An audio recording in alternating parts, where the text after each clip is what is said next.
on whatever he can do right now. He's still technically behind here, but he's hoping that the healing will be able to keep up here to keep him in play, especially against Mickey's aggression here. So Mickey picks up another card. It's still going to be his turn for now.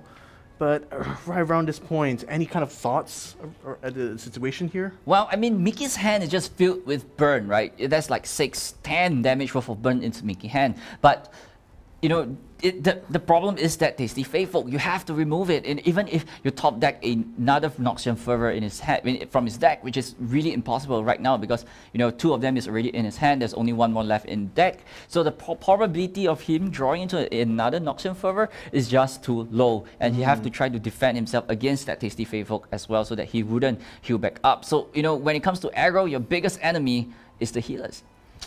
That's the thing. He's got to get rid of those as soon as he can, right? But, oof. Taking certainly his sweet time right now to try to decide here. Haven't quite ended the round. Yep, it seems like he went for the Decimate right there. But I think so there we have, you know, Decimate immediately bringing Mickey down to 9.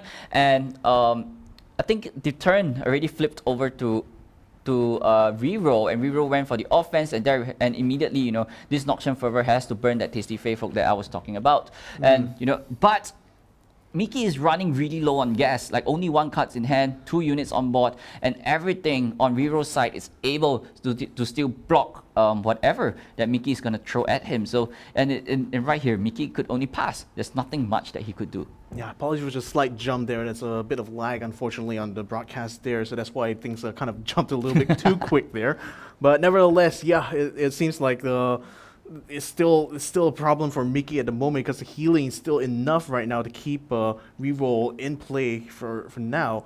So it's going to be a bit of healing brought in, but it seems that, 7-4. That's a big chunky unit right there. Yep, and there, you know, this is a really huge swing coming in from Mickey, and that is exactly lethal if Mickey don't stop whatever Reroll is throwing at him, immediately going in for the Noxian Fervor onto that Fizz, and that is not a smart decision because the Fizz is going to deny that Noxian Fervor right here. Pure Cascade going in, and this is a easy 1-0 going straight right to Reroll.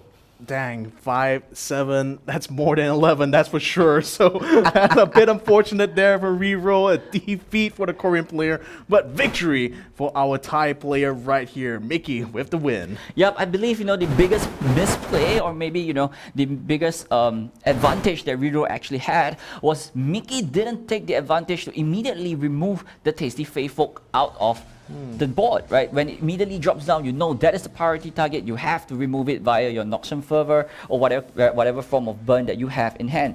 So allowing it to, you know, heal that additional 5, and that was that 5 point that he needed to just cause that lethal. But do you think there might have been another reason why he didn't go for that immediately? Was there another card he was waiting for, perhaps? Well, I think usually in the aggro scenario, right, these burns are usually going straight right to the Nexus instead of removing things off your opponent's board. But you would want to remove it because it's a lifesteal unit. So I think that was a dilemma that he had at that point in time. But ladies and gentlemen, let's just dive right to game number 2 right here as Mickey switched right to the, I think it's the Spider aggro going up against Reroll with the same deck. Same decks, okay. No, this is the Victor Vi Astro. Yep. Alright, so a bit of a switch around here. Let's see how this is going to play out for now. 1 unit on each, a 3-2 on the Mickey side. I assume Mickey is the one on the bottom here, Reroll on top. So trading a bit of damage so far.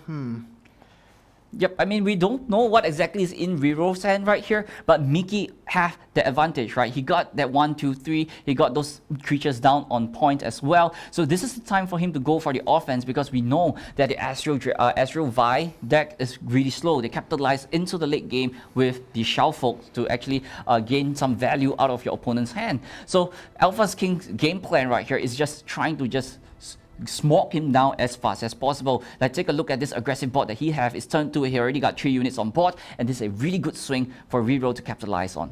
Yeah, that's the thing. Alpha King just needs to finish this as quickly as he can, but in the reroll, he just wants to delay this as much as he can so he can finally bring everything to bear, isn't it? So, yeah, it's a race against time for one, but then a race for time on the other. Yep, that is exactly right. And this is just turn number 2. He already pushed 2 damage into Reroll's Nexus. And I think, Reroll has been running some burns in his deck as well. So, with this Station Archivist, he could dig a little bit further into his deck to search for some burns or some removals to control Alpha King as much as possible. And the first Fearsome Spider lands down the Frenzied Skeeter, and I believe the next turn is going to be another Frenzied Skeeter into the 1 mana Fearsome unit as well. So it's going to be really aggressive, and we will really have to try to stop this one, or else it's going to be too late. Ooh, that's gonna be a big decision now for him to make, isn't it? So what realistically he could try to do at this point, though? Yep, so I think Reroll right here have to start burning off those creatures. If he has Mystic Shot in hand, he has to fire it off, and he have to try to put down a 3 attack unit so that he could protect himself against this fearsome unit. And exactly as we said, Mystic Shot immediately going down to one of the Frenzied Skeeter, and Alpha King is not allowing this to rest. If you remove one more, I'm gonna be that pesky spider, and I will have another. Instead, Mark of the Owls going in, making it really awkward for Reroll. This Mystic Shot is not going to be KO this Frenzied Skeeter. If you want to take it out, you got to use more resources. I mean, just putting everything on, just making sure that he can keep that board advantage, isn't it? So, sorry, the things just kind of flip around. So Alpha King is right now on top, but still very much the same units on board right now. So that's going to be popping off now. It loses only 1 unit so far, but a 6-2 still on the board. So that's going to be 9 damage he can bring to bear right now and Rerolls his face here, unless he could do something about that. So at least 1 managed to block it out. So it's, at the end, only 6 damage done so far. So it's 12 on the Nexus right now for Reroll.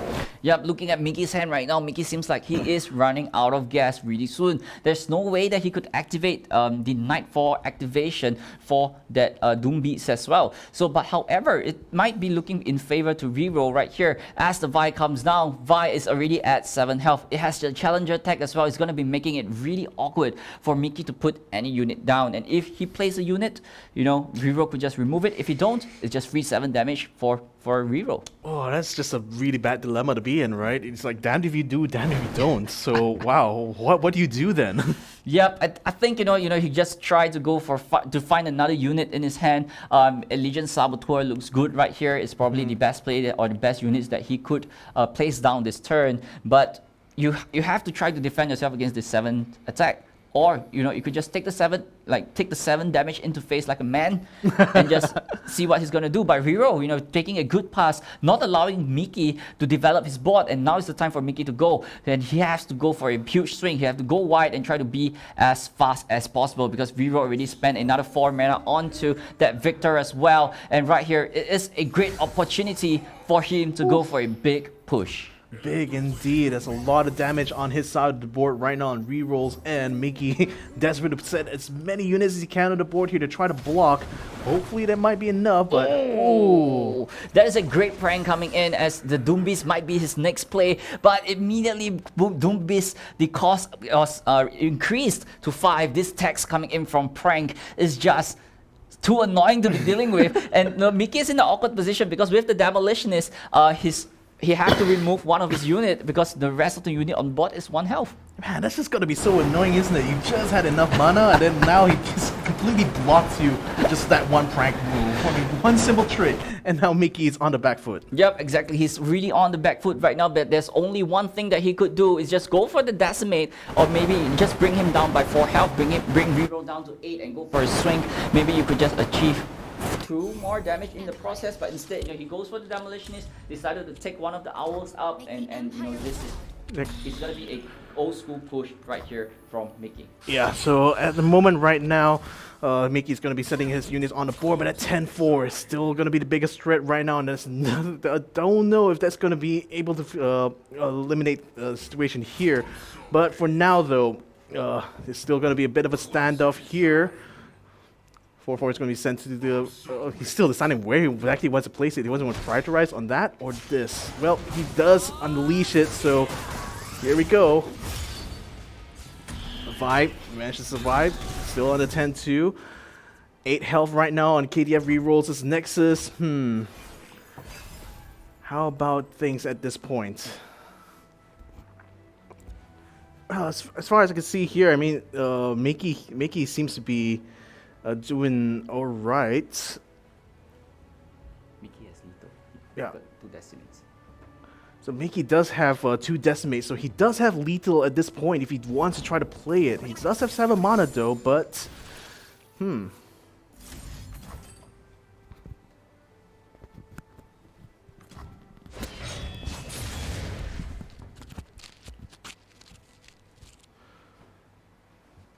bit of damage done on the Nexus so far. Curious Shell Shock going to be dropped onto the board now.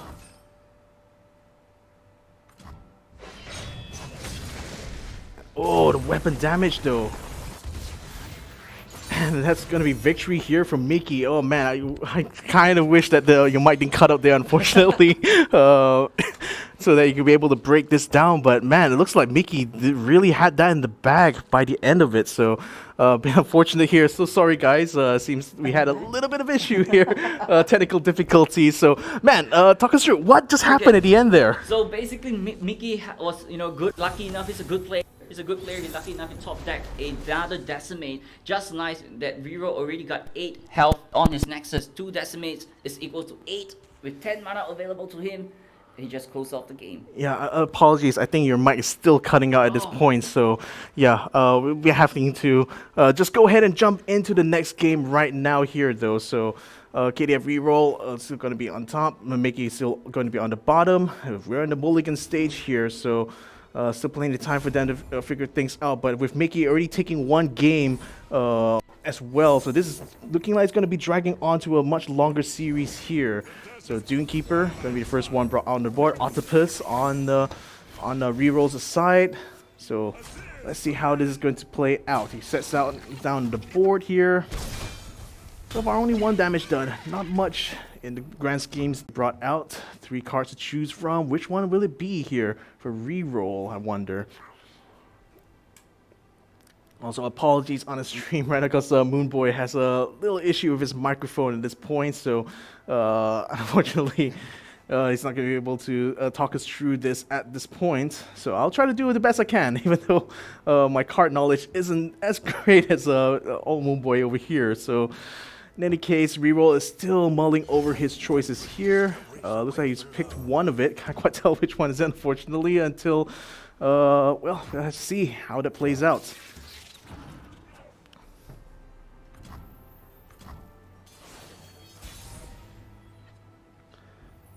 So Decimate in hand here for Alpha King. He sends out the Merciless Hunter, specifically target at 1 unit. It's on Reroll's side. Remember, there's a lot more units on Mickey's end here, so what is Reroll going to try to do in response? Trinket Trade and an Octopus in hand, rather on the table now. So Mickey's going to try to commit to this attack, but not a lot here to block on Reroll's side, so most likely he's going to be taking a lot more damage on his Nexus here.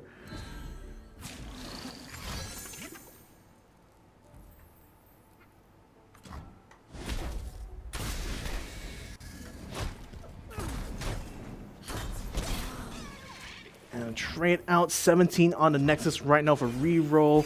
Alpha King still having full health on his Nexus for now.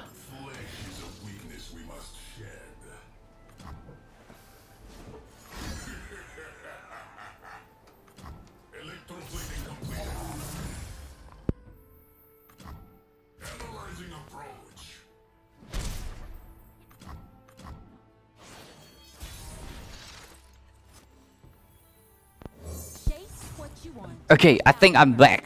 Okay. So right here, Mickey is on the offense, and I think Reroll, he got all the buttons that he need, right? He got the Mystic Shot in his hand as well. He got the Playful Trickster if he wants to, remove some of the burns in Mickey's hand. So those are options available for Reroll. And there you have Archivist once again find himself another Mystic Shot, and the Mickey's hands are kind of tight at this point in time.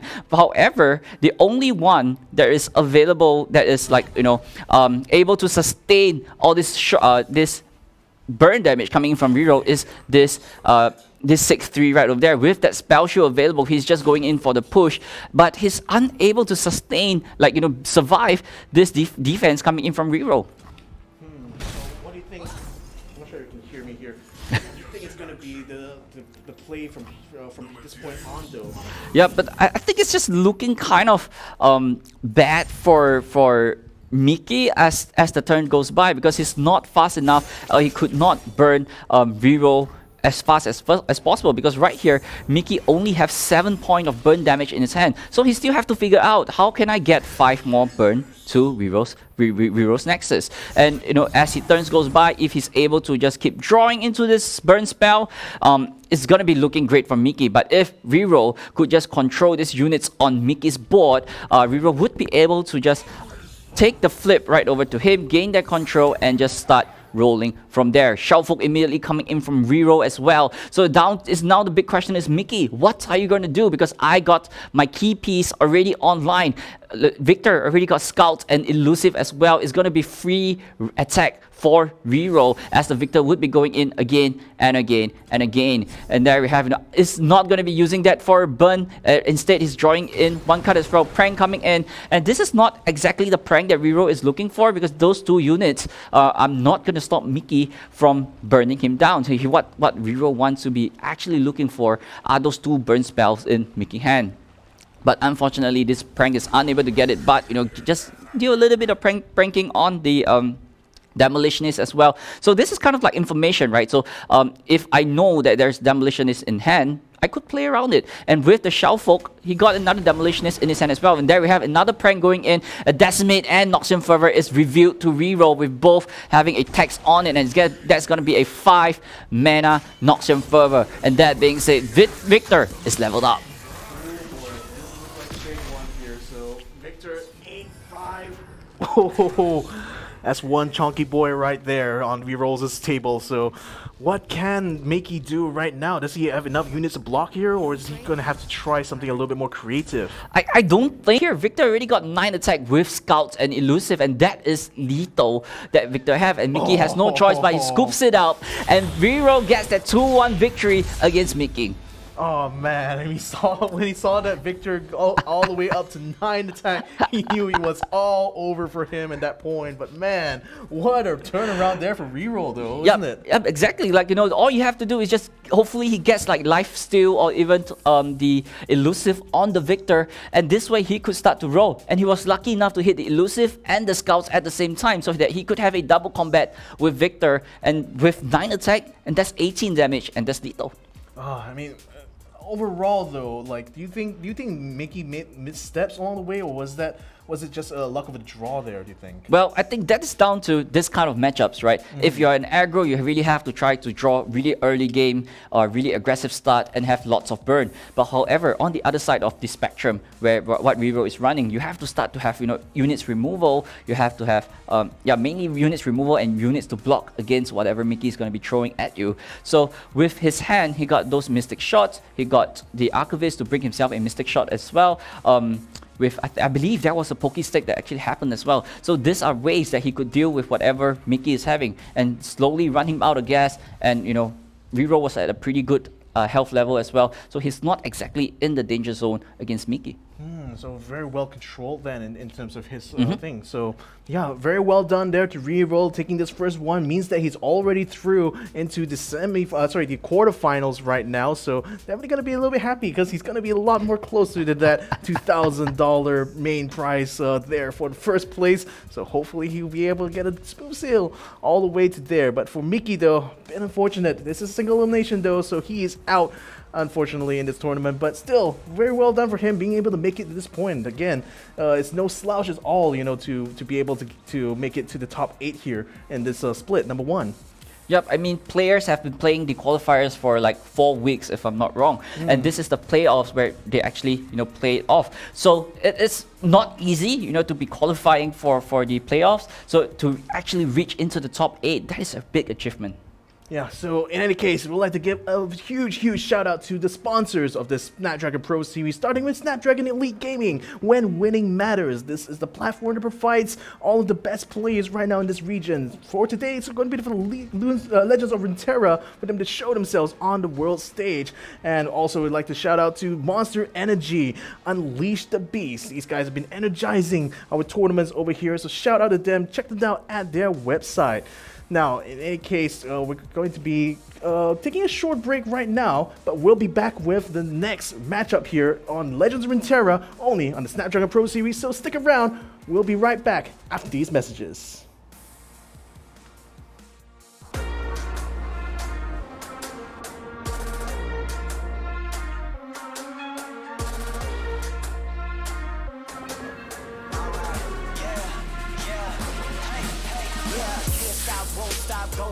Player on top, know it. Rooftop, penthouse suite. If you really want it, gotta own it. Fly through it, we was at the lowest. Blood, sweat, tears, the components. Riding all year, now's the moment. We are not afraid, we are opponents. Yeah, I'm coming for mine. Yeah, I'm making a play, the game on the line. Yeah, I've been on the grind. Yeah, I jump in the spot, I made it my time. Yeah, look in the sky. Yeah, the stars align, no shade to shine. Can't stop it already, emotional, working devotion. We put in this time, look. You won't stop.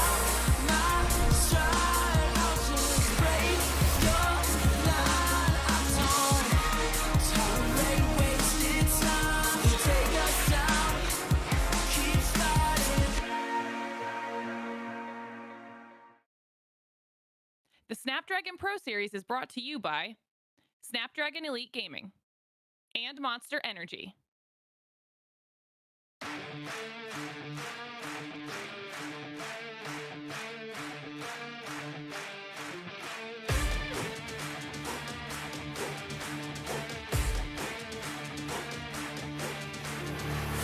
Look at my shine with the glow. This is my time with it though. This is my time to be way at the top. Me and my guys gon' pay out the block. I don't look like boss. Time's right, and I know the sea is walking in the limelight. Promise you gon' wanna watch like a sci-fi. My guys are high rises, high tide. Might drown if you come to my side. I pledge allegiance for lifetime. My squad connected like Wi-Fi. We grind and you see the highlights. This my life. It ain't a game now. Me and you, we ain't the same now. Lions coming out to play now. Opposition out the way now. Out of the way. You wasn't invited. Say you come to play. I dare you to try it. You don't wanna try me. Don't step up to my team. Yeah, out of the way. Yeah, yeah. Out of the way. Yeah, yeah. Out of the way.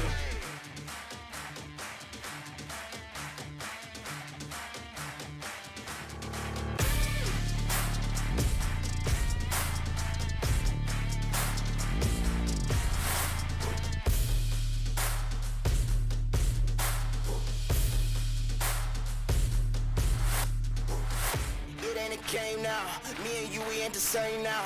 Lions coming out to play now. Opposition out the way now. Out of the way, you wasn't invited. Say you come to play. I dare you to try it. You don't wanna try me. Don't step up to my team. Yeah, out of the way. Yeah, yeah. Out of the way. Yeah, yeah. Out of the way.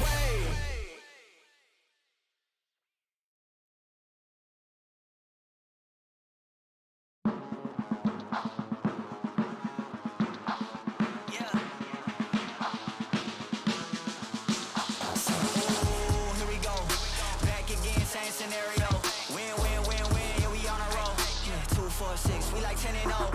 I should probably tell them something that they didn't know. Back then we was down with nowhere to go. Might have been down, but we didn't fall. Now we running it like some intervals. Ooh, what now? Tell me who you see when you look straight up. Like, wait, who us now? What you gonna do when we pull up on you? Like, ooh, touchdown. You already know what it is when I come through you. Ooh, shut down.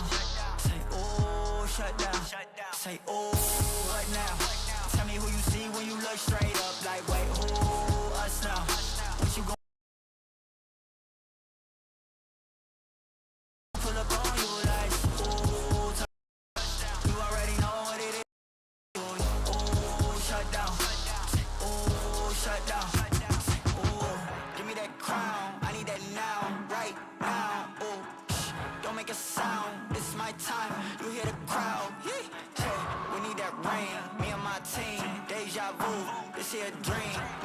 seen 100 times over back when we was just teens. Now we going dumb, told them we the one. They would count us out, now we counting up the funds. Now without a doubt, they be throwing other ones. Like they was always rapping, yeah, believe them if you want. Now they show love, came with a dub. It is what it is, it isn't what it was. They all love to hate when it don't work out.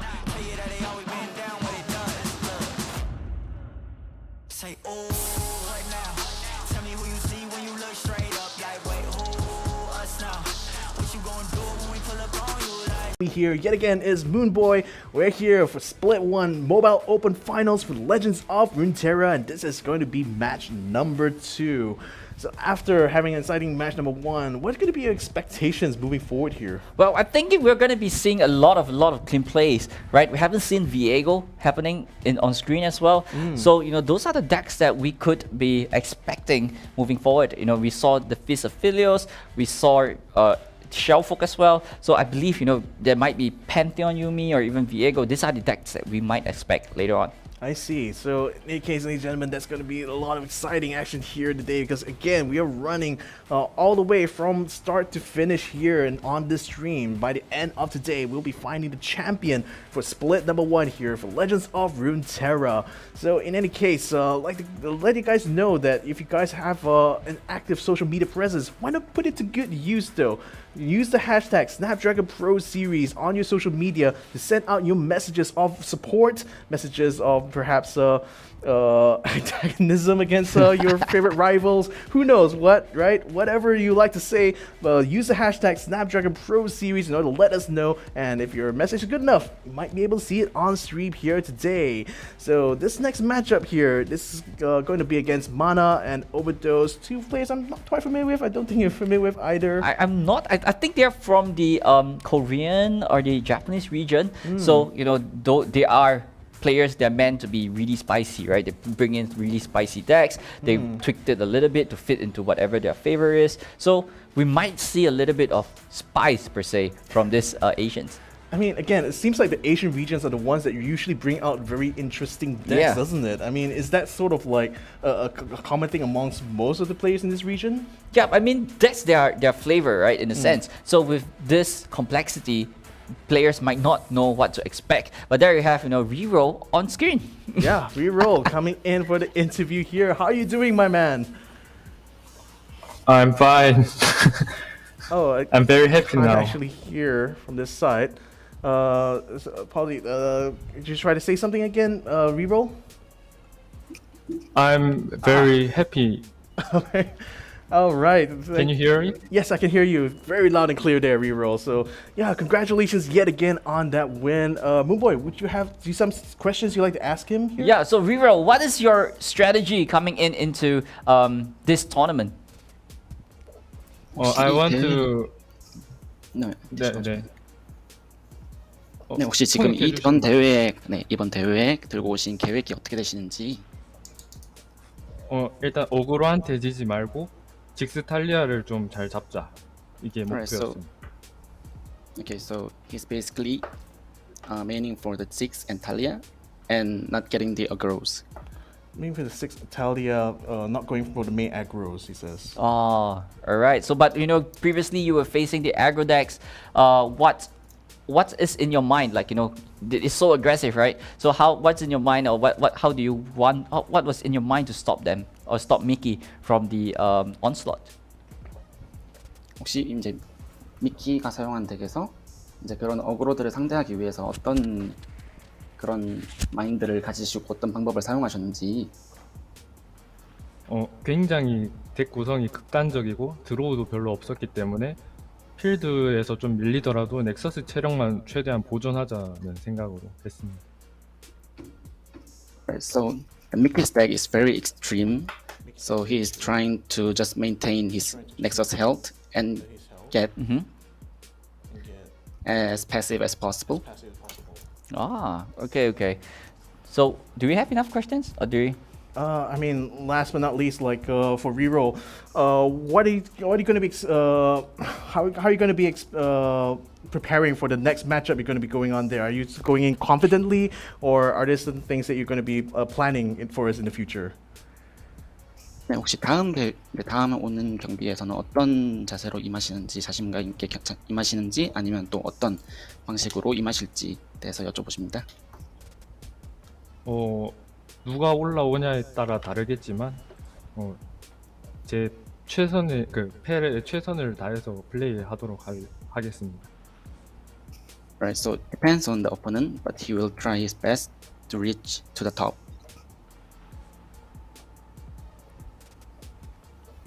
네, 여기까지인 것 같습니다. 감사합니다.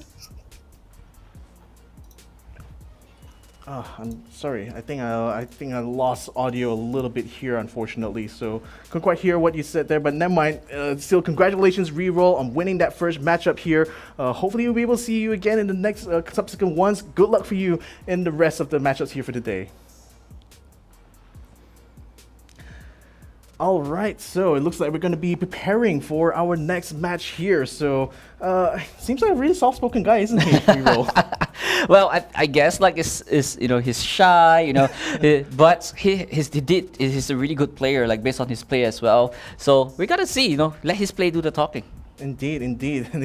It seems like it's on the table where a lot of these talks tend to happen, isn't it? But in any case, we're still awaiting our next matchup here for you guys. We're still going to be seeing whether or not, we're going to be seeing our players on screen right now. So Mana from Korea has an open final seeding of number 5, qualifying ranking 2nd place in cup number 1. His favorite champion is Echo. Yep, 2nd place. So he is here to win this title. He's here to do his best to get the prize money all for himself. He's a really good player coming in at 2nd place as well. Echo, favorite champion Echo. So I mean, this guy maybe likes a little bit of a rewind, kind of like action going on right here as well. But final seeding coming in at number 5 is not an easy place to be. So this guy we have to watch out for. Who his opponent will be here, ladies and gentlemen. It's going to be Overdose, and let's go ahead and see what his rankings are going to be like moving forward. But given that his his favorite champion is Echo, what does that kind of tell you about his own, like maybe his own personal style or maybe his preferences? Yeah, maybe he might have an Echo lineup coming up. I'm not really sure what exactly is he playing this today. So I believe he likes the design of what Echo is doing. But however, ladies and gentlemen, Overdose all the way from Korea as well, coming in at 6th place from cup number 1 with a 20th open final seeding with his favorite champion. Oh my god, I love this man already, Teemo. Teemo, so what exactly does that tell you though? Well, this guy's gonna be cheeky, right? If this guy's gonna be cheeky, this guy's gonna be playing a lot of maybe he likes to play a little bit of interesting decks in a way. But hopefully we might see a little bit of Teemo in his lineup. But hey, I'm a Teemo fan and I'm with this guy. All right, so already having a bias there, aren't you? But in any case, it's still Korea versus Korea here. Let's talk a little bit about the Korean region. I mean, what's been the kind of specialty that you've noticed from the Korean players here in LOR? Well, the thing about these Korean players is that they are really clean. The moves that they make are clean, and they usually add a little bit of spice or a little bit of tweak into whatever decks that they are playing. So let's just take a look at the decks that they have right here today. From Mana, we got Mono, Viego, Control, and Aphelios Fifth. This is not stranger to us. It's from the previous game as well. Jace, Heimerdinger, there's something spicy coming in from Mana. But however, in Overdose side, we got the Mono Shurima, Azir, Azareth, the Shurima Battle City with Talia Ziggs, and last but not least, Azrael Victor Vi. It seems like a Shell Folk build once again. So is it more of a Varoval level spice on Mana and a bit more Dal on the Overdoses end, you think? No, I mean, Mana is definitely having a lot of control matchups, right? Like Viego and Jace, they are really control-y kind of deck. But compared to, Aphelios Feast is just a great deck overall. So, why not just chug it into the lineup? But however, in Overdose's side, the Astro Victor Vi is a little bit control-y. And then you got, Azir Zareth, which is doing Mono Shurima things. All he has to do is just flip the Sundisk, and then that could roll from there. And Talia Ziggs is pretty aggressive as well. So I think Overdose lineup has a pretty balanced set of decks. There's fast decks, there's combo decks, there's slow decks. But however, compared to Mana, they're just really slow and controlling. So he's looking for snowballing his opponent. Yeah, so now you can see on screen here, there's going to be the list of cards here on the Piltover, Enzon, and Shadow Owls. Talk to me a little bit about this specific deck here. Like, what kind of like what the kind of like cards here that mainly they'll be using or rather prioritizing in this deck? Well, when it comes to Jace, the number 6 is the special number. So you look at the spells column right there, Shock Blast, Vengeance, Piercing Darkness, Assembly Line. These are the 4 main cards that we will be looking out for, because this is what's going to be leveling up Jace as soon as possible. And stacked together with Heimerdinger, Heimerdinger would be able to spawn himself a turret based on whatever the mana cost spell that you cast. So the number 6 is really interesting right here because it gives you Mark 6, which is a elusive 6/1 unit. Well, doesn't that leave him a little bit open in the early stages of the game, doesn't it? I mean, it doesn't look like he has much in terms of followers there. Yep, that is definitely right. But however, with the units like Forge Core and Pharaoh's Financer, these are the cards that could allow him to sustain in the early game. Speaking of aggressive, Overdose coming here with Ziggs and Talia. This is a really aggressive deck coming in with those landmarks focus or landmarks style kind of deck, right? Whereas we have Ziggs and Talia stacked together with Herald of Magnus or even the Arsenal. These are the end game cards that he is going to be looking for to close off the game.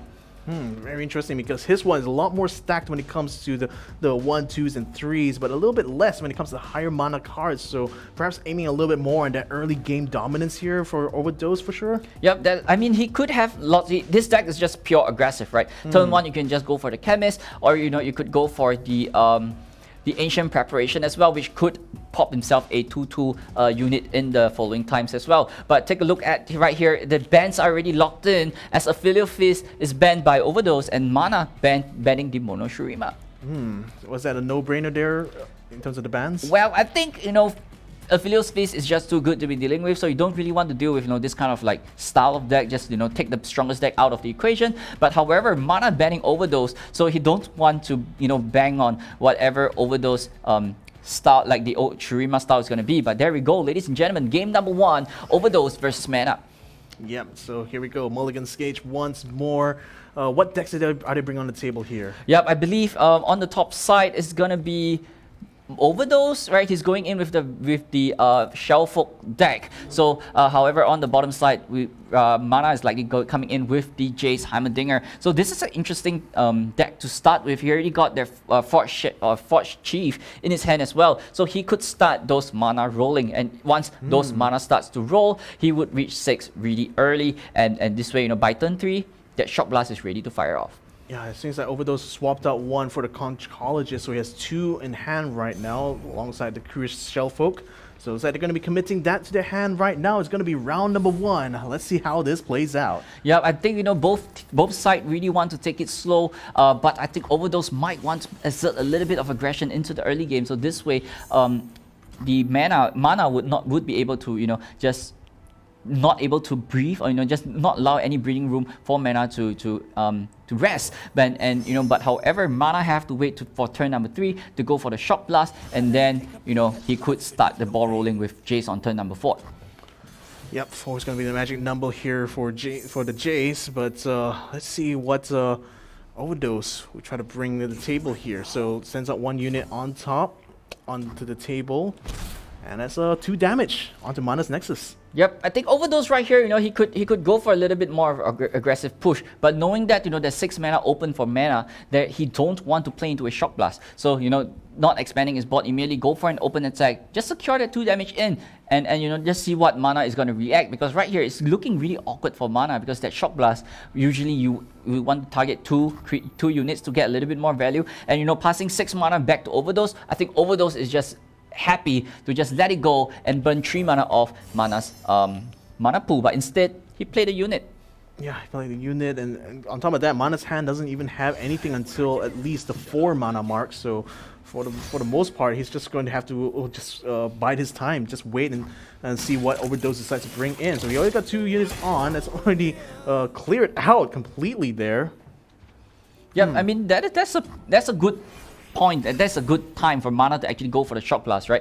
Overdose could have just end the turn then and just make it really awkward for Mana to deal with. But instead, he decided to play a unit, and he was kind of punished in a sense where he got mana to actually activate a 6-cost spell, and that's not where you want to allow the Jace deck to be, because once 2 6-cost spells are casted, Jace would be leveled up. So now Rana still having 3 health lower on the Nexus for the moment. Another unit is going to be sent down by Overdose on 1-1 this time. It's the Octopus. So with now the round being firmly in Mana's hands, what do you think he's going to be doing here right now? He has 4 in mana, by the way. Yep, I think mana right here is just going to be, playing it slow, right? Like, just baiting out Overdose's units. Because right here, the main target that Mana want to be dealing with is the Shellfolk in Overdose hand, because once those Shellfolk is activated, those pranks starts to happen, and you are just gonna be getting your cards are just gonna be getting stolen by Overdose, and at the same time it might be even taxed against your opponent, against yourself. So you have to be, and especially with a hand like Mana where all of them are spells, so he got to be a little bit more careful of that Shellfolk, because it's gonna be interrupting his game plan by a lot. Let's see whether or not that plays out. We're on round 5 right now, so 5 mana hand on both sides here. For Mana in particular, let's see what he's going to try to play. Overdose is having the turn right now. So, he passes it on to Mana instead. So, let's see. What do you think is going to be his options from here? Well, I think this might be a good pass, right? Just take the pass and just take the priority back to yourself the next turn. Or, Mana could be tempted to drop that Heimerdinger this turn, and exactly what he did. That is a pure discipline play right here. Just taking the pass. If you're not going to do anything, forget about it. It's my turn. I will take it back. Yeah, just make sure you keep your moves efficient, right? And especially for Mana's case, efficiency is going to be absolute key here. So right now, ball's still on Mana's court here at the moment. Both of them just passing each other, just letting that mana pool just increase. He sets out the Jace now. So is this going to be a turnaround here? Well, I think, Jace is already at full health. So this kind of baits Overdose to go for that double Mystic Shot that he has, right? Or even, double Mystic Shot looks good to take out that Jace now and then. But instead, he goes for the Shellfolk. So I think Overdose is looking for that opening that he's going for. Mana immediately answering off with that Thermogenic Beam, removing the first Shellfolk off the board. Ooh, okay. So Overdose right now may have to think of some other options there, I think, but is he going to go for the resolve, or is he just going to take it on the chin? Well, there's no other ways that he could protect this Shellfolk, because that Thermal Beam is going to be doing 5, and there's no buffs or any there's no buff or any protection spell that Overdose have in his hand. So he's definitely got to let it go, but instead he goes for the trinket trade, try to get a little bit value off that Shellfolk as well, get himself a free Octopus because of the Shellfolk ability. So this is okay, because he kind of already got a little bit of value off the Shellfolk. Letting it go is okay because I got another one. But Mana, on the other hand, still have answers to whatever Overdose is going to be throwing at him. Yeah, another Octopus is going to be sent out here. Jace is going to be sent down onto the board now. Big threat on the board. What is Overdose going to do in response? Yep, this block is definitely going to be no-brainer, right? Because these Octopus are not your key priority. So, I mean, you could take 4 because, Overdose is pretty healthy as of right now. So he could, just potentially just take this 4 damage and just let the Jace through, so that he still have a little bit of block presence against Mana, because life is still a resource, and Overdose could use it to his advantage as well. I mean, at this point, he has that specific resource in abundance compared to Mana here, so he could perhaps afford to take a little bit of damage here, but he sends it over to Mana's side, goes ahead, clears out the board, brings the Jace back into the table. Yep, I believe this turn is done and dusted. Even though the priority is back to Overdose right now, there's nothing much that he could do with just 3 spell mana. Take the pass, go to the next turn, maybe start with a Shellfolk the next turn, or if you could play a little bit conservatively and that your Shellfolks are limited, so just play it slowly. But Group Shot immediately going in for the Jace, I think he might be looking out to remove the Jace. Oh, straight off the bat, look, to get rid of the biggest threat on Mana's side of the board there, and hopefully be able to regain the advantage from that point on. Let's see if that's going to play out well here for Overdose. Oh, still on the board though, only managed to do 3 damage to the Jace, is still in play. Yep, and now the priority is back to Overdose. Another Shellfolk off the top deck as well. So, I mean, Overdose kind of look comfortable, right? I mean, I still have more Shellfolk, it's fine. My game plan is still carrying on. Group Shot immediately going in for the Jace, just looking for the removal. And, if Mana actually plays a Heimerdinger here, he's actually still fine, right? He's okay.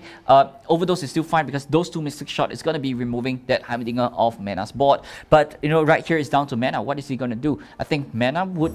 Oh, sorry. It's down to Overdose and he's tapped out of 6. So no Shellfolk is going to be coming down this turn for Overdose. So it's down to Mana, right? Is he going to be playing that Heimerdinger this turn? I mean, he can surely do it if he wants to here. So, I mean, is there any risk for him to do that at this point now? Well, I think the risk is, Heimerdinger is one of your key units, right? One of the key champions where you want to start making value out of the turrets that you have. So if it's removed, you got to be a little bit more. You will be taking a back seat of that one. So Mana have to be a little bit careful of how he plants or even activates the Heimerdinger because Overdose still have Mana and he don't really want to play into that. Let's see how that plays out. So he gets a couple of trees on the Mana's side. Now the board is handed over to Overdose here. Starts to target the 2-2. And it's removed from the board. Yep, I think Overdose right here is just trying to contain Mana as much as possible, because look at the hand. No champions is in Overdose's hand as well. All he have to do is just go for the Shellfolk and just take advantage of whatever Mana hand have, or even it's down to luck. How are you going to prank your opponent? And there we have the Reforge coming down as well. I think right here Mana will be looking for the offense. Another Shellfolk coming in. I think this is a no-brainer for Mana, and immediately a Vengeance removing that second Shellfolk off Overdose's board. Ooh, it's going to hurt a little bit on Overdose's side, and it's still going to be 3/3/3s to deal with after all is said and done. So, man, okay. Mana now having the advantage going in, I think. Yep, I mean, it's looking a little bit brighter for Mana because especially that last Shellfolk in Overdose's hand is the last copy. And if that one goes down, that Mana is just, there's no other game plan for Overdose. There's no champions in his hand. There's not much option available for him as well. So that is what it is. Mana have to try to remove the next Shellfolks as Overdose drops it down. Yeah, I only managed to drop it down a little bit, but it's only 17-17 right now on the Nexus Hell Pool at the moment, so still in play for now. He moves one of the trees now down to 3-2, and but then still advantage to Mana at this point. Trinket Trait in hand. Yep, and not forgetting, Overdose immediately landed the Shellfolk off. I think this is gonna be like immediate, right? Vengeance going straight down. No more Shellfolk available for Overdose, ladies and gentlemen. And it's down for the question: how is Overdose going to be playing out this one? Because Vengeance is an immediate removal. Stress defense is not going to do anything to this one. I mean, just literally painted himself to the corner there, didn't he? So, wow, okay. I mean, at this point now, without the Shellfolk, without any champions in hands here, I don't know. I don't see how Overdose can dig himself out of this. Yep, I believe the best way that Overdose could play around this one is just use the pranks to stall a little bit of time, and hopefully you get to draw your champions and then roll from there. But that's the biggest question: is it too late for Overdose?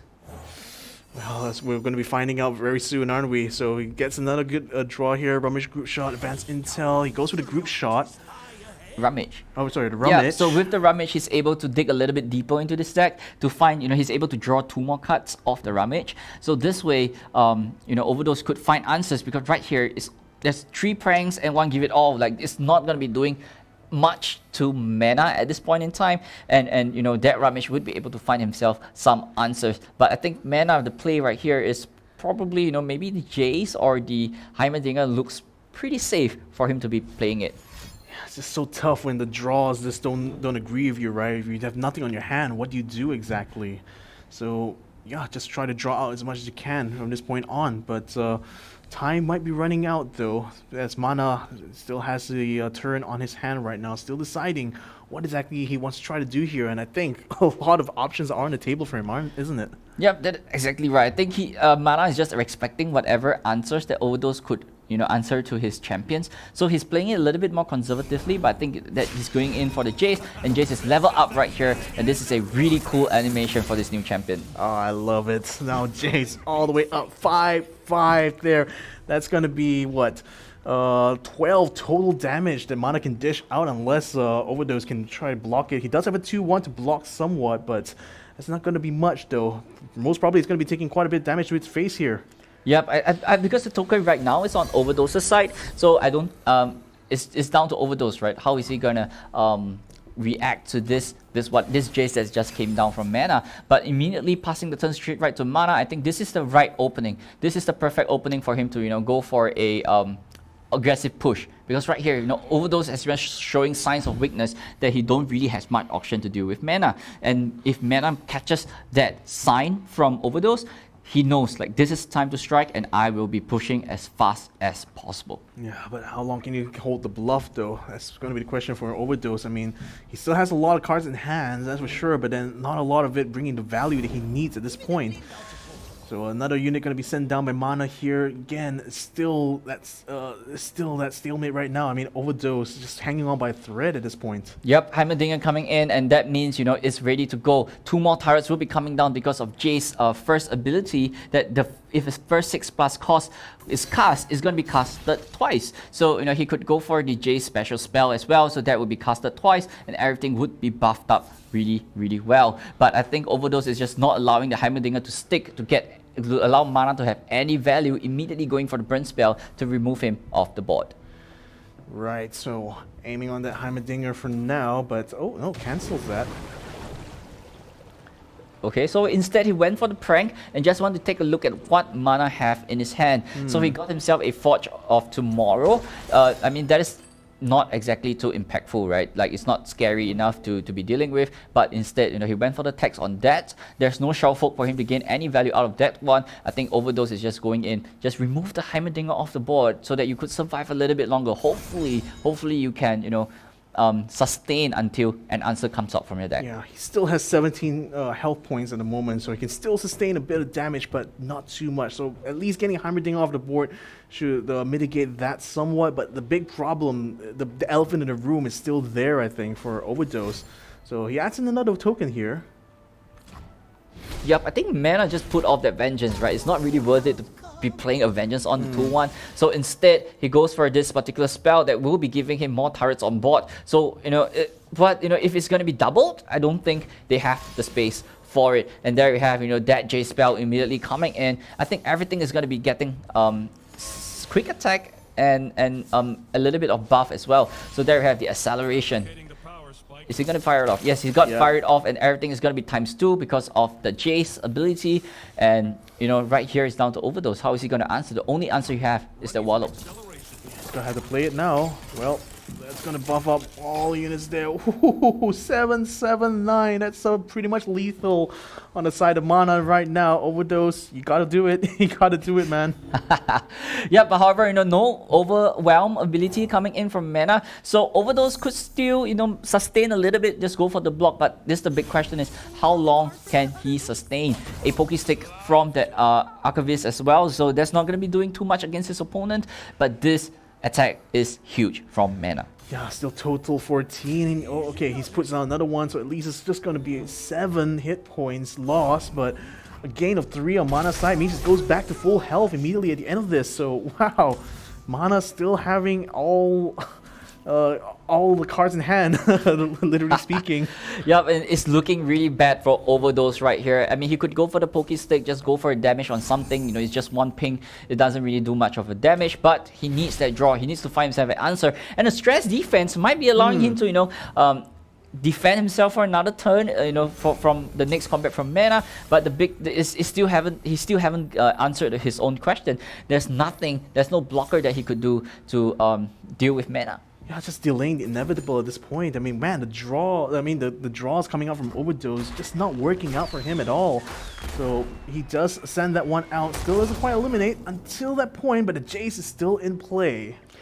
Yep, I believe, right here, mana is, even though that particular spell actually put mana on the back foot, but there we have, this man, this man right here is going to be packing in with a punch. I think when it attacks, it's going to be dealing X amount of damage straight right to the Nexus, where X is the amount of 6-cost spell that you have already cast. But I think mana already casted about 4 or 5, 3 or 4, right, at this point in time. So with that attack, it's not going to be enough. Overdose know that it's over, and he scoops it up, and game number 1 goes to mana. Yeah, no sense dragging it out when you know it's all lost already now. So Mana wins the first round here, ladies and gentlemen. Well done indeed.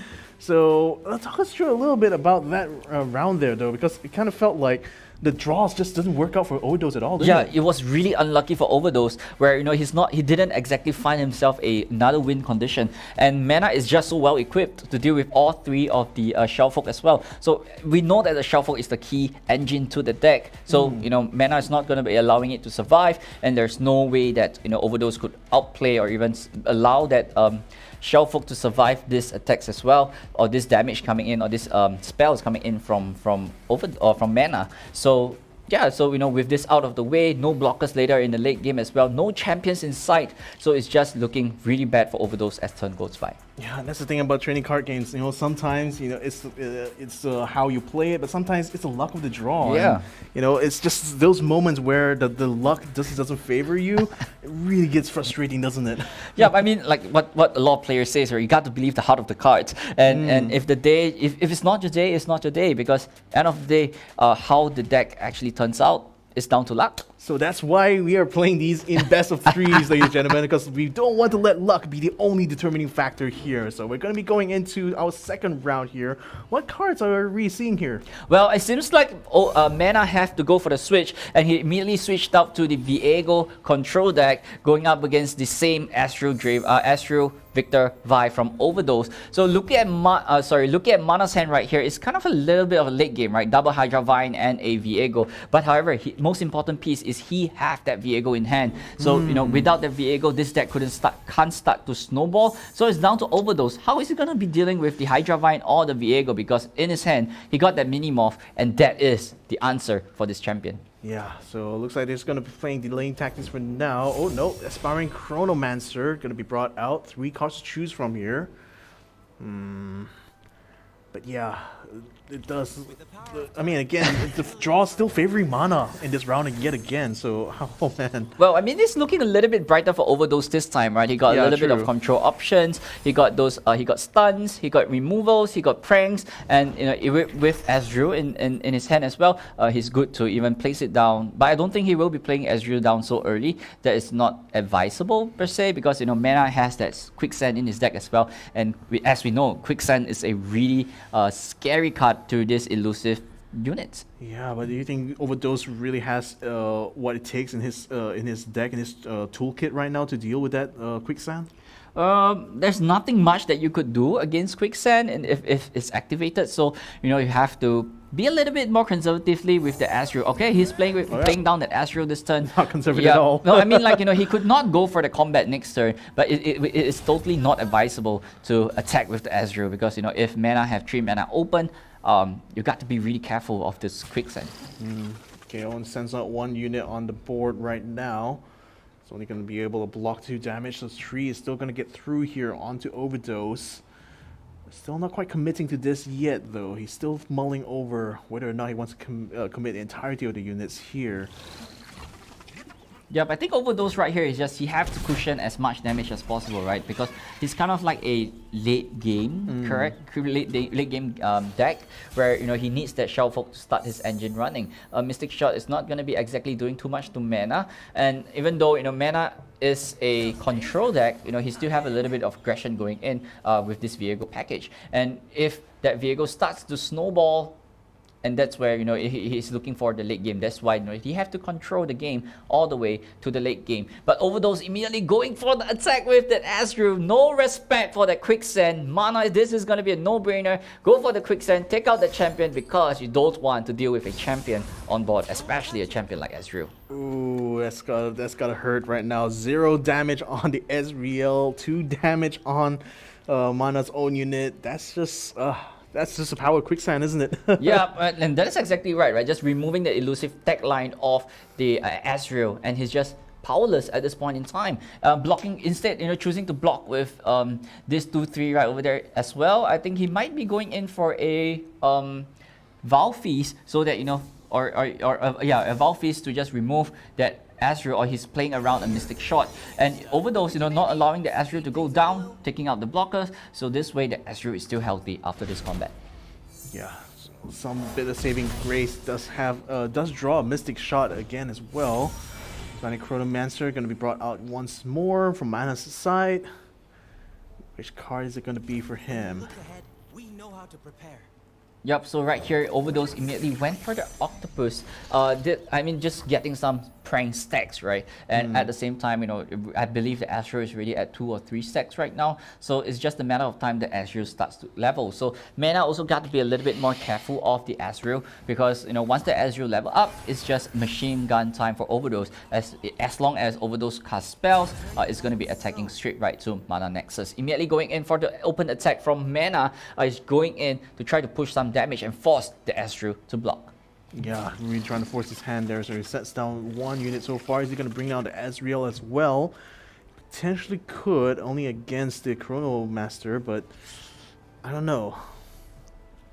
Like, what do you think Overdose will more likely be thinking about trying to pull off here? Yeah, and like this Mystic Shot is a great one coming in from Overdose, right? So that this way he could cushion 3 damage, like just remove this 3 damage off the board, so that he could survive a little bit longer, because right here survivability is key, and it's the crucial turn for Mana. With 5 mana open, he could go for he could go for the Viego play this turn, but with 6 mana open, Overdose still have an answer with that mini morph, just polymorphing that Viego into a 3/3 squirrel. So Mana have to be a little bit more careful, because that is the only copy in his hand, and there's no other way for him to fetch another champion into his hand as well. Yep, it committed, so no damage taken this time around. So now we're going 5 mana on Mana's side. Pun intended. So he decides to pass it over. So now it's 6 mana on Overdose's end. Now what is he going to try to do? Brings out the Ezreal onto the board and just does a little bit of damage. Yep, this kind of stacked. This kind of shows that Mana don't have a quicksand, right? No quicksand available to just take out the Azrael. Azrael immediately not wasting any time. That Mystic Shot going into that Chronomancer, adding some more stacks onto Azrael as the time goes by, and at the same time, if a Viego comes down, it's okay, right? You wouldn't get any enroaching miss stacks from that Viego as well. So here comes Viego, 4 mana open for Mana. He's representing a right of negation, so he's down to Overdose. How is he going to answer to this one? Because he got to be respectful of a deny, even though we know that there's no deny in Mana's hand. And that mini morph, right? So yeah, immediately going in. Yep. Any more bringing that down to a 3/3, so a little bit mitigated on that damage, but he still brings down a 7/6. Ooh, still a lot of damage there. Yeah, this is a big boy coming in from Mana, and with every start of the turn, it's going to be creating an enroaching miss, and as an enroaching miss enter the field, it's going to be grown by +1/+1. So it's going to be a big swing coming in from Mana. So it's down to Overdose. How is he going to deal with this this Hydra Vine? Because he got the Wallop if Mana goes out of control. He got the stress defense right on this turn, so that he could just string the Hydra Vine down to 1 attack. But instead, Mana it knows that what Overdose could do, try to protect the Mana Vine, that Hydra Vine, and just playing it a little bit more conservatively, because he got time. Yeah, he just wants to drag it out as long as he can. I mean, again, late game is pretty much where it's going to be at. So the longer he can draw out this fight, the better it is going to be for him. But can he survive up to that point, though? Still only 3 damage, so it's not too much. Definitely could try to survive this one. That's for sure. Yep, and Overdose is just not looking very great, right? The only game plan that he has right now is try to level up at Ezreal, which just happened. Yep, there he goes. So this is game time for Overdose, right? With a level up Ezreal, he have to ping Mana down to 0 as soon as possible before Mana starts to steamroll with the Hydra Vines and those really big enroaching miss coming down to the late game. But with the amount of spells in hand, I don't think that's enough to bring him down from 19 to 0 in 1 turn. And the prank immediately firing off. And Ancient Hourglass might be a good pick right here. Ancient Hourglass would be able to protect one of his units, but instead he went for the prank on the Glimpse Beyond, so this way Mana wouldn't be able to draw more options from this deck.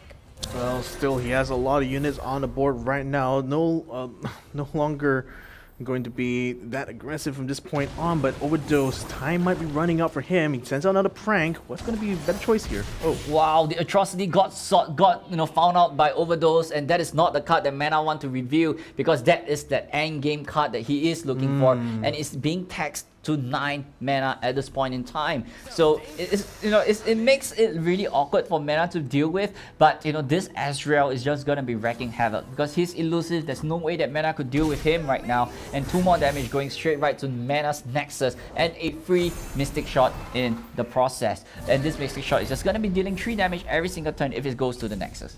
Oh, that's the thing. Mana is stacking up his end of the table, but still feels like Overdose is hanging on for dear life, but still able to do quite a bit of damage onto Mana's end. 12 health now onto the Nexus, but I think Mana pretty much could try to reverse that if he wants to, doesn't he? Yep, and Mana got a choice right now, right? He could go for that Glimpse Beyond and just take out one of the Encroaching Mist, and this way, he could search a little bit deeper into his deck, and he could just find himself a Viego to just close off the game. But however, the next swing that if he manages to pull off a swing the next turn, is gonna be a really big one, and he could just finish off with an Atrocity as well.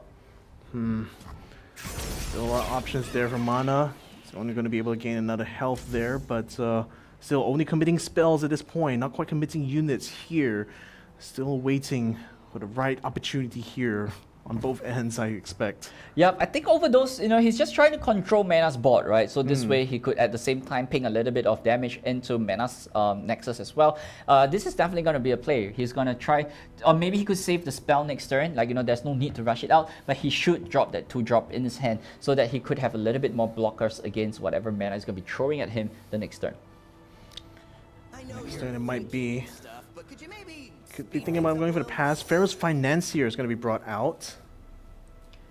I mean, Mega Inferno Bomb looks pretty interesting, but no, this is a good one so that he could transform himself, one of his units, or even one of Mana units into one of, it's basically a switcheroo, or even a copying kind of spell. So he is able to use that defensively the next turn, and not forgetting he got the Wallop in his hand for Overdose as well. So if all Overdose need to do right now is just go on the defense and start using the Ezreal to win. That is his win condition right now. Mana looked like he was about to commit there, but no, he sends out his mini morphed little creature over there. Oh no, he's going for the whole hog, it looks like.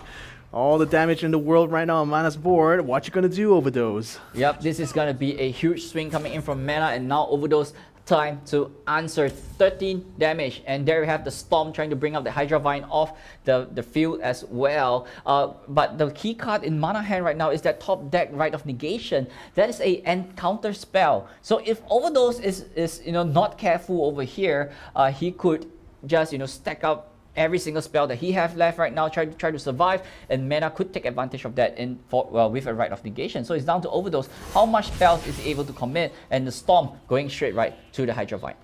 Still, that's going to leave him at 4 health by the end of this, unless he's able to mitigate any more damage there. So still going to be a massive swing to Mana's side though, so not quite out of the woods yet here for Overdose. Is he going to be able to pull this off, I wonder? Yeah, right on negation, immediately going straight to the Wallop, trying to just negate that one. But Overdose might have the answer, because that stress defense will be able to bring one of the units down to 1 attack, right? So at the same time, dealing 2 more damage into Mana's Nexus. So it's not, Overdose is not out of the dark yet, but it might be looking a little bit brighter for him right here, and immediately going for the 6-cost spell, transforming that Hydra Vine into that 2/2 from Overdose side. I mean, it's again trying to get out of the dark. It looks like the light at the end of the tunnel is starting to flicker a little bit, I think, for Overdose. Hopefully he's got this in the back though. At least being able to remove some damage there is going to be able to help, and being able to constantly send shots into Mana's Nexus does put a little bit of pressure onto him, but I don't know whether that's going to be enough, because still the amount of units on Mana's side of the table just seems so overwhelming, doesn't it? Yeah, definitely right. This is just such an overwhelming attack coming in from Mana. But I think what is in Mana's mind right now is whatever that Overdose is gonna do, it's fine, right? Because I got an Atrocity in hand. But Overdose knows that of this information, and that Mana got an Atrocity in his hand as well. So he's keeping that stress defense, that 3 mana burst speed spell in his hand, so that he could just switch the attack of that unit to 1 health, and the Atrocity is just going to be doing 1. And right here, Overdose health is at 2. So, he's pretty comfortable if mana ever fires off that Atrocity, which is the, which the play would be likely happening from mana side. That's the thing. He's still having the advantage even after all of that, and now continues to bolster the amount of units that he has as well. Time might be running out here for Overdose. Might be a last chance here. He does have an Ezreal in hand though. Is that going to be able to change things? Wow, I mean, it's looking great for Overdose, because right here, Overdose could have like what 3, 4, 6 damage. Yeah, 6 damage, and then with the Azure attacking as well, that's like 8. So Overdose already got lethal in hand, and now it's down to mana. How is he gonna be playing?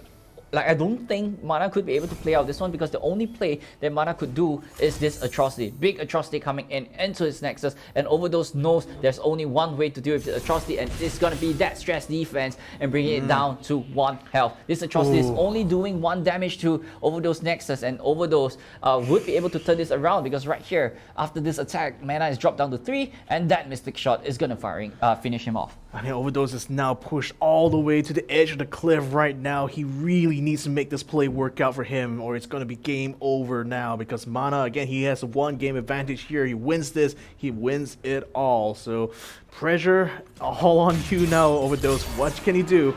He takes the 1 damage, he does take away the 2. It's still 3-1 right now on the Nexus. By a razor's edge right now, the margins for Overdose. Yep, there we have, immediately firing off that Mystic Shot 2. Mystic Shot to just exert some dominance into Mana. And there we have Overdose taking home the win. And it's going to be 1-1. And this is going to be game number 3.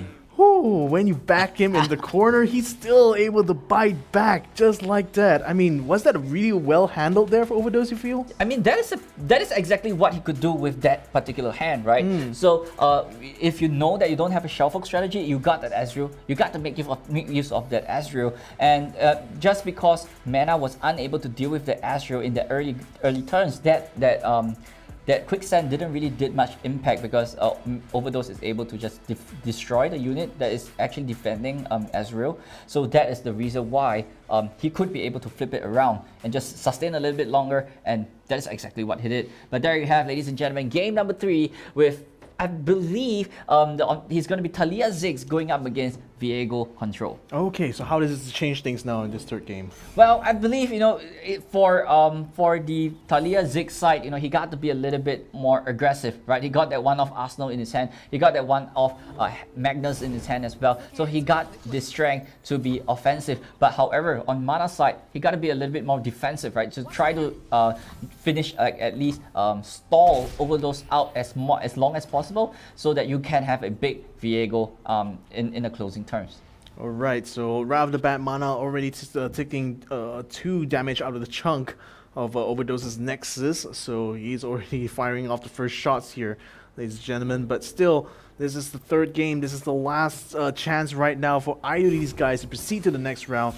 So it's all going to boil down to this one matchup here. Yep, and the Perseverium off the top deck for Overdose as well. I mean, he could conserve this 3 mana and go, or even play this Perseverium, so that he could have a little bit of an early countdown on that Perseverium as well, getting himself a Rock Hopper in the process, and that is a good start for Overdose. So this way, he could just go for the Rock Hopper, and then, or he could just play the Endless Vault from his hand. It's a 3-3 and a 1-1 on Mana's side of the table. Overdose still his turn right now. He could just opt to pass. He does have a couple of cards he could play though. I mean, at this stage right now, what do you think is going to be the winning, or rather the winning strategy here for either side? Well, I think Overdose right here because right here Mana is the offenser, right? He's the one aggressor at this point in time. So Mana Overdose have to play a little bit more defensively right now and try to get this landmark stacks to start stacking up, so, and it would flow into a huge arsenal later on into turn number 8, or even he needs to crack at least 4 landmark to let the Herald of Magnus activate the +2/+2 and overwhelm for his champions as well. But at the same time, he still have to draw into the champions, which is not available in his hand. So hopefully that Perseverium could reward him with the champions of that landmark. So more likely than not, it's just like game 2, Overdose has to drag this out as much as he can, but then Mana still has a lot on his hand right now to kind of play. He has 2 quicksands, in fact. Man, that's a very heavy hand that Mana has, though. Yep, and the right of calling, getting himself, fetching himself that Viego from the deck into his hand. So with Viego in hand, he's gonna have a little bit more leverage against Overdose. But however, with this Roiling Sands from Overdose, he's gonna be putting vulnerable tags onto Mana's unit as much as possible to Viego in his hand, and it is looking a little bit clunky for Mana right now, because I believe the play for Overdose is definitely gonna be summoning out 2 more Roiling Sands into that Revenant's Devolved, and this way making it really awkward for Mana to play that Viego down on turn number 5. Yeah, sends out the spell, draws out a Pokey Stick. Yeah, it just looked like Overdose is having a much better start to this round here compared to the last 2. So Mana perhaps has to try to come up with some creative plays here, I think. Yep, I think he's not, he's just ignoring the Roiling Sands, immediately putting that vulnerable tag onto that Viego. I think what Mana is going to say, if you want to challenge the Viego, so be it, right? Because it is going to be growing as the turn goes by. And I believe Mana right here he has to go for the swing with that 3-3 and 2-1 as well. So this way he could add a bit of stacks, or even start the stacks rolling on this Viego as well. So Mana is saying, right, it's fine. It's totally fine if you guys want to, put that vulnerable on my Viego, because it is going to grow as the Sand Charges comes down, and you will be adding additional 5 more stacks to the Viego. Yeah, Walking Sands brought out here from Mana. That's going to bring out a 5-2. At this point now, I mean, Mana still has a lot of units on his hand, on the table here compared to Overdose, but I would still say Overdose is holding more important cards at this point. So at this stage right now, is I mean, again, is there much that Overdose could do at this early game, or anything he should do at this early game stage? Yep, I mean, he went for the Hexcore Minefield, so this way the Viego is unable to attack this turn, but I believe Mana wouldn't be swinging with the Viego this turn as well. So this is a good push for Mana. Just attack with the Sand Charger because of the ephemeral tag. It's just gonna be died. It will be die off as well. There we have the Eroaching Mist breaking down that last Roiling Sands, and Mana is free to drop the Hydra Vine on turn number 7 if all goes well. A Talia off the top deck from Overdose as well. I think it might be this card coming in from the top deck might be that turning point for Overdose. If he already cracked 4 different landmarks, that Herald of Magnus is going to be triggering, and that Talia would have Overwhelm tag, and that would make a huge difference in this matchup. Very critical round right now, so Overdose has got to play this right. He sends out the Talia, levels it up immediately. Is this going to be the one that changes the situation here? So up to a 4-6. Yep, and there you have, another stun onto that Viego as well. I believe, he might be going in for the offense onto the Enroaching Mist, and then maybe with the Absolver, he's able to push the Overwhelm damage onto Talia on the very same turn. But Mana have 7 mana open, Vengeance in hand. Vengeance might be going down onto the Talia, taking it out of the board and making it really, really awkward for Overdose, because Vengeance. Right, I completely forgot about the Vengeance. Yeah, so Mana still has options in hand though. So, oh boy, this might not bode well for Overdose. And again, even though he managed to get the stun, it's still only going to be delaying the inevitable. And again, with the Vengeance, he's going to play it. Oh boy. Well, it seems like it's gonna be a Despair. Okay, so he's going in for the Viego Despair, removing the Talia, and at the same time taking 4 damage because of the Despair effect. But, Overdose got the answer for this one, immediately going in for the Ancient Hourglass, defending that Talia. I believe that's what Mana is going for, so that he could, preserve a little bit more mana for the next turn. And that is just, good play and good precision coming in from Mana. But with 3 mana open for the next turn spell Mana as well, Mana has that Vengeance open, so that's what that he could explore later on into the next turn if he really wants to deal with the Talia. Yeah, he really wants to, but for now, he's going to buff up his units. 8-7 right now. Ooh, very, very thick boy right over there. So, I mean, now 7-7. I mean, for Overdose, he's able to bring the Talia back up here, so still status quo, I feel. Yep, I mean, it's still looking pretty okay, right? So it's now down to the question and answer of that Thalia. Could Mana deal with that Thalia, with that Vengeance in his hand, but Overdose just top deck another Hourglass. So this way he could still protect the Thalia from that Vengeance. But however, instead of going it for the removal style, he's just gonna be I'm playing that Merciless Hunter, putting the vulnerable onto the Thalia, and he will be removing it the old school way via combat. Old school, I like that.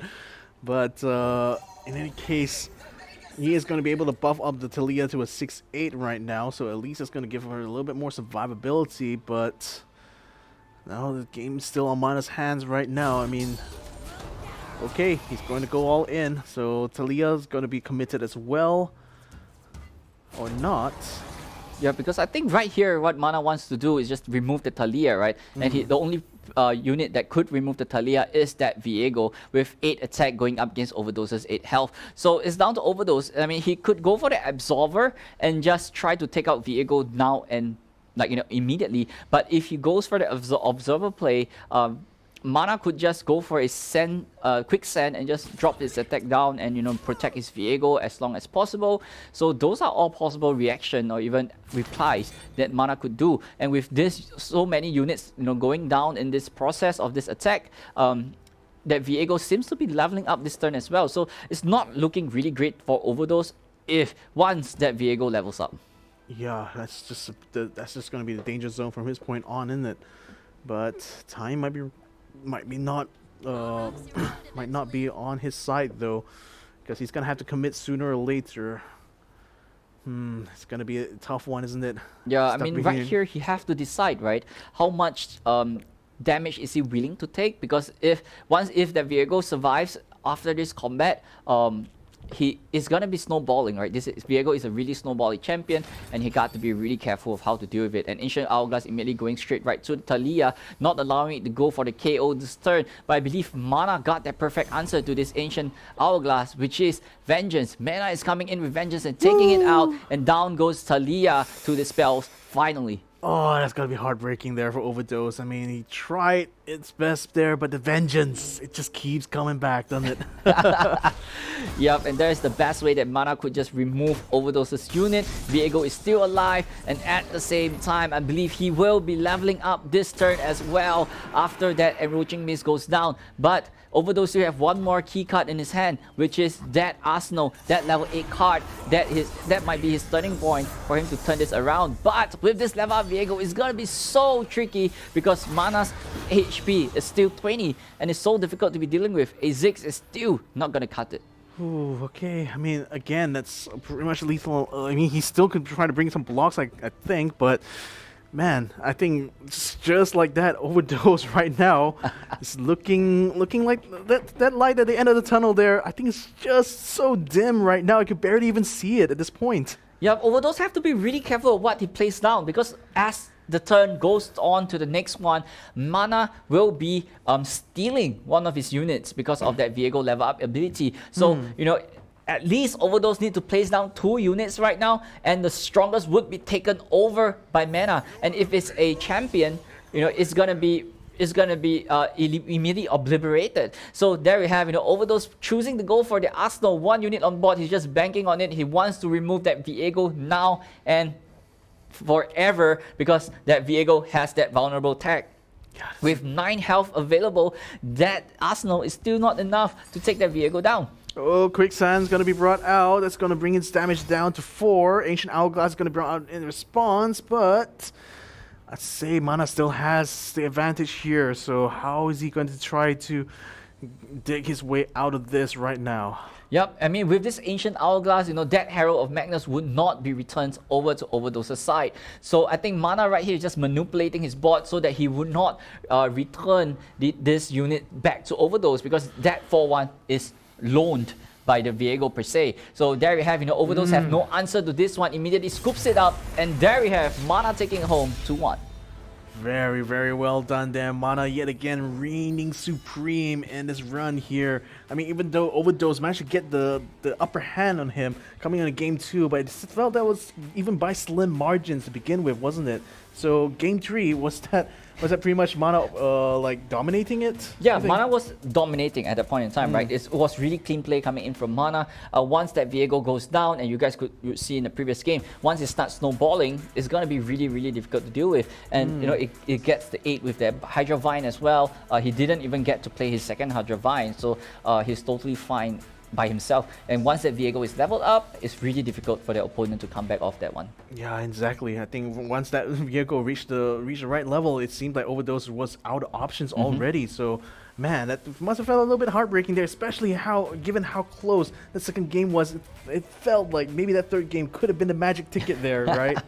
But sadly, it wasn't meant to be. Mana, again, he's going to be through to the quarterfinals here, so congratulations to him. Overdose, unfortunately, his journey is cut short right over here. So that's going to be the end of our second matchup, but we still have even more action here in the Legends of Runeterra on Snapdragon Pro Series. Quick shout out to our sponsors here, to Snapdragon Elite Gaming, the platform where winning matters. These guys, they are the ones who are providing the platform here for our Legends of Runeterra players in order to show what they're capable of here, the Snapdragon Pro Series. Also, shout out to our other sponsor, Monster Energy, Unleash the Beast, because these guys have been energizing our tournaments from start to finish.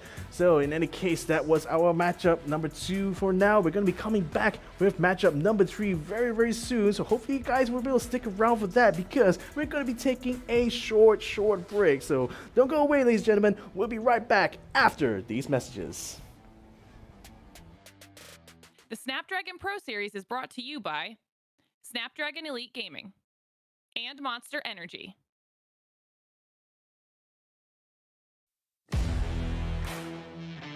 They don't want it with me. You got a problem with me? Love, you don't want it with me. Man, you won't ever stop me. Who y'all really got a problem with? Who y'all really trying to solve them with? Who don't really like the sound of this? Who come with me getting down to this? You better step back, get your neck cracked, get laid down where you best step. Better check that with a fresh map. Get lost now with no extract. Like, look, that's all me. Got my number, don't call me. We eating up, that's all beef. You freezing up, that's y'all's team. Cause we don't really lose no more. All about heating up, leaving that cold. You can see me eating up, killing that show. I ain't about giving up, no.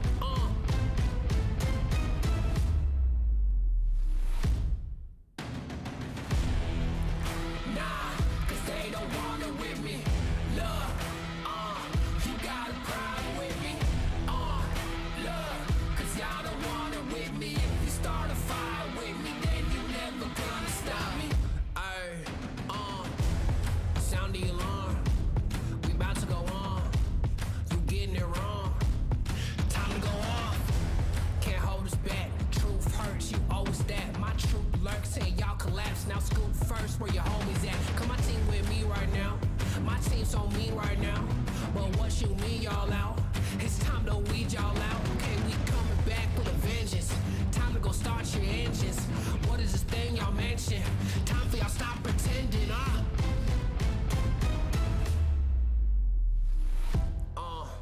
Nah, y'all can't do that.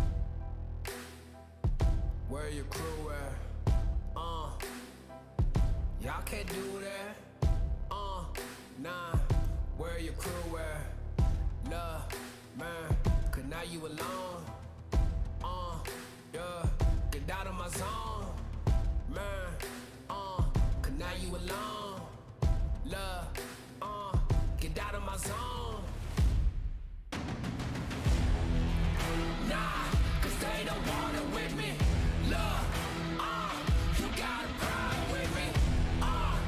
Love, cause y'all don't want it with me. If you start a fire with me, then you're never gonna stop me. Nah, cause they don't want it with me. Love, you got a problem with me. Love, cause y'all don't want it with me. If you start a fire with me, then you're never gonna stop me.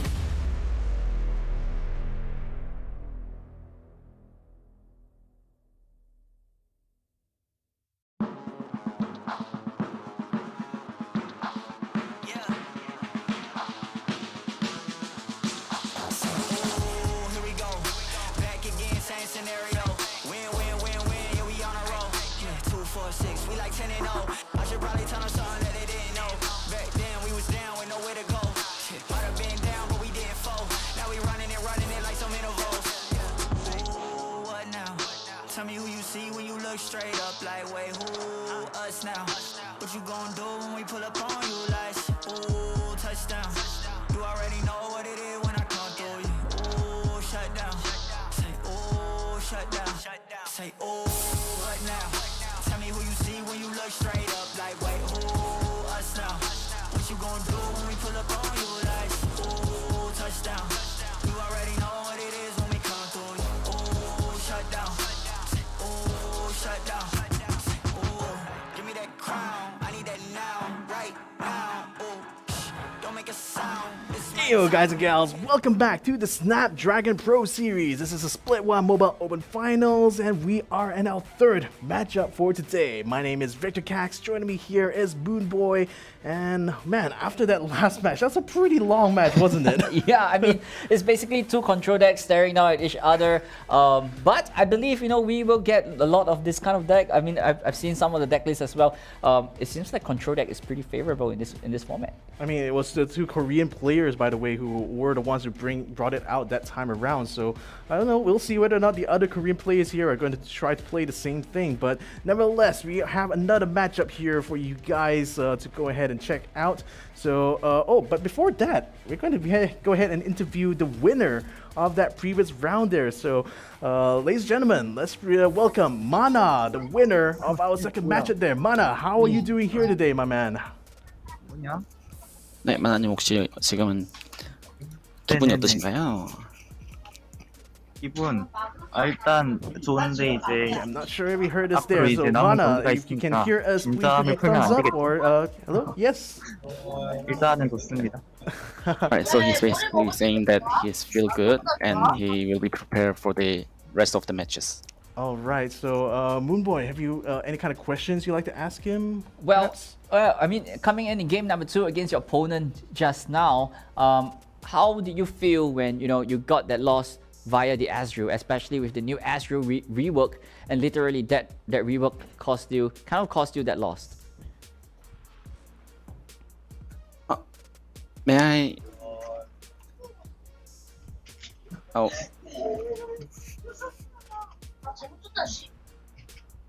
I think the audio is having some problem here.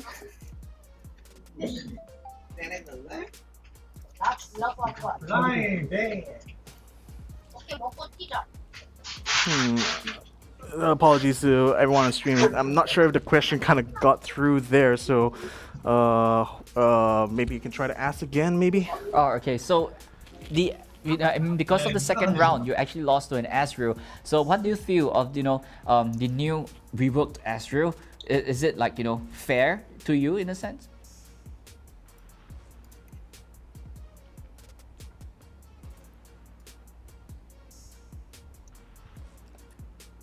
Well, seems like we are having technical difficulties there, so looks like I have to wait a little bit longer on that question there. But I mean, overall thoughts about like how Mana actually handled that matchup there? Right, I think he played it really clean and really well. It's just unfortunate that on the second game that he couldn't get that KO on that Azrael. So if the Azrael can't goes now, the Azrael is just staying around, getting more and more stacks, getting the level up, and which inevitably caused that downfall for him. But he was so close to winning, but it's just he can't find that final card to actually get that push. So it's really unfortunate for him, but overall he played it really well in all three games, but it's just number 2 is just not in favor of him. Oh, he did manage to clean it up by the end, though, so I suppose he's not too heartbroken over how that turned out anyway. But yeah, ladies and gentlemen, so sorry couldn't really get the interview through smoothly. Hopefully we're able to hear more from Mana in the future. Let's see whether or not his quarterfinal is going to prove fruitful for him as well.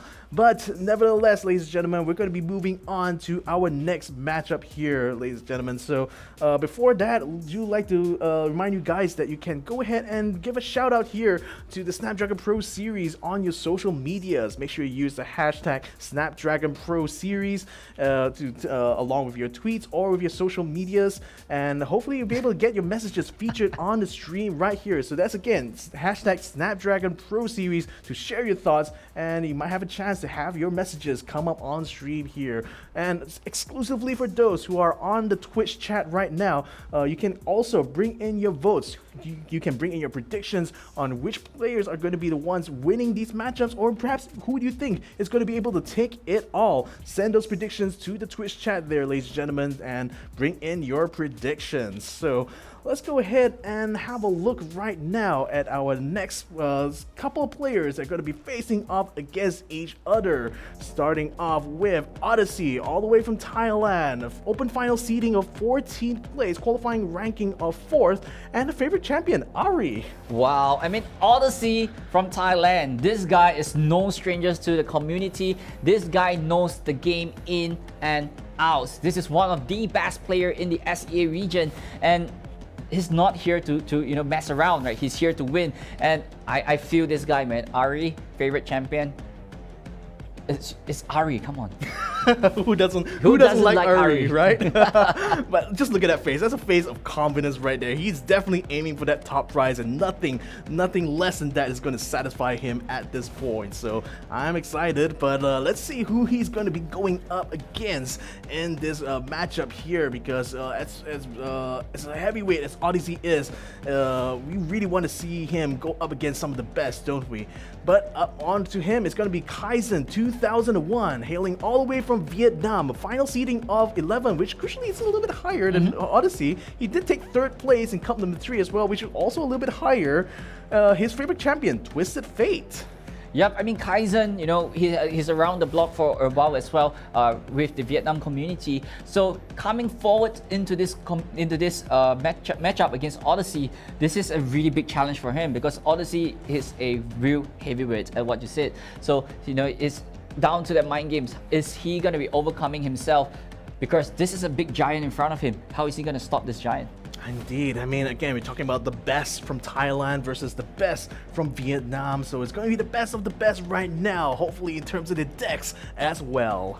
Well, let's take a look at the lineup right here. Odyssey going in with the Fizz affiliates, Jace Heimerdinger and Caitlyn Azrael. So it's a really kind of controlly and burny lineup coming in from Odyssey. However, on Kaizen's side, Fizz affiliates, and oh my god, it's Victor Karma, ladies and gentlemen, and last but not least, Timo Tristana. So this is likely going to be a little bit of Swamp, zoo kind of style, Yodels and Arm maybe, because I'm not familiar with Banner City Ionia, so we got to see what Kaizen have with this spicy list we have, and not forgetting that Victor Karma. We haven't really seen this deck running around in tournaments or even in ladder, so hopefully Kaizen give us a good display. I mean, why is that so? I mean, is the Victor Karma a very difficult deck to deal with? I mean, Karma is kind of slow at this point in time, because you have to wait until turn number 10 for her to get that level up ability. Wow, so, that's a long time. But however, when Karma is leveled up, every single spell is cast twice. So that is probably, the game plan coming forward. And there we have, ladies and gentlemen, there we go. The next round right here with Odyssey going up against Kaizen.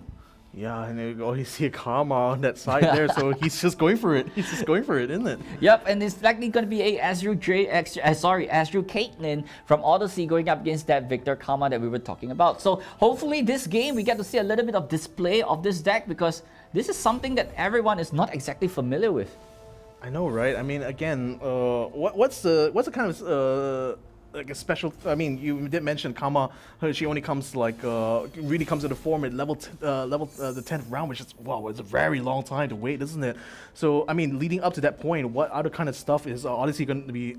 Kaizen going to be doing up to that point? Well, it's all about control, right? Take a look at Sam Will of Ionia and the barrier and healing spell as well. So it's all about controlling the board and just delaying delaying the game as long as possible, so this way that Karma could come online and maybe stack together with the Victor, and with additional spell of that augment coming in from Victor, he might get 2 keywords per Victor spell. So this is probably what he might be going for, and that Victor is a key piece to the puzzle.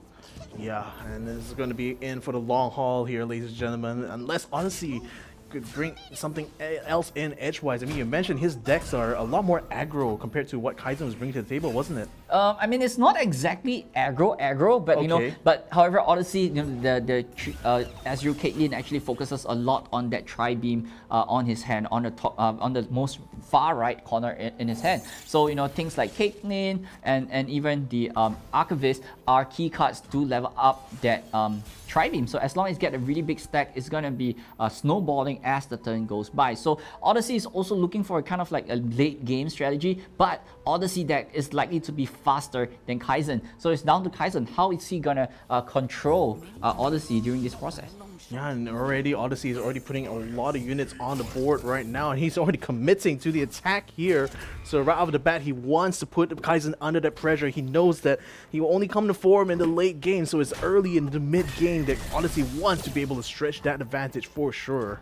Yep, as the Caitlyn goes for the attack, those flash trap is already in Kaizen's deck. So if Kaizen actually draw into those flash trap, it's gonna be dealing 1 damage to a random unit on his board. So you know, with this Poro, like you know, that could be a potential flash trap target as well. And I believe, you know, right here for Odyssey, he's just going to try to grow his tri-beam as much as possible, get that Archivist down, get a little bit of stacks onto that tri-beam, and hopefully, you know, he get a really big tri-beam later on, because as the tri-beam fires off, it not just does X damage to his opponent, but also summons a X cost unit on his board as well. So here we go.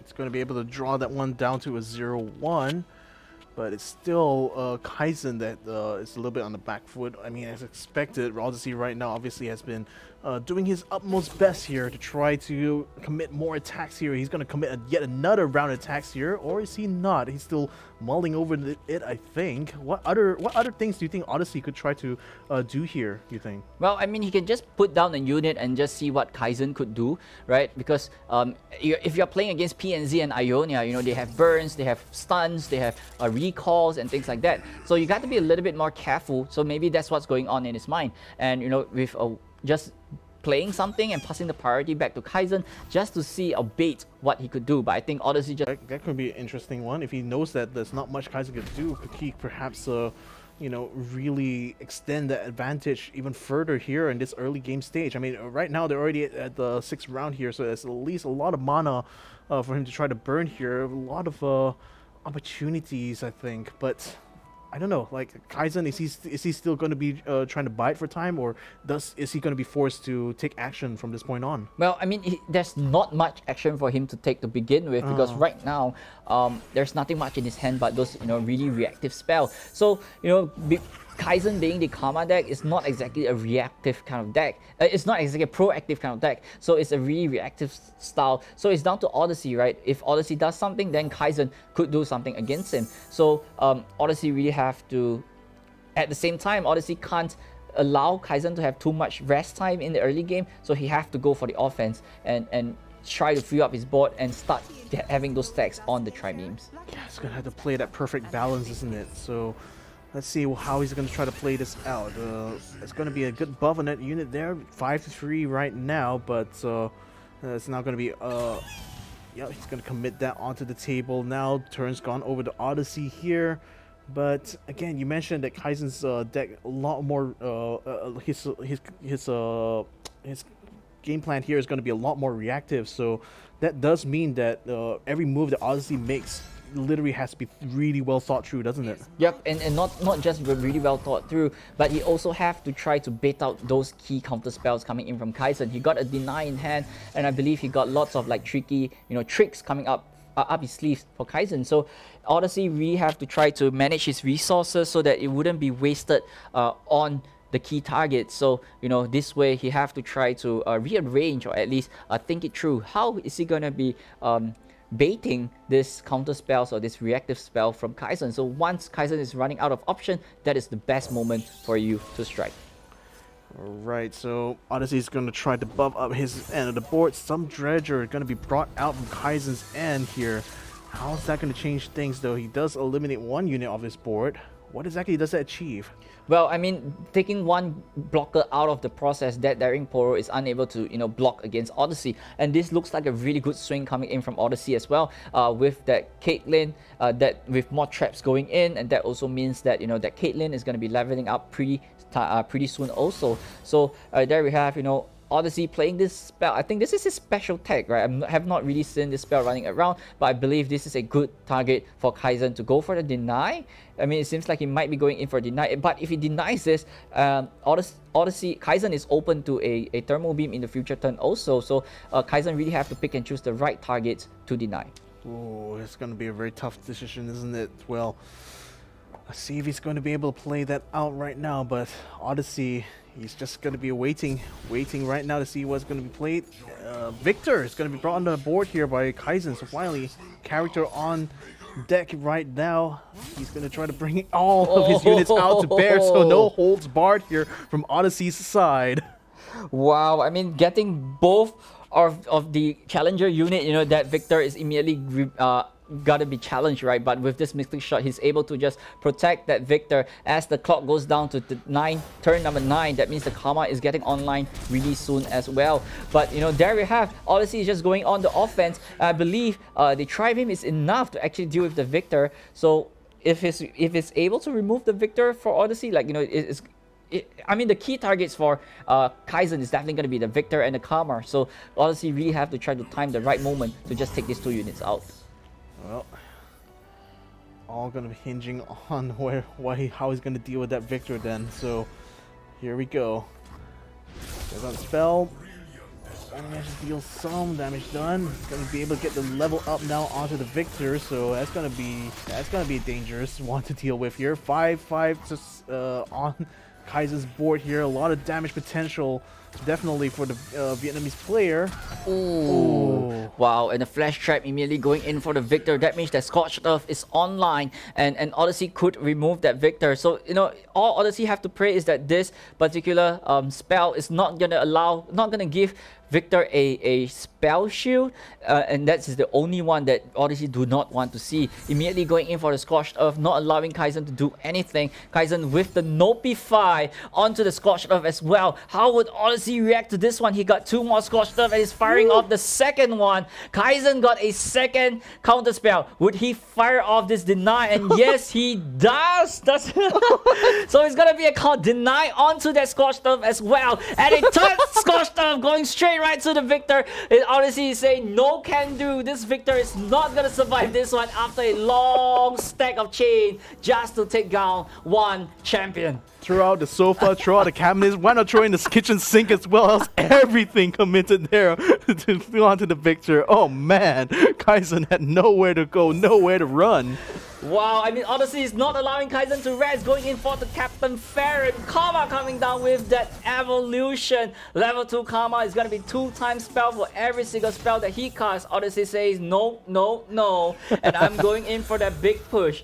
Karma is going in for the inside, trying to find for an answer. And he got a burst spell in the process that could actually save him some health. But I think that is not enough, and he have to block with that Karma. Oh boy, yep, he's gonna have to commit that down now. Who's he gonna try to block it? He's gonna try to block the 8-8 with it. Oh boy, that's gonna be instant gone then. 2 Spirit Refuges going to be brought out here. So, okay, at least some sort of shielding, but I don't know, man. It looks like Kaizen got a little bit caught out there, and now he's just desperate to try to regain some sort of advantage here. So, it just feels like now Odyssey seems to have him on the run.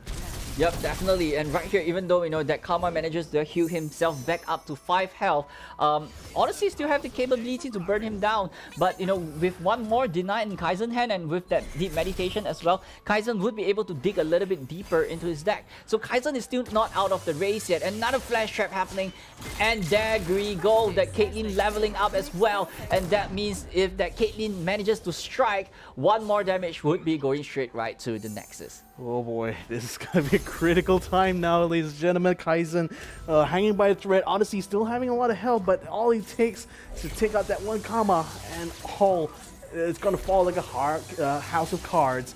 Well, on House of Cards indeed, he lost 2 of the units, leaving only Kama left on the board for him now. Is it over for Kaizen though, as he loses to Whoa, Kama? and he got that rally off that tri-beam, and with 3 mana open for Kaizen, he had no point but to scoop it up. Odyssey bringing it, wow, rolling into the right champ, into the right units, and just take the win. Game 1 to Odyssey. I am flabbergasted by how that all ended. I mean, wow.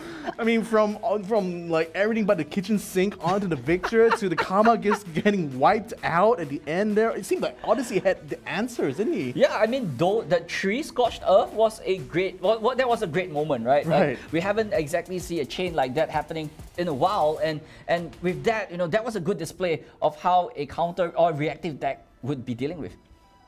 Oh man, I wonder how they're going to try to top that after game number 1. But ladies and gentlemen, we're moving on to game number 2 now. So what are they bringing to the table this time? Well, let's just take a look right here. I think Odyssey is going to switch up to the Jace Heimerdinger compared, and I believe Kaizen is sticking on to that Karma deck that he brought in previously. So Odyssey, you know, he got that turn 1. He's going in for that attack. I mean, he could, you know, stack up those spell mana up as well the next turn. So, you know, being a Heimerdinger deck, you know, you got to be a little bit more conservative, right? Because turn number 2, you're not going to do much. You have to conserve that mana so that you could go and have 6 mana in turn number 3. So it's still going to be turn number 3. That's going to be a decision point here on this one. So far, only Kaizen's taken some damage here, but that's only from the 2-1. So not much, not much in the long run, hopefully. But after that absolute spanking, I have to say that Odyssey managed to pull onto Kaizen, one wonders how his confidence must really fare when it comes this round. I mean, does confidence really factor into these kind of matchups though? Yeah, it does, right? Because it kind of like, you know, it's mind games when it comes to like games like that. And Odyssey immediately got that Mark 6. I think Kaizen is not allowing it to rest as well, as that Daring Core comes down as a blocker. And you know, it's just at this point it's just chill, right? Odyssey could just, you know, take out those units because he could play the Jace the next turn as well. He's gonna get Challenger, and that Eye of the Dragon will be easily removed by Jace. So assembly line gonna be good, drawn out from the top of the deck there for Odyssey. He still has a decision whether or not he wants to try to play anything here, or he could just try to pass on, because like a lot of the cards in his hand are like we gotta see 4 6/6s, sorry, 3 6s, and a 5 there as well. So he might do as well just to wait the next turn. But Kaizen already has 2 units committed, though granted it's only 1 damage in total. But do you think there's other things that Odyssey might have to watch out from around the corner? Well, I think, you know, Odyssey only has 1 play right now. It's definitely going to be putting the Jace down, going in for the Challenger, trying to take out the Eye of the Dragon from Kaizen's board, so that, you know, he wouldn't be able to spawn more Dragonling as turn goes by. But he is a little bit afraid of things like Wheel of Ionia, or even, mainly Wheel of Ionia or Concussive Palm, so that, you know, it could remove that Jace of the combat. But I think, you know, Odyssey just going in and just saying like, if you have it, you have it, and if you have it, show it to me. That, you know, it seems like Kaizen is playing as though like he have it because he's just conserving those mana. So this attack, this strike or this attack from Odyssey is just gonna give Odyssey a little bit of information. Does Kaizen have this kind of protective spell in hand? And that information is power, isn't it? And Odyssey certainly wants to know what exactly Kaizen has in plan here, or at least on hand. But yep, gonna be trading there, but not quite a trade. Jace is still on the board for now. So now the turn is gonna be on to Kaizen here. So what do you think he might be thinking of at this point? Well, I think, you know, Kaizen right here is just waiting reactively and hopefully draw into his champion, because we've seen in the previous game, it really relies a lot on the Victor and Karma together. So without these 2 champions, he can't exactly be doing too much. So, and at this point in time, you know, no Victor in sight, no Karma in sight, and Odyssey have to start the bullying game going. This way he could just control and just, you know, take out Kaizen as soon as possible before the Karma actually comes online. And the Wheel of Ionia coming in from the top deck from Kaizen is crucial, as it will be able to send Jace up to Odyssey's hand, and Kaizen could just buy some time. That's the thing. It's like if like Odyssey doesn't act soon enough and Kaizen successfully draws either the victor or the Kama, then perhaps only then does Kaizen have an opportunity to try to fight back. But I mean, is there any kind of way for Odyssey to know ahead of time that he could literally try to try to end this early?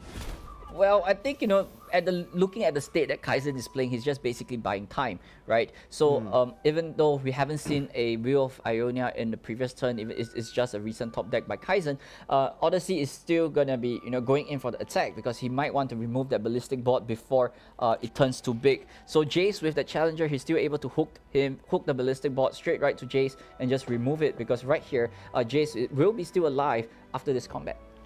That's the thing. So let's see how it's going to play out here, ladies and gentlemen. We're still 18-18 right now. Odyssey and Kaizen still a little bit of a stalemate for now, but only because Kaizen is playing delaying tactics here. So time is about to run out here for Odyssey. Is he going to commit the spell here? Or is he going to get it? Yep, he's going to level up the Jace. Yep, and his second 6-cost spell has already been fired off for Odyssey. He's trying to just take out that ballistic board. Kaizen is not allowing this to go down though with the deny and just denying it off it as well. But the Jace, the damage is done. The Jace has already been leveled right here, and the ballistic board has nowhere to run. Kaizen's only way to protect this ballistic board is the Spirit Refuge going it down, having some barrier and 2 points of healing from it as well. So this is not going to be doing too much damage to Kaizen, and everything is still under control. Oh, okay. A little bit of a few, I expect there. A breath of relief from Kaizen's side, but now that the shield's already used up, maybe all the tricks might be out of the back here, but Odyssey still has a lot of advantage on his hand though, not least due to the level Jace, that's for sure. Yep, definitely. Like with the level Jace, it's gonna be cloning or duplicating whatever 6-cost spell that he's gonna cast. So even though with a deny, it's not gonna be enough because you have to deny something twice because it's gonna be duplicated. So Odyssey got an option right over here to go for the Shock Blast to actually remove the ballistic board once again. But instead, I think he's just gonna be playing slow, right? Hopefully Kaizen commit to something, a second ballistic board, and this is the opening that Odyssey is looking for. Once and for all, destroy both of them at the same time. Ooh, 2 birds with 1 stone there. So Odyssey might just have a little bit of a coup here onto Kaizen. Let's see if that's going to play out that way though. Still waiting for it to commit. No, he's going to switch around to a different spell. Yep, I believe, with this one, Odyssey is just trying to fill up his board, right? Because he can remove that ballistic board easily with Jace. But look at this amount of board, right? He's just going in for the offense. He just wants to remove Kaizen as soon as possible, because we know as turn number 10 is the crucial turn. Get excited going on to the Jace as well. Odyssey, I believe that is a second Jace. Yes, you have a second Jace in hand, so that is a-okay for Odyssey, as he could just replay the Jace later on. And he got a Hammerdinger off the top of the deck as well, so he has options, obviously. But very aggressive right off the bat here from Odyssey. Is it going to pay off for him, though? I wonder. Yep, Odyssey immediately firing off the accelerator at this point in time, giving everything additional keyword. And there we have quick attack on everything. So right here, Kaizen is have to try to defend, because right we got a 10-2, 7-2, 6-2, and 6-3. And this is a huge swing coming in from Odyssey. How would Kaizen react to this one? It's not over for Kaizen yet, but it's looking really grim for him. He's got to bring all hands on deck right now. Got to try to tank all of that damage there. Luckily, he's going to be able to bring it down to a 4, but only just. But man, that's every single unit gone on the board there for Kaizen, and still a lot of aggression available here for Odyssey. Yep, Kaizen immediately going in for the deep meditation, trying to filter his deck off those spells so that hopefully he gets into a champion. No, but a Some Dredger off the top deck. Is that a Victor or a Karma that he's looking for? Still no, and it's a Boon. Baboon is really looking bad for Kaizen right now, even though with just a Wheel of Ionia is not enough. Odyssey could just replay that that Jace once again, or he could go for the Heimerdinger to get more value. There we have that Shock Wave, the Shock Blast right over here, and getting a Mark 6, and there we have Kaizen surrendering it over, and Odyssey, the heavyweight all the way from Thailand, taking it home 2-0.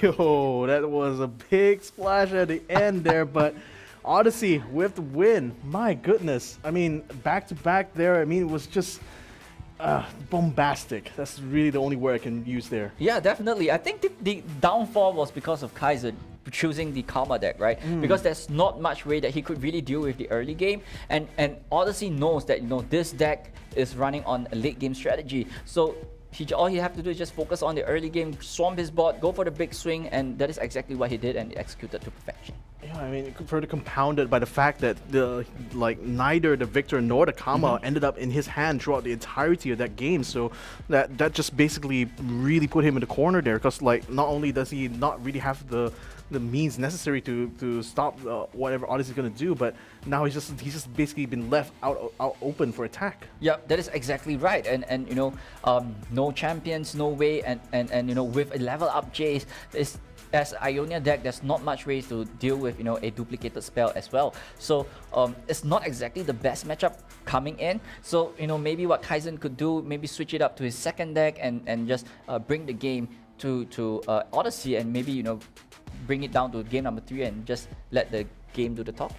Yeah, well, that was whatever you want to behold. But ladies and gentlemen, quick shout out to our sponsors here, starting with Snapdragon Elite Gaming. When winning matters, the platform that provides the space, the opportunity for our top Legends of Runeterra gamers in order to show themselves on the world stage. And also to our other sponsor, Monster Energy, unleashing the beast right here in the Snapdragon Pro Series. So that was a very exciting match there, ladies and gentlemen. Make sure, if you guys want to join in on the action, don't forget Split 2 is coming up soon. The signups are already open for registration on snapdragonproseries.com, so head on to that website right now if you want to join in on this Legends of Runeterra action. So that's going to be all for this particular matchup. We're going to be back with more Legends of Runeterra matches right after this short break, so don't go anywhere. We'll be right back after these messages. The Snapdragon Pro Series is brought to you by Snapdragon Elite Gaming and Monster Energy.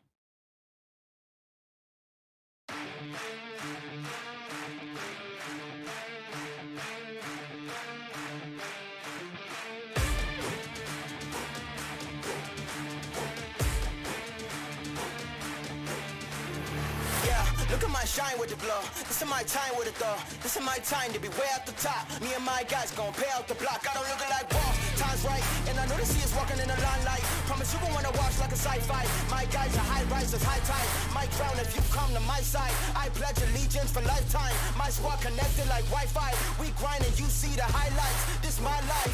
It ain't a game now. Me and you, we ain't the same now. Lions coming out to play now. Opposition out the way now. Out of the way. You wasn't invited. Say you come to play. I dare you to try it. You don't wanna try me. Don't step up to my team. Yeah, out of the way. Yeah, yeah. Out of the way. Yeah, yeah. Out of the way.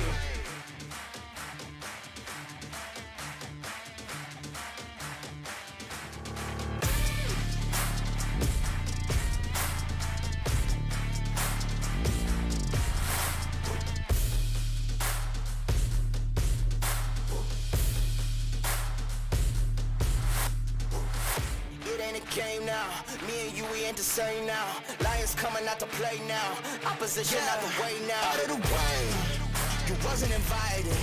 Say you come to play. I dare you to try it.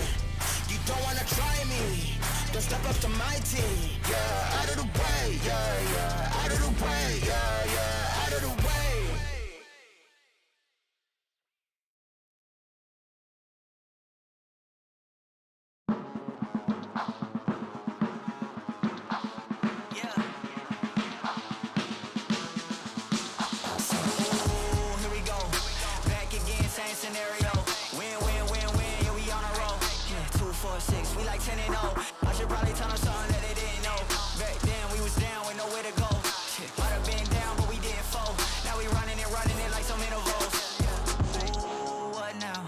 Tell me who you see when you look straight up like, wait, who us now? What you gon' do when we pull up on you like, ooh, touchdown. You already know what it is when I come through you. Ooh, shut down. Say, ooh, shut down. Say, ooh, what now? Tell me who you see when you look straight up like, wait, who us now? Ooh, touchdown. You already know what it is when we come through you. Ooh, shut down.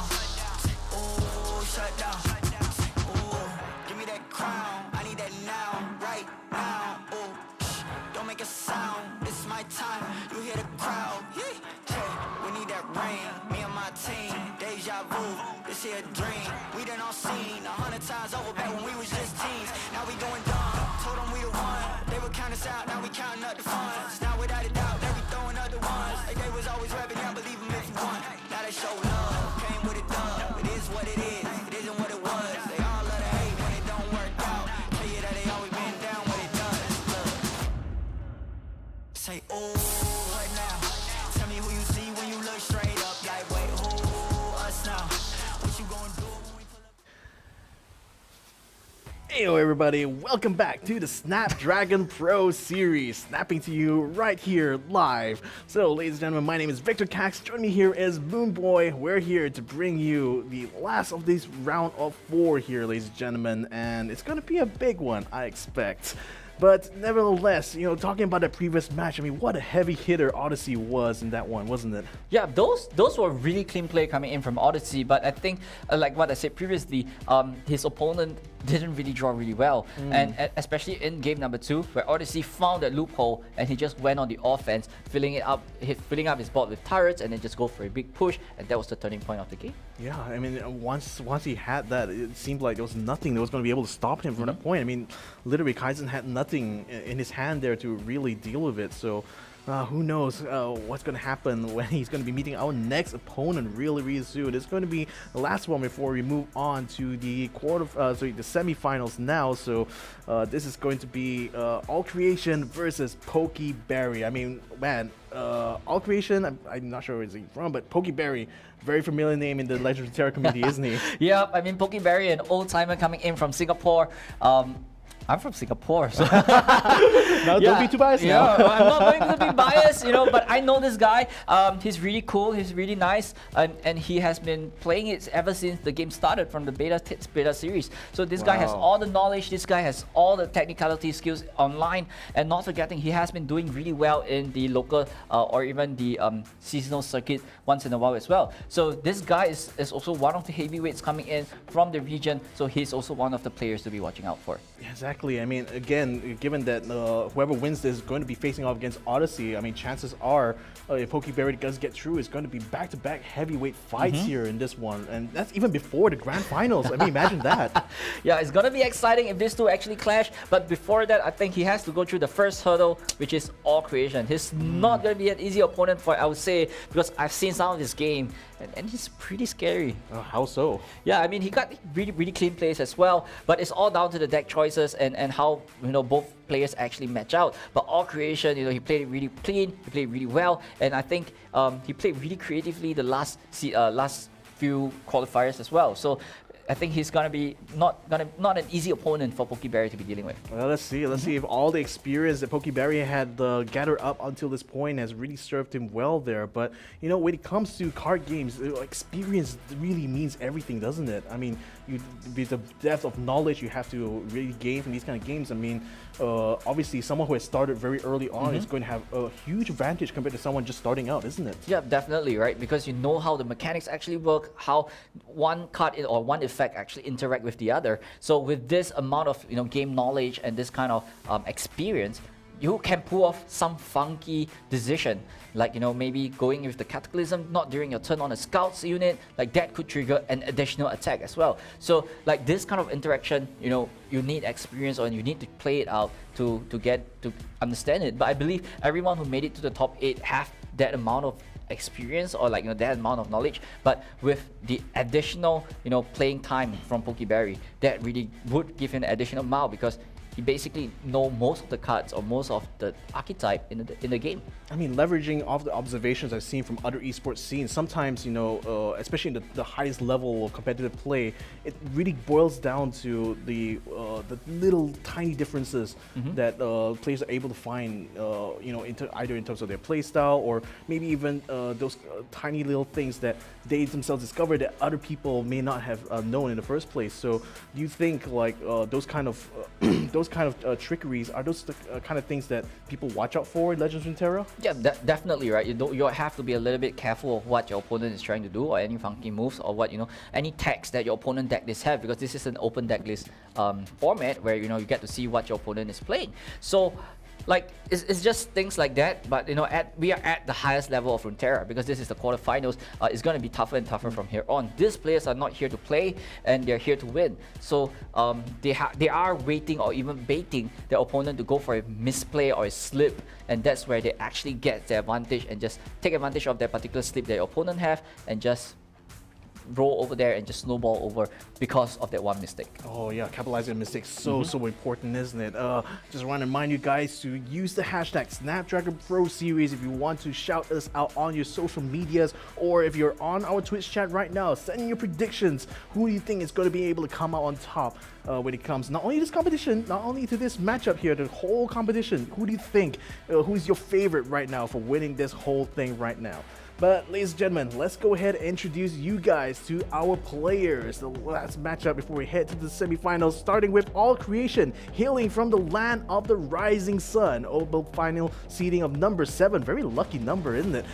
Qualifying ranking, 2nd place in cup number 3, favorite champion, Lissandra. Yep, it looks like this guy is on to some control of Felroid style of deck, right? Like, with Lissandra being his favorite champion, I am hoping that he will be bringing a Thrall lineup with a Lissandra in it as well. So, if he manages to pull this off and, playing his favorite champion in the process, it's gonna be really achieving for him.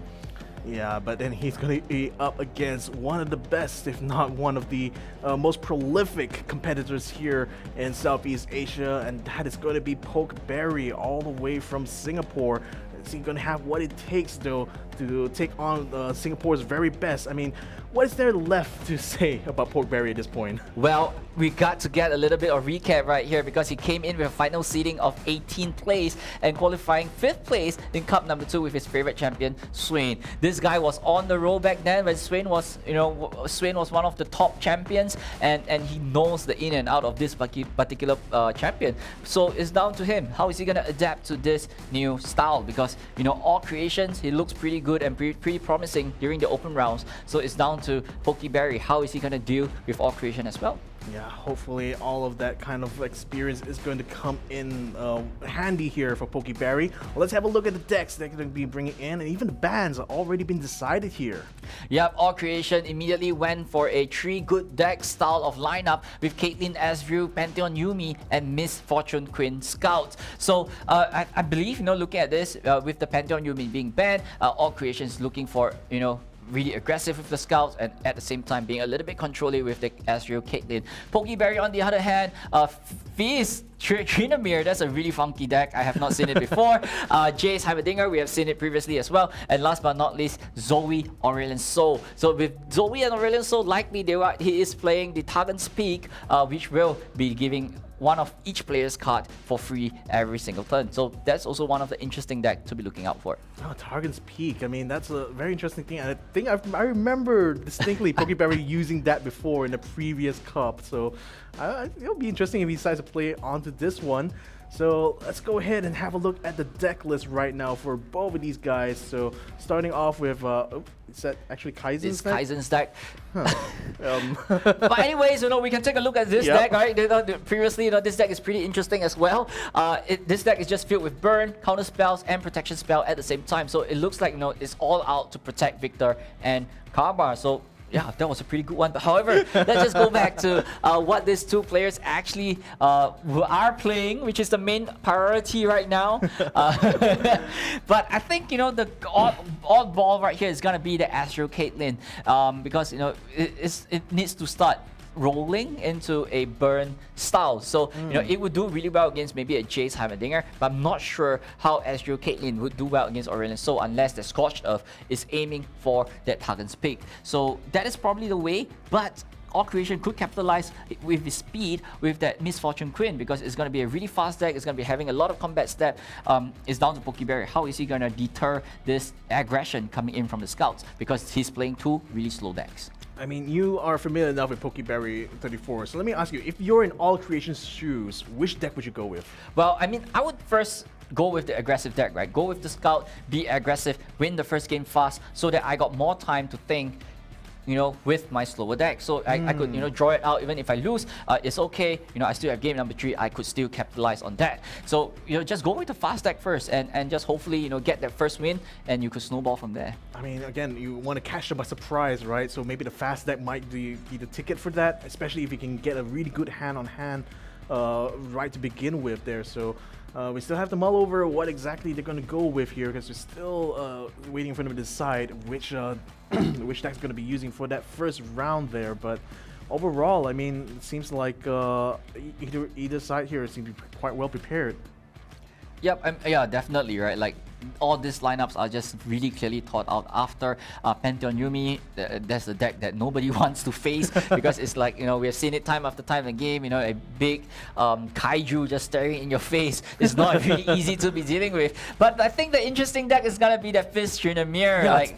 Tell me more about that. I have no idea what is he running on that thing, but I believe it might be, based on the champion selection, it might be a Feel the Rush deck as well. Adding a little bit of SI kind of flavor in it, like a little bit of control like Vengeance or even some healing in the process. So it looks like it might be that kind of style, but we might see maybe later on into the rounds, we might see more from him. And there we go, ladies and gentlemen, all creations on the Scouts, while Pokeberry on the Heimerdinger Jays. Okay, so going for something that's more familiar here. So let's see how it's going to play out. Just only drawing out the hands, not quite committing anything quite yet. I mean, I'm not sure right now, like, what's going to be the game plan here for either side? Well, all creation is all about speed, right? Putting everything down on point. He actually missed himself a turn number 1. Turn number 2, he dropped himself a Fleet Feather Tracker, and he got a clear 2 attack going in. Immediately going in, Pokeberry just controlling it, right? Not able to deal any damage with that Valve Feast. So all creation, he has to drop that MF on 3. But it's a little bit awkward right now because, there's no other attackers. He could go for Miss Fortune on 3 until a Navigator on 4. So this way, he could trigger double stacks onto that MF. So Pokeberry right here, he have to think of a way or even, preserve a little bit more mana so that he could remove that MF off the board. Yeah, so MF is going to be a thorn on the back there if we can deal with it quickly, though. And like just you said, brings out the 4, so that's going to be a 3-3-2-4-1-2. All creation side. Spell's going to be committed here. Yep, and immediately going in for the Shock Blast, removing the MF. You don't want that MF to be on the board, but all creations have to protect the MF with his life. Sharp Sight immediately going into the MF as well, not allowing it to go down. Upright Island Navigator attacking for 2 damage plus the effect from MF is just dealing 1, and I think this is gonna be a Pokeberry is able to just take down this 3 damage, and all creation would go for a second swing with the Navigator and together with the MF. Yeah. Or rather, just going to go to Navigator alone for now. But again, he's going to have to deal with that sooner or later, though, Pokeberry is. So for now, though, things settling down. It's going to be his turn here. What do you think he's going to try to do here? Well, I think, Pokeberry right now don't really have enough mana to deal with the MF. So, going with attacking with this 2-1, get himself a a spell mana, so he could allow himself to go for that Vengeance onto that MF, but it doesn't feel valuable for him to actually do that just to remove 1 MF. And there is a chance that all creation actually have a second MF, which is right now in the form of a Make It Rain. All creations could still bounce back off that Vengeance. So it's down to Pokeberry. Like, I don't know, is he gonna commit to this Vengeance? Because I don't think it's a really good idea to do that. Maybe I might have to try to pick something else here. Who knows? All creation is going to have his turn. Oh, he skips it over back to Pokeberry again. So perhaps just waiting to see what Pokeberry is going to try to do here, or is he already charging up his side of the table? Because that's looking very stacked though on all creation side. Yep, all creation is still going on the offense right here, and I think Pokeberry have to defend off this one and not allowing any more damage to go through because all creation has such a wide board. And however, Pokeberry managed to go for the Vengeance onto the MF instead of the True Shot Barrage the next turn. So this way the MF is being controlled right now, but all creation have a second MF into a Golden Aegis later on as well. So all creation is not gonna allow Pokeberry to breathe at this point. Yeah, still maintaining aggression here on All Creations' side of the board. He's going to be committing a lot there. Not the MF this time though, but still, Pokeberry is still going to have to figure out a way to mitigate all of this damage here. Still able to bring it down to at least 3, so not too bad in the grand scheme of things, but still quite painful indeed. Yep, so looking at the board of All Creation right now, we see the perfect number 3, 2, 1. And that is the number that Pokeberry actually want to see with the True Shot Barrage in hand. But Golden Age is immediately going onto the MF, so that All Creation would go for the rally and have a second attack. Pokeberry is not allowing that to happen, just taking out 1 unit on the board at the same time. So this way, he could have some breathing space. And it's just 3 damage, bringing Pokeberry down to 9. He have to start conserving his health, because right now it's really looking not exactly great for him. Yeah, and he also still has a Navigator in hand though, so wonder if Pokeberry, I mean his hand's also starting to dry up as well. We've got what, 979 on his hand there, so he's gonna have to go in for the long run in this one unless he can somehow pull another card out of his hand. So, looking a bit tough there, I think. Yep, and the top deck Cithria from All Creation actually is a kind of a showstopper for All Creation, because right now after this True Shot Barrage, he could just play down the Island Navigator and then play the Cithria the next turn if he chooses to, and continue that offense, because right here the Island Navigator have the Scout tag on it, and this is going to be a free 3 damage coming in for All Creation.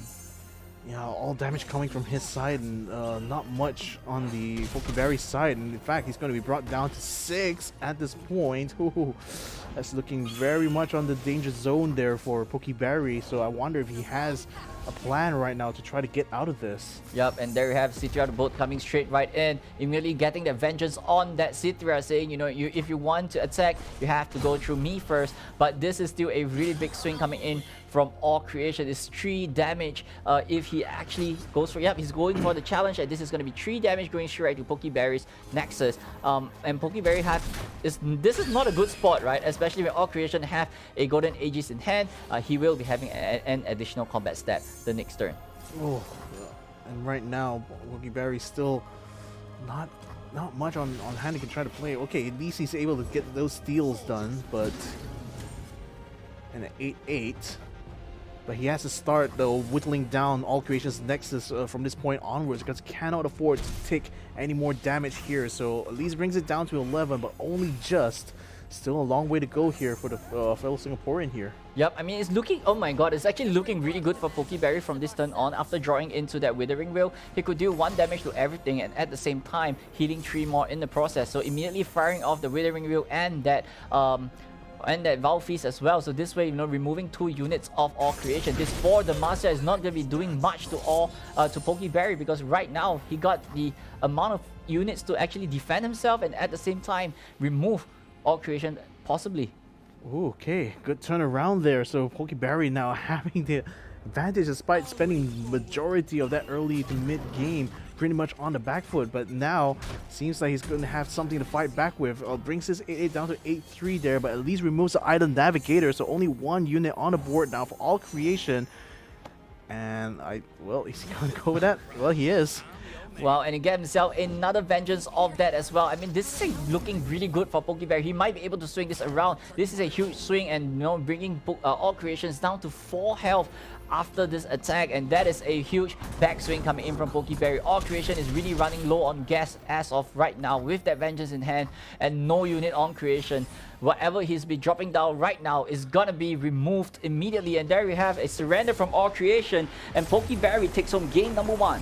Wow, I mean, I'm kind of confused. Like, what exactly went wrong there for All Creation, or maybe what went right there for Pokeberry? Actually, which one should I ask? Well, I think Pokeberry did it really well. He actually controlled the opponent's board, removing those both MF while it comes down, having that Shock Blast, removing 2 units as that goes down as well. So being a control deck, as long as you control this aggro deck, it will run out of gas sooner or later, and that's what Pokeberry did it to its finest. And there we go, game number 2, and we got Targan's Peak going up against Scouts. Oh boy, Targan's Peak. Here we go, ladies and gentlemen, out from Pokeberry's side. But yeah, to your point, I mean, it was like very thin margins though for Pokeberry on that last round, not gonna lie, but still to be able to turn that around from that point on, surely no mean feat there. Yep, and I mean, being a control deck, all you have to do is just hang on, right? Hang on, hang on till the aggro deck runs out of gas, and that's exactly what he did. And looking at all creation hands right now, he got that 2-drop, he got that 3-drop with the MF,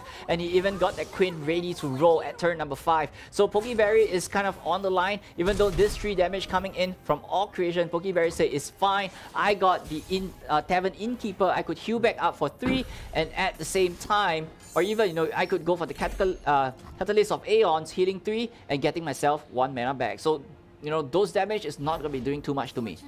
Yeah, I mean, that attack just completely negated, isn't it, immediately. So all creation back to square one, I'm afraid, but at least he does have units on the board, so he has that to start with, including the MF as well, so he's going to commit all of that on the board right now. What's your move, Pokeberry? Well, Pokeberry did a really good pass straight right to all creation, saying like, you know, I'm not gonna commit to the Target's Peak yet, because if I do, you got the opportunity to have a wider board later on with the additional 2 mana. So at 10 health, I'm fine. I got that Target's Peak, and I got an Radiant Soul and a Feel the Rush in my hand. And right here, Pokeberry could still heal back 6 more damage with 2 Tavern Innkeeper. At the same time, he's thinning down his hand. So, you know, this Target Speak is going to be working well for Pokeberry if the Target Speak actually hits on that Feel the Rush. Oh boy. Maybe even Pokeberry might be feeling the rush very, very soon, but he just needs to wait for the right moment right now, because all creation still has a lot of units on the board. And there you have 0 cost Feel the Rush for Pokeberry, and this is what he is looking for. He even top deck a stun spell to actually stun one of his unit. Yep, one of all creation's unit, and you know, this kind of like shows that not allowing all creation to do much in this process. And I think it's gonna be the time, baby. 0 cost Feel the Rush. Discount is good. Good chip is good. Oh boy, it's gonna be all downhill, I guess, from this point on. Here he comes. Feel it. It's gonna come. Oh! Take a look at this. Just turn number 6. 2 10-10s already on the board, and a Zoe as well. And it's looking really, really good for Pokeberry, because that luck on that Target Speak is just high rolling for him. Jeez, like, what did he need to trade in his life to get this level of luck? I wonder. My goodness.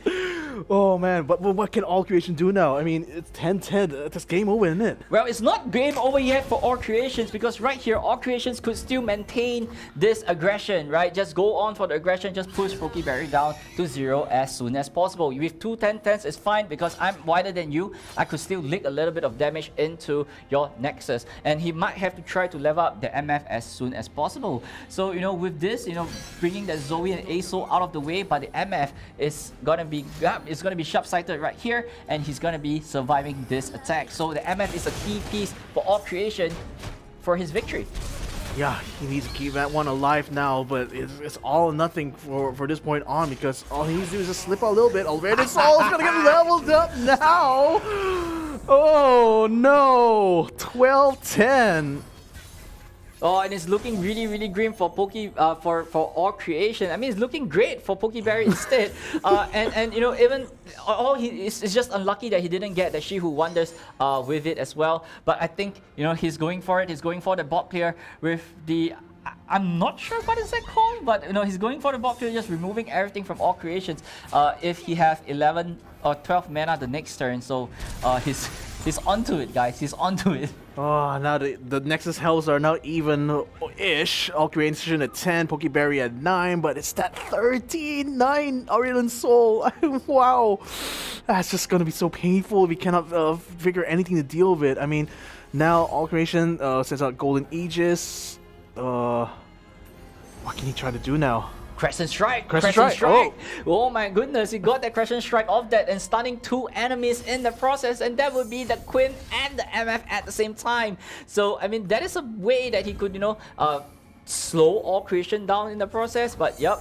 Oh, instead he's not going for the MF, he's just, you know, going for the stun on the Quinn and the Fleet Feather Tracker. So this way, it's really awkward, right? If you want to go through me, you really want to attack, you have to go through these 2 huge 10-10s or even 13-9 Aurelian Soul. He wants to draw out the MF. He wants to kill it right on the table, right there and then. Doesn't want to give him a chance at all. I mean, wow. talk about like taunting. This is like some next level taunting right here, I think. Yup, and All Creations goes for the Valor, but immediately gets Sunbreak. And this is a 6 damage spell on a 2-1 bird, ladies and gentlemen. This is how committed Pokeberry is to stop All Creation from his shenanigans. Maria Warden coming down and an elusive unit that's not gonna stop Pokeberry because he got an elusive blocker with that Zoe in the form of Zoe as well. And he draws another Target Speak to just thins down his hand or thins down his deck in the process. But All Creations going for a swing, and MF immediately leveling up. Yep, coming sooner rather than later. He's gonna need every little bit of damage he can try to bear here against Pokeberry, but can he survive this next onslaught though?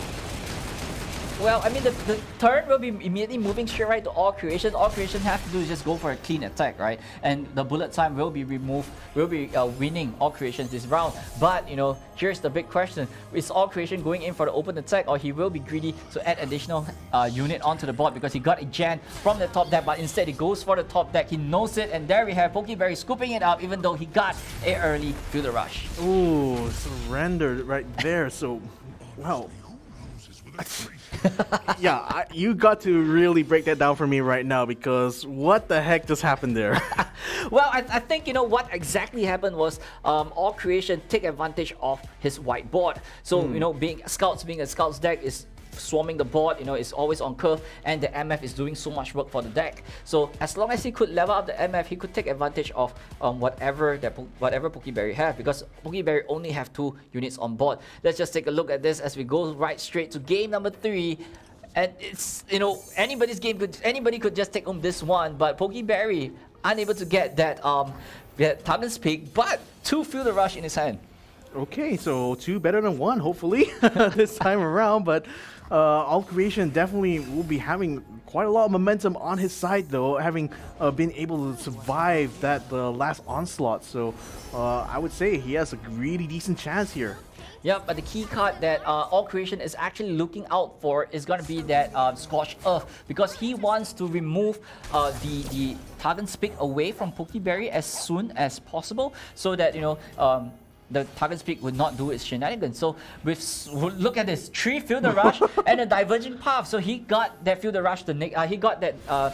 Exactly. He's drawing out that Target's Peak right now, and the chances of hitting that Field Rush is just too high, and everything in his hand right now is overvalued. In minimum value is 8, and those are all premium cards in Pokeberry's hand. Yo, that's a lot of value in his hand right now. All Creation is gonna have his work cut up for him in this point now. What's he gonna try to do here? Oh, another Divergent Path gonna brought out. So I think the only play for Pokeberry is simple, right? Target Peak. Just play the Target Peak and let the Peak do the speaking, and hopefully he just lands onto a Field Rush, because looking at All Creation's hand, there's not much removal, right? There's only the small ping removal in the form of the 3 mana and the 4 mana spell in All Creation's hand, and Pokeberry is just ramping and just getting 2 more ASOs in the process. So I mean, he's not playing the Target's Peak just yet, because he got to respect All Creations having Scorched Earth in his hand. I really dread when they wants to reach round number 10 there, because Pokeberry, I mean, again, what did he have to sell in order to get this level of luck? He had to sell his soul to someone? I mean, honestly. Well, I mean, All Creation already found himself at Scorched Earth, so Pokeberry is playing really respectfully, right? Like, not playing straight right into it, because they only have 1 Target Peak in hand. He could just drop it down to just beat that Scorched Earth away, but he still have to take a little bit of mindfulness on his health as well. 15 health seems like a lot, but it's going to be going down really soon as the turn goes by, because All Creation has unit and Pokeberry doesn't have any. Yeah, that's a crucial thing right now. So again, Pokeberry may have all the high value cards in hand, but until he's going to be able to play it out, there's nothing that's going to stop All Creation from doing some serious damage onto him, though. So he continues to widen up his side of the board right now. All Creation is. The turn is now firmly into Pokeberry's. What's he going to do?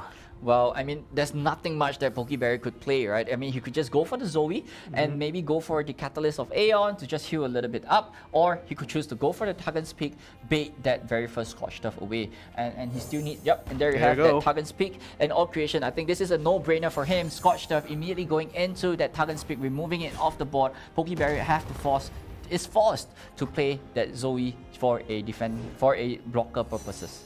Yeah, first Fire Nancy are going to be brought out again here from All Creation's side. It's going to be a very wide board on the top end. So hopefully not too top heavy right now. Pokeberry, he's got to have to play the Zoe sooner or later. Unless he might have something up his sleeve. I don't think so. I mean, it's not exactly looking good for Pokeberry right now. With this particular board state, All Creation is free to go for a 12 damage swing if he goes for the open attack. And there you have, immediately attacking for 12 damage, bringing Pokeberry down from 15 to 3 in one single swoop. But I think Pokeberry is not allowing it to rest as the Fielder Rush comes in, and he's betting on it right now. Does All Creation have a 3 damage spell? But I think All Creation have, right? He have that answer in the form of that True Shot Barrage, bringing 3 damage straight right to the Nexus if All Creation chooses to fire it off, because why not? Pokeberry is tapped out of mana right now. Yeah, exactly. Completely empty. Shock Blast going to be focused on the Aurelian Soul there. And that might be -3 on his Nexus as well. Oh, what a defeat there. All Creation. Wow, I mean that is a good match coming in from All Creation. Congratulations, the match winner right here, All Creation, all the way from Japan, winning Pokeberry 2-1. Wow, that was quite the knockout there. I mean, again, All Creation coming in really strong after that first game and continued to carry the momentum to the second game. Wow, like again, coming in here as like the newbie, I would say, when it comes to Legends of Runeterra. I'm completely in awe right now about how quickly things can turn in this game. Yep, I mean, especially when you're playing against PNZ or even Noxus that has actually landmark hits. It's actually really bad on Pokeberry. Like, that is a very bad matchup for him because he could not drop that Tuggant's Peak on time. They have to be really respectful of landmark removal, which could stop his gameplay, which that game actually put to display that once the Tuggant's Peak goes down, All Creation is not going to allowing him to have any space or any value of that landmark. Yeah, I mean, it goes to show that even if you have all the best cards in hand, doesn't necessarily guarantee you to win. So shout out to our sponsor, Snapdragon Elite Gaming, when winning matters, providing the platform for players just like All Creation to bring the knockdown of some of the best players here in Southeast Asia. But also, shout out to Monster Energy, unleashing the beast, literally speaking, here in this Split 1 Mobile Open Final. So that is going to be it for the quarterfinals here. We're going to be moving on to the semifinals, but I want to remind you guys one more time, if you guys really want to show us what you're capable of in Legends of Runeterra, sign up right now for Split number 2. The registration is open at snapdragonproseries.com. And okay, so it looks like we're going to be going straight to the interview right now. Okay, to All Creation. So I mean, again, I think definitely you're gonna have to ask him how exactly or what exactly was his game plan going in. He knew that he was going to have this advantage going in, or was it really something he played out? Yeah, I mean, we could pose him this question, or what else do you want to find out? I think maybe what is your game plan against the Tuggant's Peak, right? After seeing 2 10-10s on board. How are you not intimidated? I know, right? I mean, I'm straight up. The moment I see a 10-10 on my opponent's board, okay, I'm done. It's over. I have no idea what to do from here on, man. But it just goes to show that when you keep your cool, when you have the right kind of cards and the right knowledge on how to use it, you can literally turn a losing situation to a winning one just by the snap of the finger, isn't it? Yep, I mean, this is where the experience and the calmness or the competitiveness comes in, because as you play, you know what are your outs, you know your deck in and out, and that is what exactly All Creation showcased just now, right? Even though with 2 10-10s on board on turn number 6, a Fielder Rush on turn 6, that looks really scary, but he knows how much or how well his deck is that could counterplay this big field rush from his opponent. That's it. So hopefully you'll be able to hear from All Creation very, very soon here, ladies and gentlemen. But yeah, I just like to remind you guys that we're still going to be playing more matchups later on. So make sure you guys don't tune away after this. So let's go ahead and hear from our fellow Japanese player here, All Creation. How are you doing, my man? How do you feel after winning that matchup? 今、Hello. 感情はどうですか？そのさっきのマッチを終えて、今の気持ちはどうですか？とても不利な構成の当たりだったので、乗り越えられて、一安心っていう感じですね。はい。Definitely it was a disadvantage for me in the beginning, and I'm really glad that I got over the disadvantage and won the game. Oh, that's nice. Yeah, but what is your game plan? Or what was in your mind when you see that turn 6 field rush? さっきのゲームでその不利な場合を見てどういうふうに対応しましたでしょうか？勝つために。そうですね。スカウトを使ってたときは、もう次のドローでトップでゴールデンイージスを引くしかないかなという感じで、プレイして、運よく引けたので、勝てたかなという感じですね。So there was a few cards after that came up, and then I got pretty lucky as well, and I guess that was one of the parts that got me to win the match. Wow, I mean, luck, right? I mean, such a huge factor here, ladies and gentlemen. But I think last question to you there. I mean, what's going to be your move from now on? I mean, we're going to be going into the semifinals now. How confident do you feel you're going to be able to make it to the grand finals? はい、最後の質問です。今の次の対戦でどういう風な準備をするのでしょうか？それと最後グランドファイナルまで勝てるかどう思いますか？そうですね。当たり運が良ければ勝てるんじゃないかと、そういう構成を持ってきているんで、一貫して僕のデッキが強く出れる相手が出てくれば、優勝はできるんじゃないかなと思っています。はい、ありがとうございます。So definitely it will be of course luck, but at the same time it will be the decks that I use. So I'll be choosing the strongest decks against the players and fighting using the current decks. Oh. Just taking whatever opportunities you have. So yeah, definitely sounds really good for you there. Congratulations once again to you, All Creation, and good luck for your next matchup, man. はい、次の対戦まで頑張って。All right. So that was All Creation there, and again, very soft-spoken. A lot of these guys, aren't they? They're shy. They're really shy, right?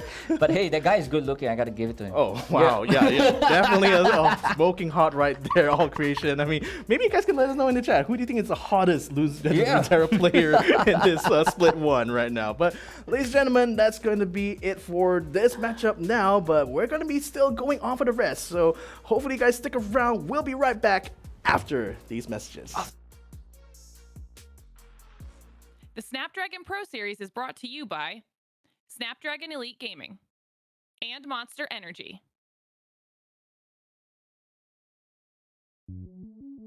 Welcome to the place where dreams come true, where everything you want can be yours, if and only if you're willing to work for them. You're willing to hurt for them. But most of all, you're willing to be first for them. Ha! Look, I'm going straight to the top. I don't know how I would stop, like it or not. I got some goals that I'm hitting. You hear what I'm spitting, it's hot. Look what I got, whole lot of passion and pain. The road to success is insane. Stay out my lane, cause I'm on a mission. I'm getting what stands in my way. Yeah, I'm a beast. I wouldn't play with me, baby. The way that I'm training is crazy, and I do it daily. You wanna talk about drive? I got more drive than Mercedes. I've never been lazy. I'm in the room, it's a red alert. You wanna compete? Well, get better first. I got 10 toes in the dirt, push through the hurt just to show them my worth. I'm the best. Yeah, I'm the best. I never stress. I know what's next. I'm who they test, like we playing chess. But I'm unimpressed, so now let me flex. Ha, yeah, I'm a work through the struggle and hurt, cause I know my worth, and I gotta be first. Ha, yeah, I gotta be first. Look, I don't want anyone's sympathy. I understand what it's meant for me. I give my focus and energy. If it's meant to be, then it's meant to be. But mentally, I'm undefeated. They hear that and say I'm conceited. Like there's no reason. Like I don't beat them and come back again just to teach them that when you work under pressure, you reach higher measures. They'll try and bring you down, but you cannot let them, and only get better and focus on cheddar. Eye on the prize and you'll become a legend. Like, when I'm in the room, it's a red alert. You wanna compete, well, get better first. I got 10 toes in the dirt, push through the hurt just to show them my worth. I'm the best. Yeah, I'm the best. I never stress. I know what's next.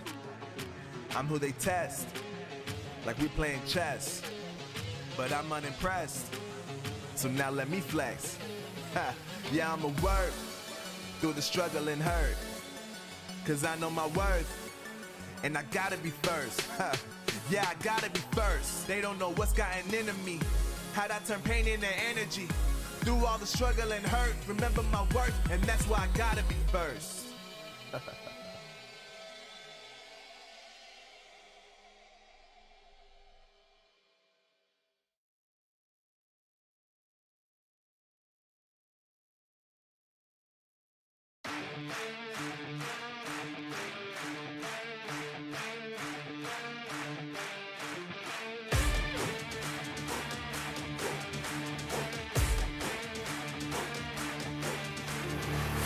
Look at my shine with the glow. This is my time with it though. This is my time to be way at the top. Me and my guys gon' pay out the block. I don't look like wall. Time's right, and I know the sea is walking in the limelight. Promise you gon' wanna watch like a sci-fi. My guys are high risers, high tide. My crown if you come to my side. I pledge allegiance for lifetime. My squad connected like Wi-Fi. We grind and you see the highlights. This my life. It ain't a game now. Me and you, we ain't the same now. Lions coming out to play. Hey yo everyone, welcome back to the Snapdragon Pro Series, brought to you here by me, Victor Cax and Moonboy. We're going to be into the semifinals now of the Split 1 Mobile Open Finals, and man, I'm excited to see how this is going to turn out. We've got, what, 2 Korean players, 1 Japanese player, and 1 Thai player. Yeah. I mean, man, that's a really nice, what do you call it? A nice lineup here, isn't it? Yep, I mean, all 4 players are very strong. We're down to the semi-final now, the final 4 contestants. So it's gonna be neck and neck, and it's right now it's just, you know, who is the better player, who makes the least mistake, or even no mistake. So Yeah. it's really tight, and one small mistake could even, you know, sweep you off your feet. Indeed, ladies and gentlemen. So let's go ahead and have a look right now at the brackets as it stands. So early on, we saw Makey go against KDF Reroll. Reroll won that 2-1. Mana beat Overdose 2-1 right now. So it's KDF Reroll versus Mana for that first semifinals. For the second one, though, Odyssey 2-0 Kaizen 2001. Pretty spectacular fashion there. So he earns his slot to the semifinals. He's going to be going up against All Creation, who took down Pokeberry 2-1 in that last matchup that we saw on stream just now. So that's going to be your semi-finalists here. So between these 4 right now, I mean, who do you think, or rather, who do you, which players here do you think is going to will have to kind of be highlighted here? Well, actually, after watching all 4 of them play, I'm actually leaning towards Odyssey or All Creations. Like, this dude looks really strong coming forward into this tournament. But you know, when it comes to the deck lineup, it looks kind of similar, right? When these 4 players come together. Indeed. So a lot of very similar play styles here. So I guess it's going to come down to the fine details, isn't it, when it comes to the actual matchups? So, ladies and gentlemen, let's have a look at our 2 competitors for this first semi-finals here, starting with KDF Reroll, Open Final seeding 9, qualifier ranking 3rd place in Cup number 1, favorite champion Aurelian Soul. Yep, we have already seen this guy in the previous, in the very first game, in fact. So, he's back once again with 3 of his control decks. So, we've seen him play those control matchups against a aggro matchup really well. He really hang it onto the line, really disciplined player. So we gotta see how is he gonna deal with his opponent all the way from Korea as well. Yeah, a fellow Korean player as well from the same region, so no doubt it's going to be a familiar matchup for the two of them. Mana, open final seeding number 5, qualifier ranking 2nd place, and cup number 1, favorite champion is Echo. Yep, we have seen him just now in game number 2, so he's back and he's here to try to find himself a way into that grand finals. It is a Korea versus Korea matchup, so they are here to not just win the game, but also prove a point who is going to be the better player in the country. Yeah, the best of Korea right now is on stake here in this semifinals alone, so definitely a lot to play for once we come into the actual game itself. Well, let's have a look right now at the deck list for both of these players here, so let's take it away. Yeah, first off, we got the Fist of Philios and Azrael Victor Vi, and the Scouts, MF, Garen, and Quinn coming in from Reroll, while Mana, on the other hand, have that Viego and Fist of Philios, and last but not least, the Jace Heimerdinger. So the bans is going to be that Azrael Victor Vi and Heimerdinger Jace. Which would you rather, like going up against a deck that's different, or go for the literally mirror matchup here? Because we got 2 Fist Aurelios here, man. Yeah, I mean, when it comes down to Fist Aurelian, Fist Aphelios, right? The Moon Boy himself. So, it's all down to, whoever can stack the right combo pieces onto the right unit at the same time. So it's likely going to be a 1-turn sweep or even a 2 big attacks coming in from the deck. So, it's down to whoever could draw well, whoever could make the right decision, a right call onto whatever attachment the base unit is going to be is the most important part. But however, on Mana side, you got the Viego, which is a little bit controlly compared to Reroll's Scouts, which can, steamroll really fast, as we've seen previously as well. But instead, he's running 1 copy of Garen and removing that removing 1 copy of Quinn to add 1 Garen inside as well, to kind of act like a Genevieve kind of style. So it's a little bit more offensive, I would say, but it boils down to Mana, how that Viego could boil up to the other 2 decks, because Viego control usually don't really do well against that Fist of Philios. So very likely you might be going for the opposite then. So okay, very interesting situation here. I wonder which ones are they going to try to commit though, because they already banned out 2 of the decks for now, so they can really only choose one of those 2 coming this one. But will they go for the ultimate gamble literally by going for that mirror match? Again, it's going to come down to draws, isn't it, if it comes to that point? Yeah, I believe Reroll might be starting off with the Scouts, right? If I'm a Scout, if I have Scouts in my lineup, I would always start with a Scout first. Like as I said in the previous round, get the win fast and then move on ASAP. And Mana have to get the Viego win first, right? Because the Viego wouldn't do really well against Fist of Philios. So, his game plan might be, get it done and over with and immediately bringing him in first. Hopefully, you could match up into the Scout and control him and control your opponent and hopefully get the win from there on. All right, ladies and gentlemen, let's go ahead and jump right in. Semifinals number 1, game number 1 is a go. Yep, and on the top side we see a Scout, and that is likely going to be the POV of Reroll, while on the bottom side with Mana going in with the Fist of Philios. I mean, there's no champions coming in from the Fist of Philios side, and it's going to be a 3-card mulligan. He got a Fist, got a Rainbow Fish, and a Papercraft Dragon. And looking on the Reroll side, he got that 1-2, but unable to find the MF. So without the MF, it's going to be looking really bad for Reroll. Yeah, he's gonna be on the on the disadvantage as long as he doesn't have a character in hand. So yeah, I think Mana might have a good opportunity here to go aggressive early on. Let's see whether or not he's gonna go for that option though. Aphelios in hand right now for Mana, so yeah, things looking very much on the up and up. Yep, and however, Reroll is not out of the blue yet, because he still got those units on board. He could still flood up back his board as well. Here's a Duran Sculptor that could potentially buff up the other units that is coming down into the board as well. So with this particular swing, the Commando would be able to bring him an Owlcat in his hand, and Owlcat with Spell Shield is a little bit messy to be dealing with, but going up against Scout is not going to be matter too much. Yeah, so here we go. Already dealing 1 damage onto Reroll's side, but not much in the grand scheme of things. Mana still having a lot in his hands here to play now. So what do you think will be his game plan from this point on? Is he just going to go for that, go all in quite early on, or does he have to pay some respect right now to Reroll's hand? Well, I think what Mana could do is just flood his board, right? Just have a lot of defenders right now and try to block off whatever Reroll is trying to pull at him. And especially right now with the Fleet Feather Tracker on the board right now, Reroll is able to grant it a challenge attack, and if Reroll plays the Bright Steel Protector, it could give the Fleet Feather Tracker a barrier as well. So it's gonna be allowing him to have a few good trades before Mana actually could come online. Yep, so especially right here, Reroll got a decision to make, immediately going in for the Maria Warden, going in for a wider board. It feels like Reroll might be going in for a bigger swing, and I believe it's going to be the Commando going straight right to the Fleet Feather Tracker, and he will be pushing in 3 damage. Mana I don't think it's smart for Mana to actually go for the block with the Owlcat, so go having that Pale Cascade onto the Commando, just having it alive. So with the Commando being alive, the Owlcat is free to go down. Alright, so that's already down and dusted here. Mana still having on a balance. Yoda Squire going to be picked up from the top of his deck right now. He's going to commit his 1-1 onto the board here. So does Reroll need to respond to this?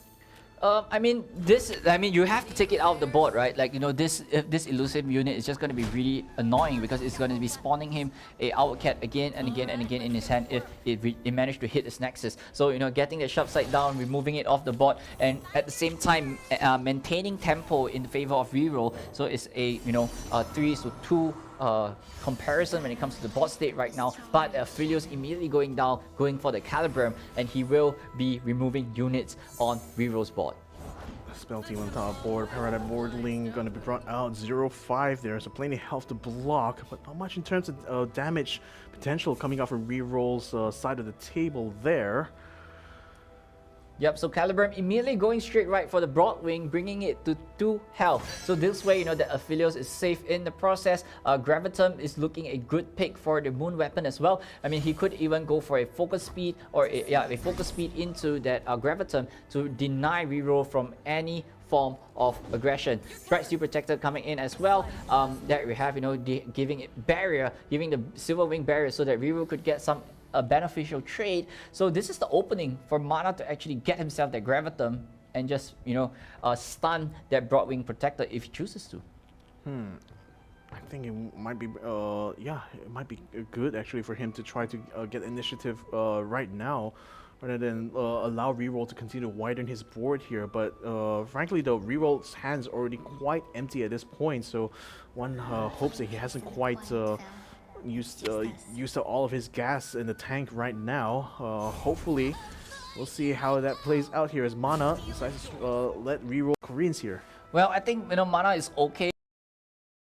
He could even trade with the Broadwing with a Pokestick to just break the barrier. So this way, you could just remove that Broadwing off the board. Guiding Touch off the top deck as well. He could enable some sustainability, and not forgetting he chose a Severum instead of the Gravitum the last turn. So he is able to get a little bit of life back if he chooses to go attach that Severum onto one of his units, or even he could start going on the offense and putting that Rainbow Fish on the Aphelios. Alright, so at this stage right now, Reroll again still with the wider board for now. Mana still having a lot of cards in hand, but not much being played right now. So he's gonna go for the Variant Infernum. Right, he's just gonna go ahead and buff up his one, bring it up to a 4-5. Rainbow Fish. Yep, so the Rainbow Fish immediately going on to the Aphelios, bringing a 6-6 elusive and lifelink, and that means that Reroll will be taking that 6 damage straight right to the Nexus. So the only thing that Mana have to consider is, does Reroll have a second sharp side? But even if he does, there's no way that he could remove this Aphelios off the board as well. So I believe this is all clear for Mana to say, I'm gonna be attacking with this Aphelios, I'm gonna heal back up to 20, and I'll bring you down to 13 with just one attack. So that's gonna be a really good play here for Mana. So Wonder what Reroll can try to do in response here. It's definitely taking his sweet time though, as far as I could see. And again, he's only got 2 in hand though. He does have enough mana to bring out either though. So what do you think his choices will be? Well, I think what Mana could do is actually just take summon the Queen, summon the and Queen. then what Reroll could do, just go for the Queen and just allow Mana to and just try to take out the Aphelios the next turn, right? You got that Scout's attack going in. Like, this is a really wide board and it's really scary to be staring down at, and not forgetting with that Cithra coming in as well. If she ever goes for commits for an attack, it's gonna be really devastating with everything getting +1/+1 and fearsome at the same time. Yeah, I feel is going to be committed on the board right now, so at least it's going to block some of the damage. But yeah, to your point, it's still a very wide board and Reroll side, so certainly if he was able to get rid of Mana's own units here, which he already removed 1, that's already putting him in a massive disadvantage now, so he's going to have to put in a lot more units on the board now to meet this kind of aggression. Yep, with Reroll board being full right now, that Cithra is unable to enter the battlefield unless he actually sacrifices one of the unit on board. So even though the 5/1 Aphelios is actually staring at Reroll, he is able to heal it back up with that helping hand. So guiding touch, sorry. So here is a great time for him to go for the Graviton, go on the Cithra, not allowing to go for the attack, no buffs of the rest of the team. And if the bird actually gets its hand onto Aphelios, he could even get the guiding touch onto the Aphelios and just survive this particular attack coming in from Reroll. Yeah, good stun there, so that's going to force the 6/8 out of play for now, but he still has to commit his Aurelius there, and that's probably going to get the... Oh no, it still has a shield there, so at least it's still going to be alive, but still, things still looking much stronger for Reroll's end of the table there. What do you think... Yeah, I mean, where do you think they stand at this point? Do you think Mana still has a good opportunity to flip things around here? Well, I mean, it's looking really bad for Reroll, right? Because even though he's able to push in some damage, but Mana is still consistently alive at this point in time. So and not forgetting, as long as he could not allow the Cithra to move and control the Cithra, he's able to just keep everything in check. And there you have Mana already got, I think he should have enough damage to actually go for a push. So and the Infernum immediately going on to the Lantern as well, leveling up Aphelios. The Moonboy is online, and these weapons are going in for discount after this. So I believe it might be a Calibrum to just control Reroll's board a little bit. Oh boy, things are not looking good now for Reroll. He's going to bring out the turn his Squire, 2/3 on that. Papercraft Dragon gonna be brought out 2/1 there. Yep, so the Papercraft Dragon immediately going onto the Lantern, and that is 14 damage with Double Strike and Overwhelm. That is a lot of damage coming in just by 1 unit, and not forgetting the Aphelios is at 6 as well. So it could even buff up the Lantern and go for a Double Strike and Overwhelm and just clean off the game, because all he needs to do is just push in 13 damage, I think, and I believe he had enough damage to actually push through, because right here Reroll have already showed his whole hand and Mana is clear to go. There's likely no way that Reroll could be able to stop what Mana is trying to do. Oh boy, this is not looking good right now. So Mana, literally the choice is yours, man. You want to end this now, or you still want to try to toy with your food right here? Nope, he's going for the whole hog now, committing both his units on the board. No, he pulls back. He's undecided. Well, I think he might be... Oh, okay, he goes for the Gifts Beyond, goes for a Crescendum. I think that's just for like secure... the Graviton, right? Like, this is just for security purposes, so that the Cithra don't come and block, and just stunning it, and I believe this is how he could secure the victory.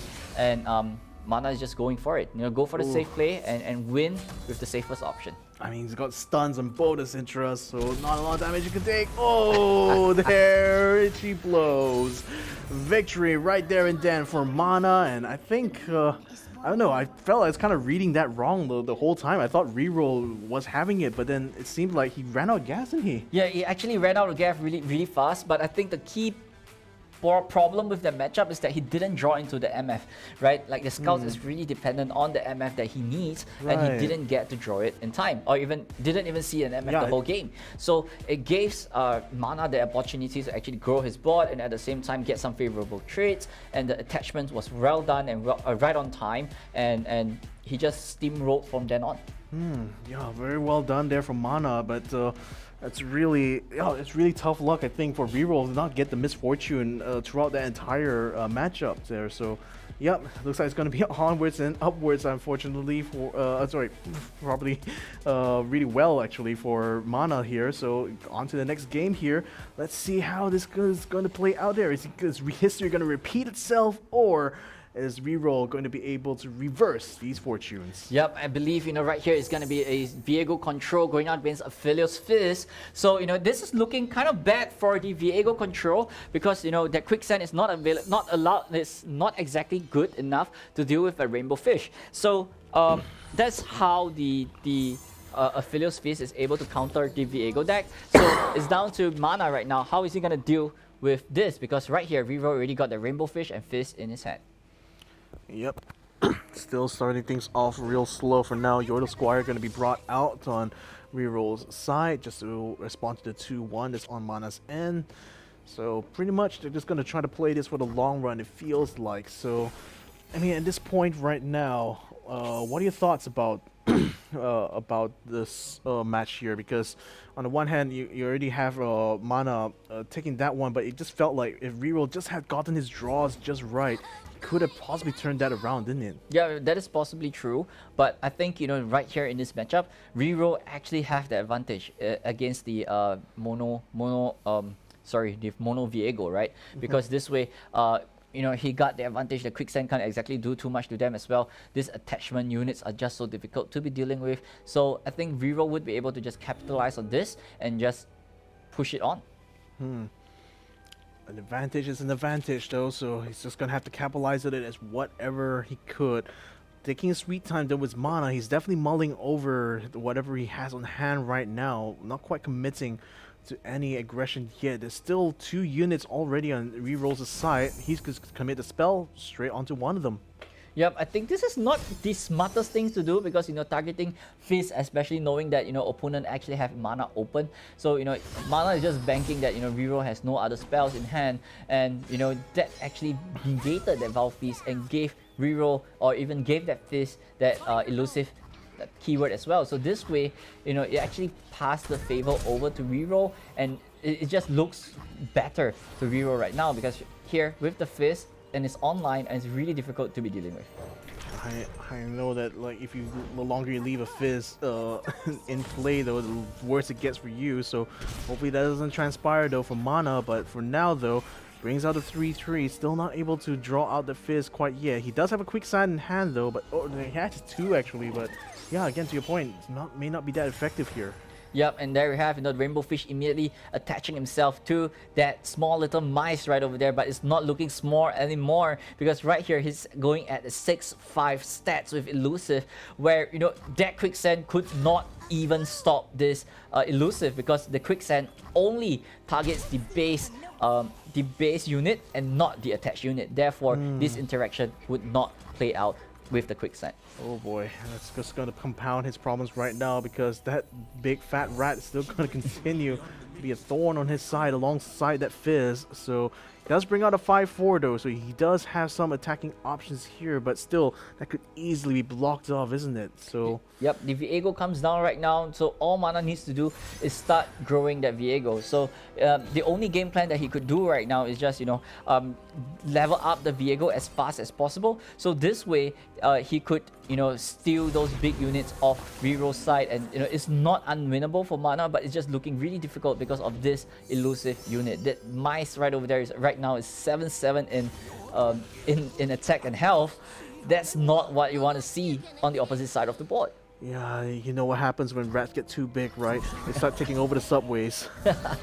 So, man, I hope that doesn't quite happen here, but Reroll is all literally on a roll right now. That rat is continuing to grow and grow and grow. So, spell's going to be committed here. 3 cards to choose from, and still Reroll still has the advantage as long as that rat continues to be ready to pounce. Yep, and there you have, he found himself a lantern, making that Rainbow Fish a 2-drop unit, or even a 2-drop attachment at this point in time. I mean, he could even drop that Rainbow Fish on the fist for safety measures, and instead he's just playing straight right into the lantern, and this is a huge swing, right? This is gonna be a 13 damage elusive, 15 with the fist coming in straight from Mana's throat, as the quicksand only could just remove or drop the damage by 4. He's still unable to answer that elusive. This is what we were talking about, that you can't remove the attached elusive tag on this unit. Yeah, that just makes it so much worse, isn't it? I mean, the only option, the logical option you have isn't going to be the effective one. So what are you left with in the end, though? Just try to widen the board? Nope. It's going to be a straight up defeat there. Reroll wins it on this round here. So Skillside is going to be going to a 3rd game decider. Yep, I mean, that harpoon actually came into handy, right? Just immediately dealing 1 damage to the Nexus and just close off the game. That's the reason why. That's really clear why the Viego deck is actually a disadvantage against the Fizz Aphelios. So that really brought that's a good display. That was a big trashing coming in. But that's a big question. How could the Viego actually deal with the Scout's aggression? For game number 3, because right here, if Viego could sustain it and just drag it on to the later game, the Viego would be able to snowball and just take over the game once it reaches about turn 7 or so. But it's only if it gets to that stage, though. So I mean, a big gamble, that's for sure, for Mana's side. So I don't know. It still feels like Reroll might have a really good chance here closing out the series, but we're gonna find out, ladies and gentlemen. Let's go to game number 3. Yep, here on game number 3, and it's looking really good for Reroll like here. Fleet Feather Tracker and Misfortune is already in hand. He could just remove it, and looking at Mana's side, it's not looking that great because there's no early drops. We got the late drops, and right here, Mana really have to start hunting or digging for the early drops to defend himself against his opponent. Look at this. Turn 1, turn 2, turn 3, all settled for Reroll. He's right on curve, he's right on time, and he will be on the offense really soon. Things are not looking great for Mana. How is he going to react to this one? I don't know, man. I'm so worried for him right now because, like you said, he has to draw. He has to kind of delay this out. He's gonna have to pray that his draws are gonna be coming in clutch every single time from here. He's minimum. He only got two mana spells, and the rest is all really high on the mana pool. So he's gonna have to wait a long time before he's gonna be able to execute his game plan.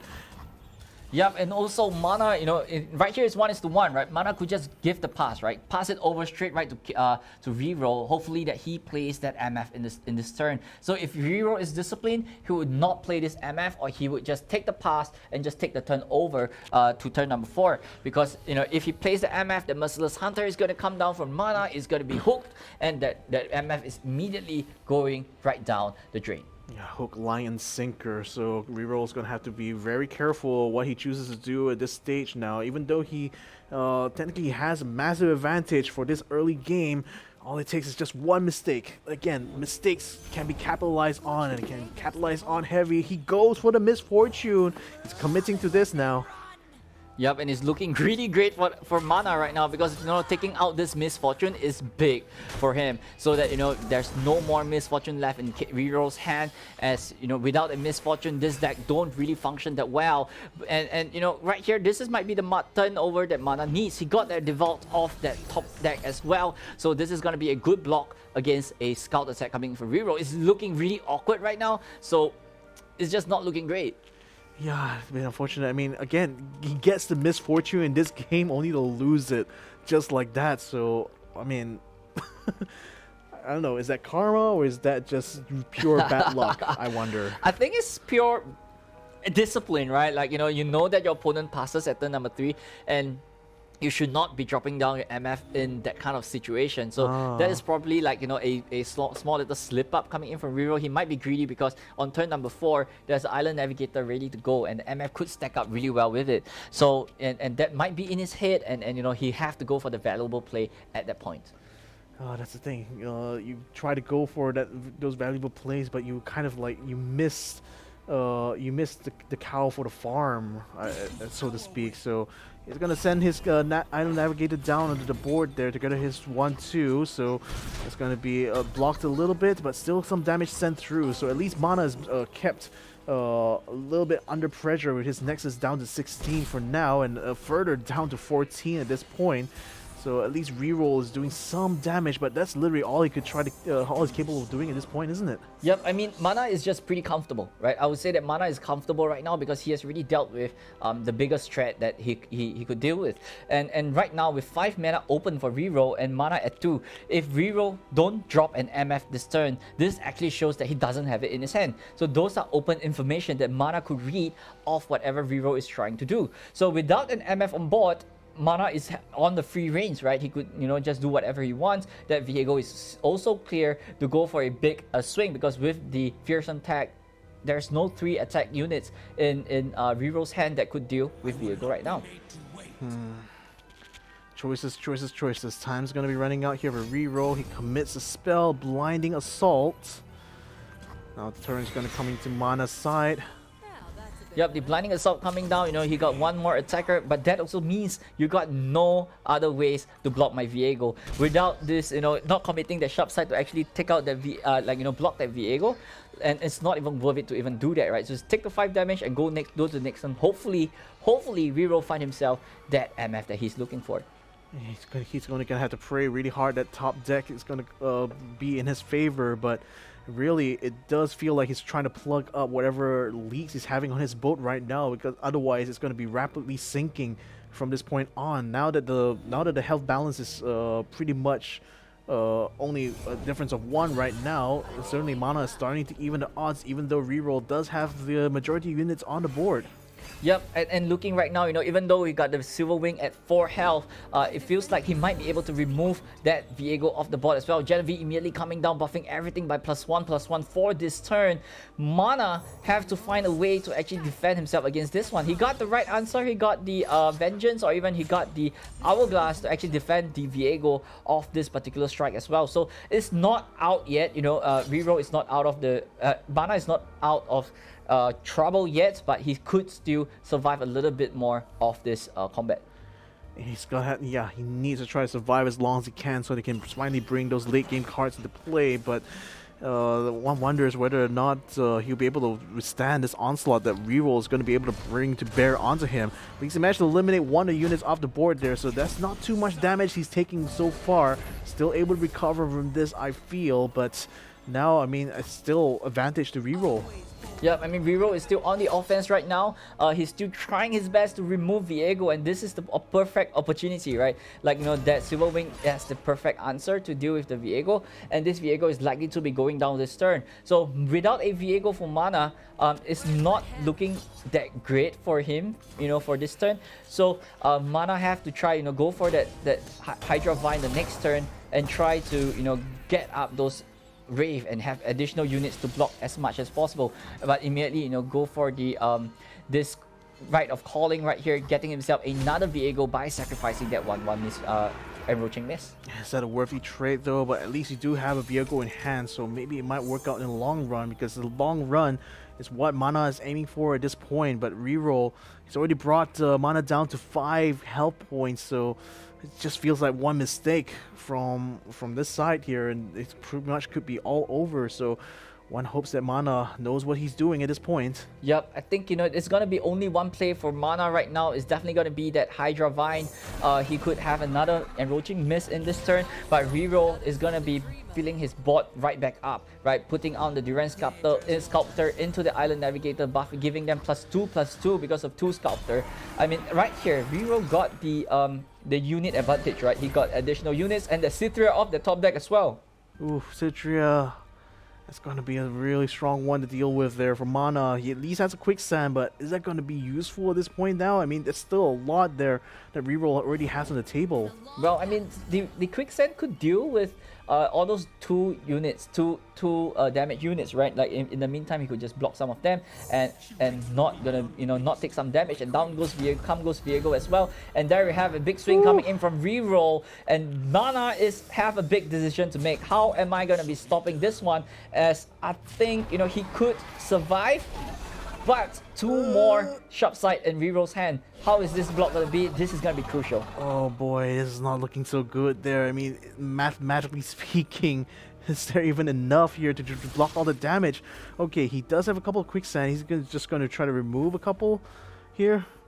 Yeah, I believe it's gonna be minusing 4 damage in this process, bringing it to 5. He could block one of them. That's 4, but the shop side is gonna be cleaning it up. I believe there we have Reroll already got that lethal right there. We have exactly shop side onto the Island Navigator, second one for insurance. And ladies and gentlemen, there we have. This fella is moving straight right to the grand finals right here with a 2-1 win, with Reroll taking home the win 2-1 against Mana. Woo! What did I tell you? It was the details, the little details that made all the difference in the world. I mean, man. And well, he literally had to do so much mental arithmetic through that to just make sure you had enough. But it just seemed like Mana barely had enough, but he didn't expect those 2 spells, didn't he? Yeah, exactly. Like, you know, he has to play to his outs, right? And the quicksand was the best play at that point in time. But unfortunately, you know, his opponent got them both sharp sight. There's nothing much that he could do at that point in time. I know, right? Wow, that was an incredible run there. I gotta say. I mean, Reroll, he had the advantage, to be fair, for the majority of his round, but it just felt like Mana was finally starting to formulate an answer to the aggression he was bringing, and starting to bring things to bear. Got the misfortune out quite early on, so that was already a good move. But in the end, details. The details, they all matter, especially at this level of play here, ladies and gentlemen.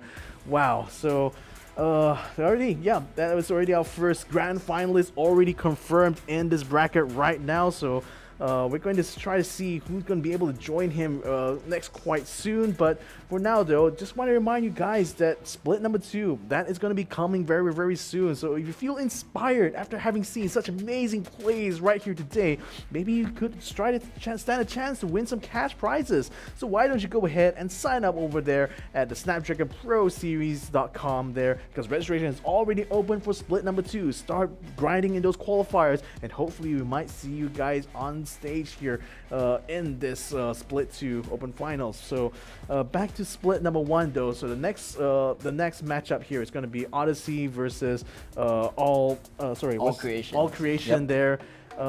It's going to be an interesting one, isn't it? Yeah, I mean, heavyweights from, you know, Thailand, Odyssey, All Creations. We've seen him play really well against Pokeberry. So that's, I mean, those 2 are my favorite running, and they have a good chance in taking home the whole tournament. So, you know, whoever's gonna win this one is gonna take it.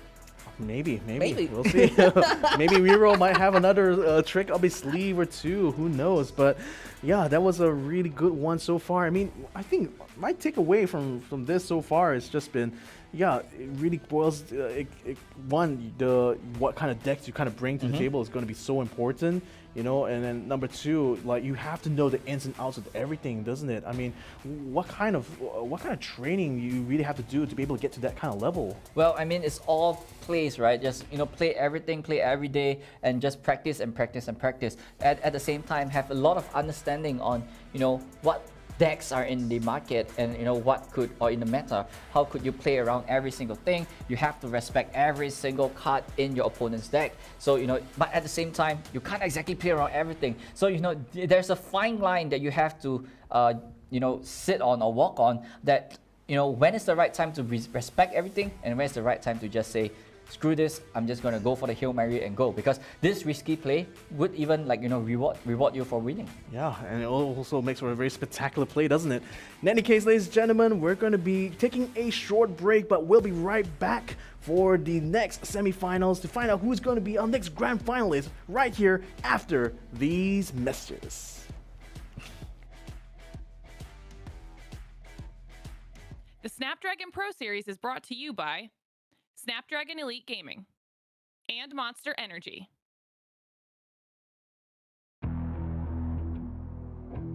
Casually when it stop tripping on me, stop dissing on me. Yeah, I got a dream, can't take it from me. My fire's burning, now I'm always learning. Tell me where to go, man, I'm on a journey. Yeah, I can't explain it, I get excited. Keep a 300, King Leonidas.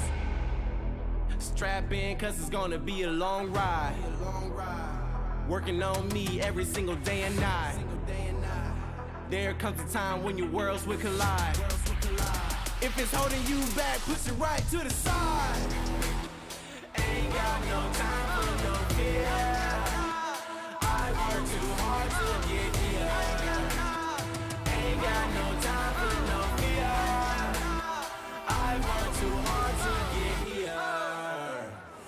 I don't got the time, put me in, coach. I've been going hard, time to let it show. Everything raw, give it to me now. Let me have the spot, man, it's going down. Gotta get it here, I don't wanna wait. Take what I want, then I go train. Gotta get a win, I won't lose the game. This is my year, I ain't gonna break. Strap in, cause it's gonna be a long ride. Working on me every single day and night. There comes a time when your worlds will collide. If it's holding you back, push it right to the side. On another level, I will never settle. Mind over matter, get the gold medal. On another level, I will never settle. Mind over matter, get the gold medal. Ain't got no time for no fear. I work too hard to get here. Ain't got no time for no fear. I work too hard to get here. On another level, I will never settle. Mind over matter, get the gold medal. On another level, I will never settle. Mind over matter, get the gold medal. On another level, I will never settle. Mind over matter, get the gold medal. On another level, I will never settle. Mind over matter, get the gold medal.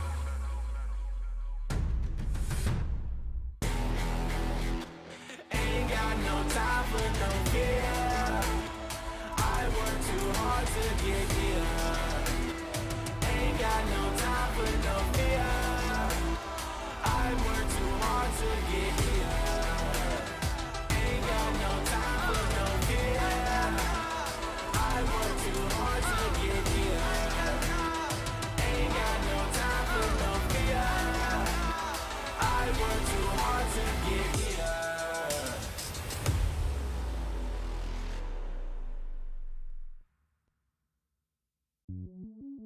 Welcome to the place where dreams come true. Where everything you want can be yours. If and only if you're willing to work for them. You're willing to hurt for them. But most of all, you're willing to be first for them. Ha!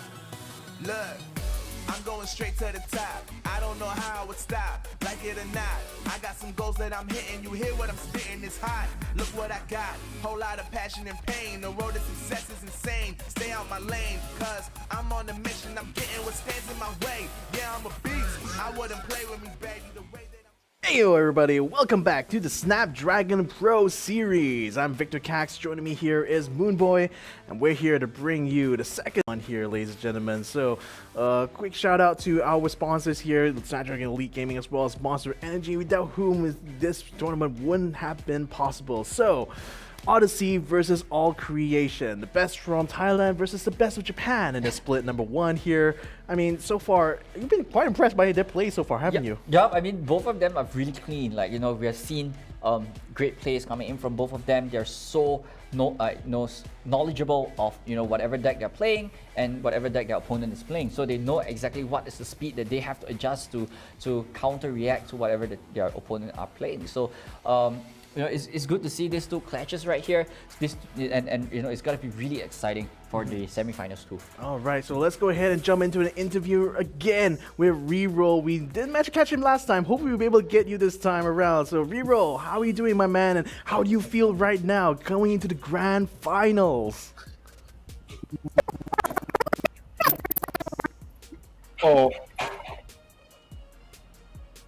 I think I'm very happy now, and I want to win final match.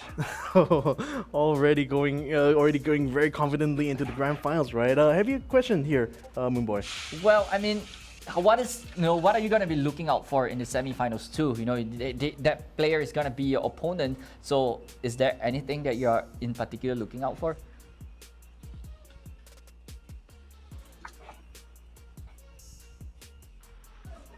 Please say again. Okay, so is there any player, like, you know, anything that you're looking out for the next game? Again, with Odyssey going up against All Creations.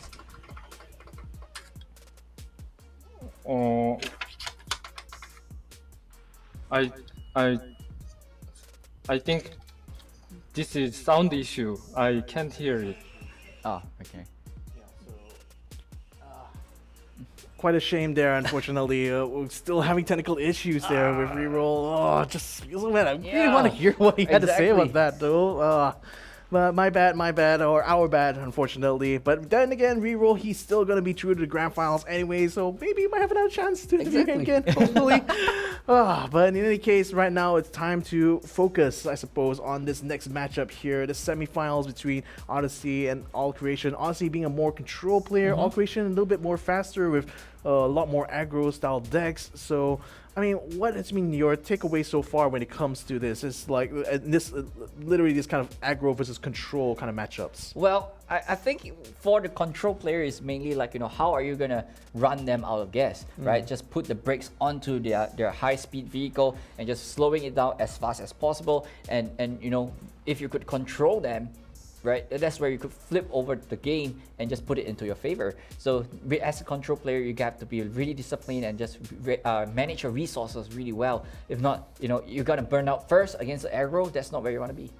That's the thing. It's like, I'm thinking, especially as someone who is usually quite tense and anxious, I don't think I'll be a good control player in that sense, right? I literally will just want to, I really want to just put everything out there and hopefully that we will do the job, right? Yeah, I mean, I'm an aggro player myself. So, all we think of is just, okay, how can I get this down to 0 as fast as possible? I'm going to attack, right? But however, coming in from a good aggro player, attacking might not be good all the time. So, you need to know when to throw your punches and when to hold them and guard up really well, because, you have to respect what the options that the control player actually have. So as an aggro player, it's not the easiest archetype to be playing, because, you have to know when to full on attack or when to be a little bit more reserved with your resources. I mean, frankly speaking, it's literally float like a butterfly, sting like a like a bee. bee. Yeah, exactly. So, yeah, very good insights there. And, well, we'll have to see how that plays out here in this next matchup that's going to be coming up very, very soon. But for all you guys who are still on your social medias, make sure you use the hashtag Snapdragon Pro Series. That's going to be the hashtag we're all watching for this broadcast. And if your messages are good enough, they might come up on this stream here. So make sure you use the hashtag Snapdragon Pro Series, to shout out your favorite players, or even maybe give some messages of support for those who are going to be playing in this round. Let's go ahead and check out the brackets right now as it stands and recap a little bit of what has happened throughout today. So we started off with the match between Mickey and Kitty of Reroll. Reroll won that 2-1. He then went on to beat Mana 2-1 in the semifinals to earn his grand final slot. Now, Mana, he did beat Overdose, only lose a Reroll later on. And in the other side of the bracket, Odyssey, he beat Kaizen 2001 2-0. He's going to be in the semifinals now with All Creation, who beat Pokeberry 2-1. So right now, it's going to be the fight for that final grand final slot. Yep, and it's not just a slot in the finals, but also a chance to get himself that $2,000 championship prize as well, and call themselves the Series 1 champion. So, it's gonna be a tough climb, because there's still like 2 more stage till, we crown a winner. But, Odyssey and All Creation is gonna be giving it their all. And even though, you are out of the race, you have lost in the semifinals, it's not out of the race yet, because you still have a third placing match. Indeed, that's only the advantage you have after winning your first round there, isn't it? But nevertheless, let's go ahead and profile our players right now for this semifinal number 2. Odyssey, open final seeding number 14, qualifier ranking 4th place in cup number 2, favorite champion Ari. Yep, if you guys have missed the game previously, this is the game to watch, ladies and gentlemen. This is a giant from Thailand. So, he is here to win the tournament, and his eyes is on the prize. So no one is, anyone is going to be in his way, he will try his best to stop them. Yeah, and All Creation coming in hot on the heels after a victory over Pokeberry. His open final seeding was number 7, and that certainly was a lucky number for him. Qualifying ranking 2nd place in cup number 3. Lissandra is his favorite champion. Yep, he's not just hot on the heels, but he's also hot as well. Yep, so this is the guy to look out for. He's really aggressive. We have seen him against Pokeberry. He didn't allow any breathing space or any breathing room for Pokeberry to survive. So he's out to slay, and Odyssey is in his way. Oh way, oh way, oh way. I just wonder, is he going to be harder with heals or without heals? I wonder at this point. Moving on to the deck list here. Take it away, Moonboy. Yep, there you have, Odyssey first deck with Spiz Aphelios, followed up by Jace Heimerdinger with Caitlyn Azrew being banned by All Creation. However, on the other side of the board, Caitlyn Azrew is available for All Creation, but Pantheon Yumi is banned. However, he's going all that speed with that Scouts deck with MF Quid. Yeah, so that's going to be the choices right now between Odyssey and All Creation. I mean, what do you think? Okay, let me frame the question this way. Which matchup would you rather see? Well, I haven't really seen, Azrew Caitlyn going up against Fizz Aphelios. I think this might be a really interesting matchup, right? Because there's so much pings, and this flash trap could actually remove Fizz from the board. So, I mean, on paper, it actually looks in favorable to Caitlyn Azrew, but the question is, if it's going up against the Fizz Aphelios, is he able to sustain a little bit longer until turn number 8, where he could drop the Captain Farron and capitalize on that? Odyssey, would he allow his opponent to go to turn 8? Yeah, let's have a look at Odyssey's deck list over here. Bandit City and Targon. So that's a Fizz Aphelios 1, isn't it? Yep, definitely. This deck is no stranger to you guys. We have been seeing it all day long. It's all about that Fizz, it's all about the Aphelios, it's all about those Rainbow Fish and Papercraft Dragon. These two attached units is gonna be, so annoying to be dealing with, because there's no way to silence the attached unit, but you could silence the base unit. So, putting that Rainbow Fish on Fizz, you kind of have a double elusive, and not forgetting Infernum from Aphelios could do a lot of damage with those Overwhelm stacked together with the Papercraft Dragons. Very, very nice deck indeed, and certainly seen a lot of examples, really good examples on how to play it actually throughout this tournament. So, really good opportunity actually to go ahead and check back the stream after this game indeed. So let's also have a look at what the deck list is going to be for all creation here.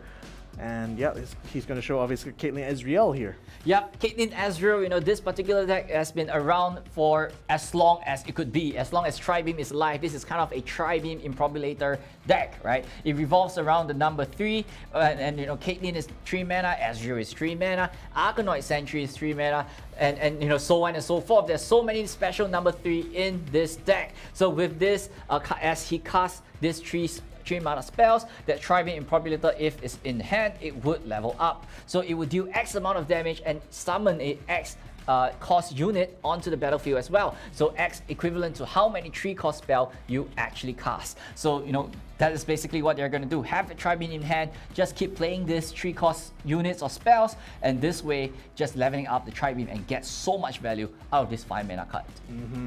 Very much of value is going to be the key word here for All Creation, but efficiency is key when it comes to all these kind of moves. Ladies and gentlemen, we're going to be going into this semifinals matchup very, very soon. One last chance to get into the grand finals here, and I don't know, when you're thinking about this level of pressure here, what do you think is going to be kind of on the minds of these kind of players here? Well, they have to be composed, right? I have to calm down, be composed, and play everything to my best out. So that is probably the only way, or the best way that they could, this player could actually go about playing this tournament, because stakes is going to be high, and this is going to be the entrance ticket to your grand finals. So you got to be cool. You can't lose your cool, or else everything will be down the drain. Yeah, so a reminder, you guys, go ahead and use the hashtag Snapdragon Pro Series on your social medias, and also send us your predictions inside the Twitch chat right now. Who do you think is going to win this? All Creation or Odyssey? Do we have Japanese fans in the chat, or do we have a lot more Thai chatters right here in Twitch? Let us know right now, ladies and gentlemen, because we're going to be going into this matchup very, very soon, and you don't want to be missing this one out for sure.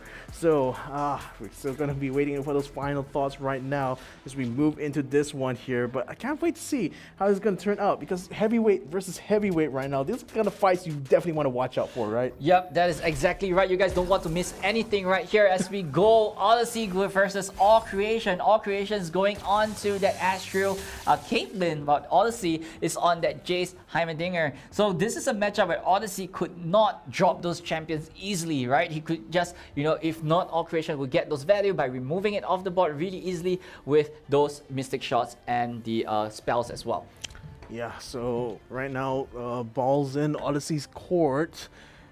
He still has 4 mana left, so it's still plenty of cards he can try to play here. He's going to go for some champions, or is he just going to pass on and hopefully wait for the next round there to try to extend his lead? Because he does have a good lead for now. He could bring out the Ferris Financier.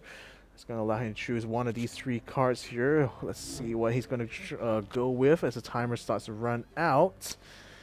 Yeah, the Financier actually is a great card in this support, right? Like, you know, getting a 6+ spell off of this as well. So, and you know, all creations, you know, just replying it with the same thing, getting it the 6-cost spell that actually could give him 2 3/3 units. So this block coming in, it looks great for all creations, and you know, and Odyssey have to, you know, it's kind of like in the back foot right now. So you have to figure out how to actually crack or even bait out most of the spells coming in for all creations. Yeah, very good move there by all creations. So now we're kind of back to square one, but in Odyssey a little bit worse off, obviously. So Ravenous Flock and Scorch Earth available here.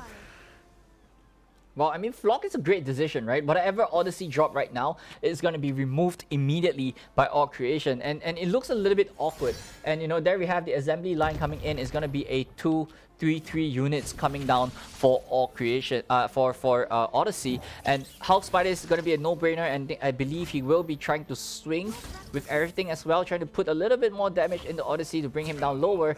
And you know, with that Ravenous Flock, with fleeting, he's not going to waste it. Whichever is going to survive on Odyssey bot will be removed by the Ravenous Flock. Alright, so all units committed on the board. It looks like, yep, it's going to be trade in. It's still going to have the 3/3 now down to a 3/1. And yep, he's going to use the Flock right now to just get rid of that straight away. So, yep, again, back on the back foot there for Odyssey yet again. Yep, it's really awkward because right here, Odyssey don't really have other units to be playing right now. So, you know, Odyssey have to try to, you know, he can't bait out anything because all he have is champions in his hand. So maybe he might want to, you know, just sacrifice one of the Jays to all creation. Like, that is also one of the possible play that he could have. And there you have another Archivist on the top deck of all creation as well. That means more chances of him digging deeper into the deck to find more answers. Yeah, he's going to have to find as many answers as he can. Deptron 3000 brought down. That's 1 on the board there. A little bit higher. Station Archivist going to be brought out again. Ooh, lots of choices here.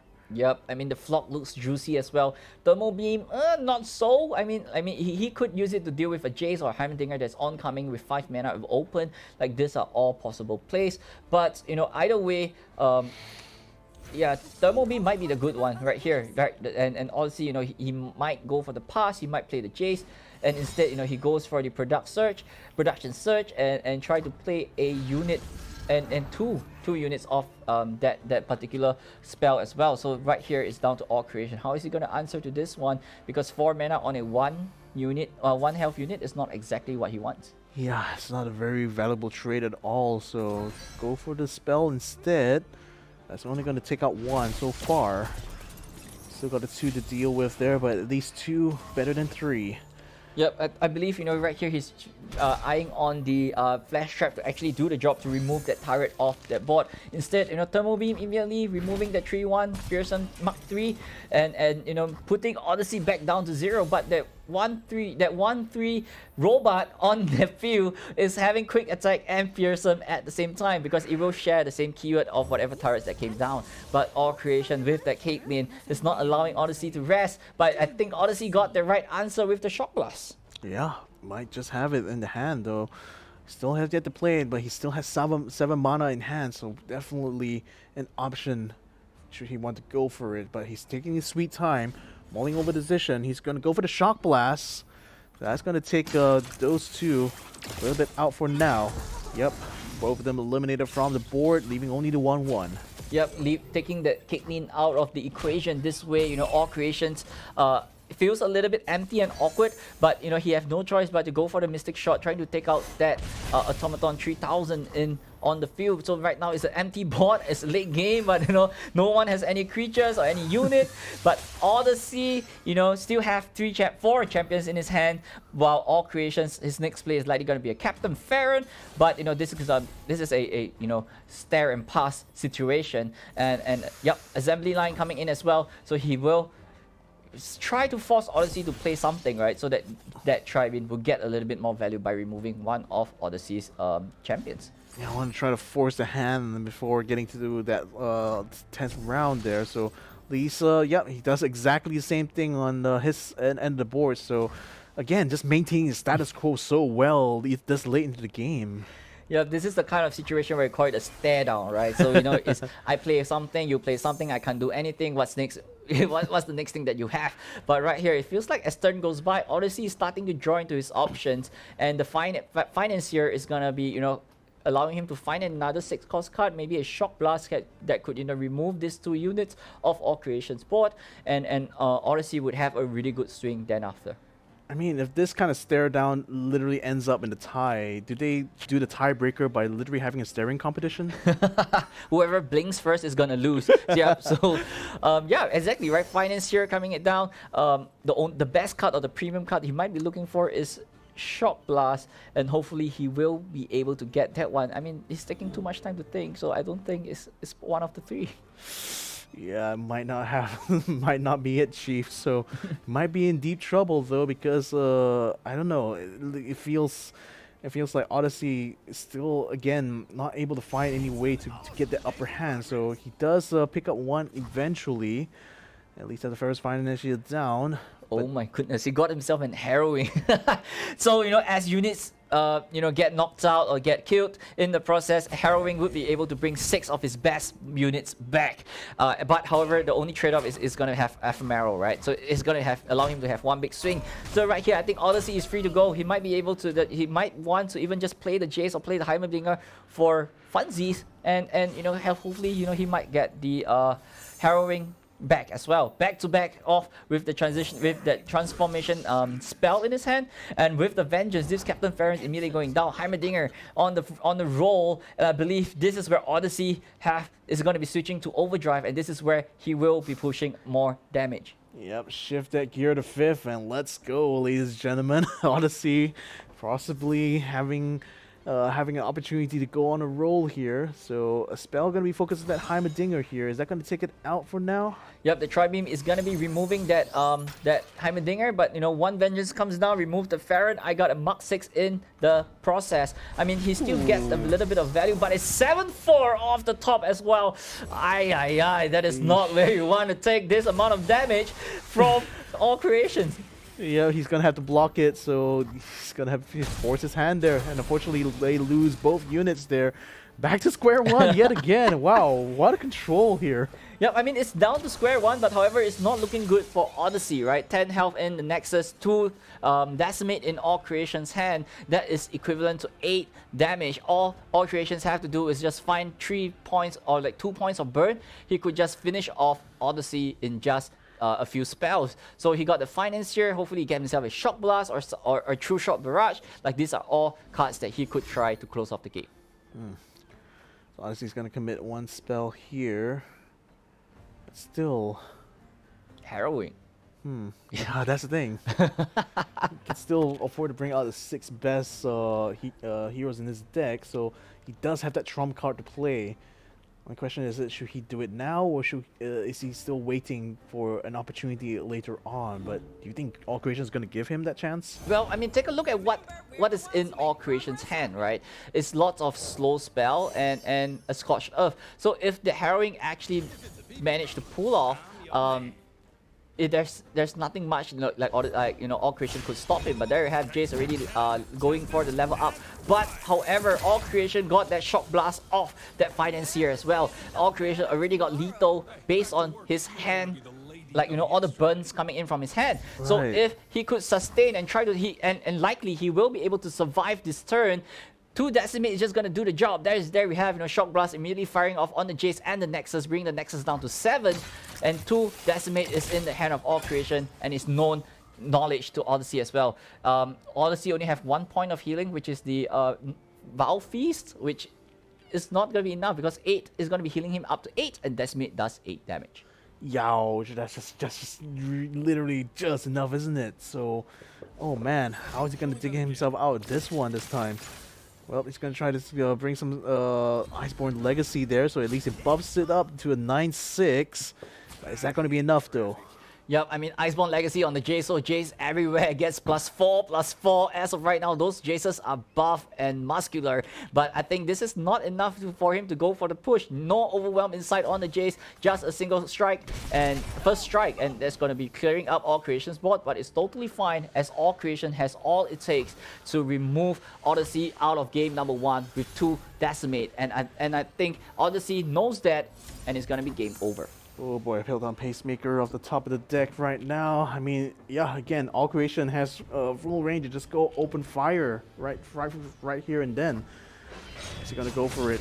Yep, first Decimate being fired off by All Creation. 7 mana open. That means the second Decimate is ready to go. Odyssey passing the turn back to All Creation. There we have the final Decimate to bring it down. Odyssey from 3 to 0 in 1 spell. There you have game number 1 going straight right to All Creation.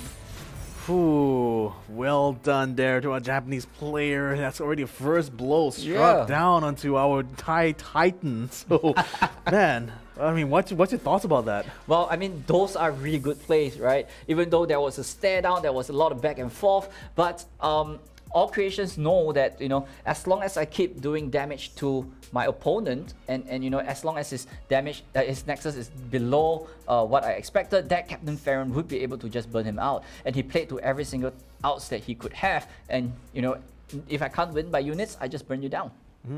Oh, well played indeed. So, coming into game number 2 right now, what's the decks that's going to be on hand? Yup, and All Creation immediately switching straight right to the Scouts, while you know, Odyssey sticks to the same deck, Heimerdinger Jace. So this is down to speed, right? And All Creation have to try to find himself that MF that he's actually missing. He got the turn 1, he got the turn 2, but he don't have that misfortune. Not yet, unfortunately.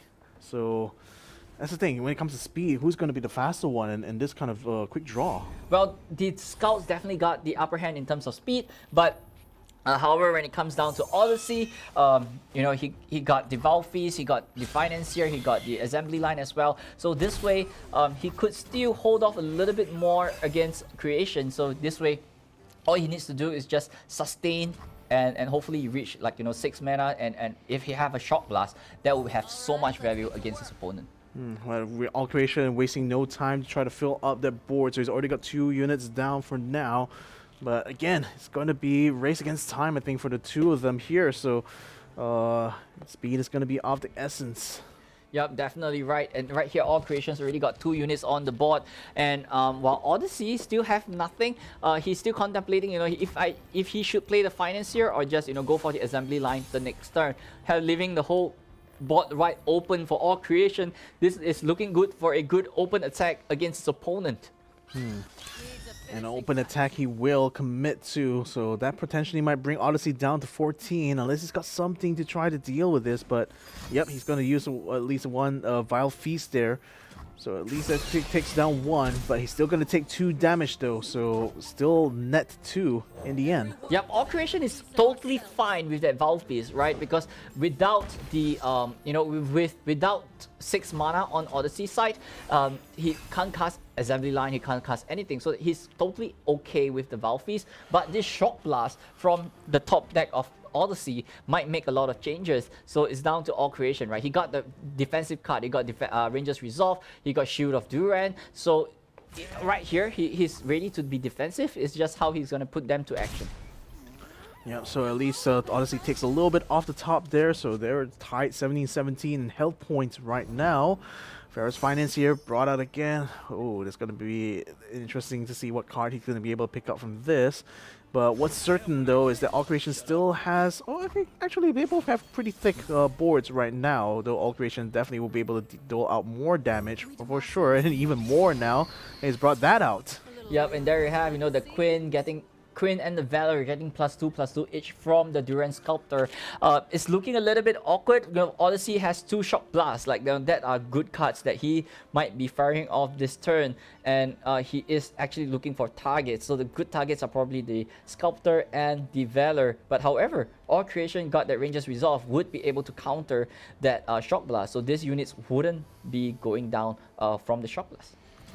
That might pose a bit of a problem. He only commits 2 so far. That's only 1 is going to get blocked at this point. So that's still 3 damage going to be done. 14 now for Odyssey. Heimerdinger going to be brought out to play from the Thai side.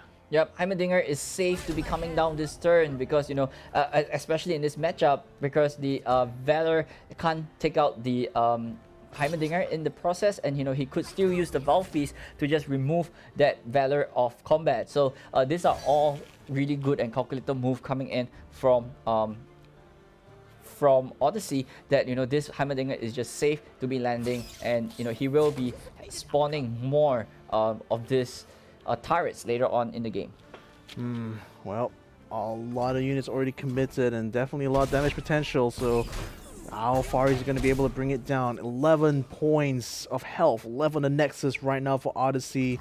Certainly looking like he's a bit on the back foot, but that's only because he has less units on the board. He still has yet to play his big trump cards, hasn't he?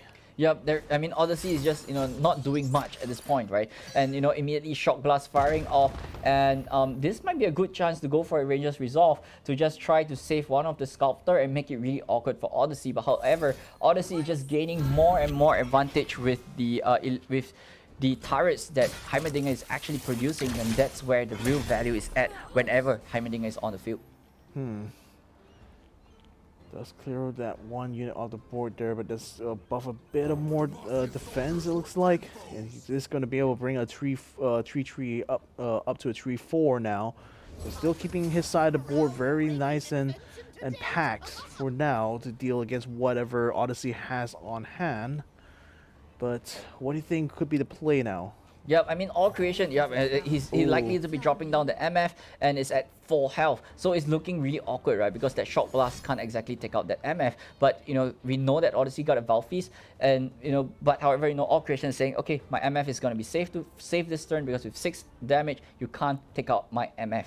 So he's going to be playing down the MF, and he even got the Shoe of Duran the next turn to protect her as well.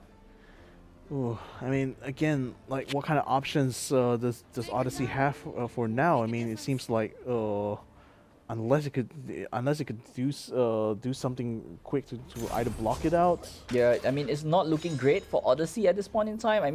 He's just trying to remove the MF again and again and again. Like, that's probably his game plan, right? He got that Vengeance as well if he choose to use it next turn, and he even got some units for blocks. But especially with MF on the board, those 1 health unit is not going to cut it.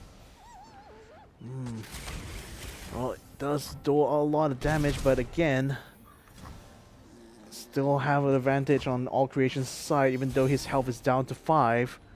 Golden Ages! And a Golden Ages top deck, and that is what All Creation is looking for right now. And especially this might be the final turn that All Creation need, right? Because he can't deal with the turrets coming in as well. Valve is immediately going on to the MF. He got the answer. Shoe of Duran going straight right to MF, and this might be the final turn for All Creation. He have to close this game now, and if not, he won't have another opportunity to close it, because with 2 elusive target on Odyssey side, he got no chance to survive this one. Oh man, so clutch to get a Golden Ages right there and then, isn't it? Oh, but then Odyssey still has a couple of 7/2s, but do you think there's still any chance for him to try to turn it around?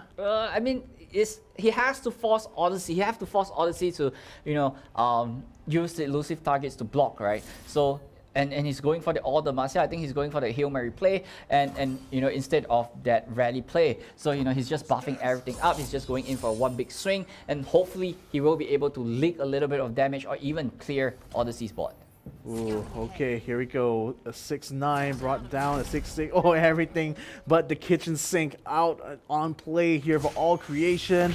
And Quinn levels up yet again, brings her up to a 7/10.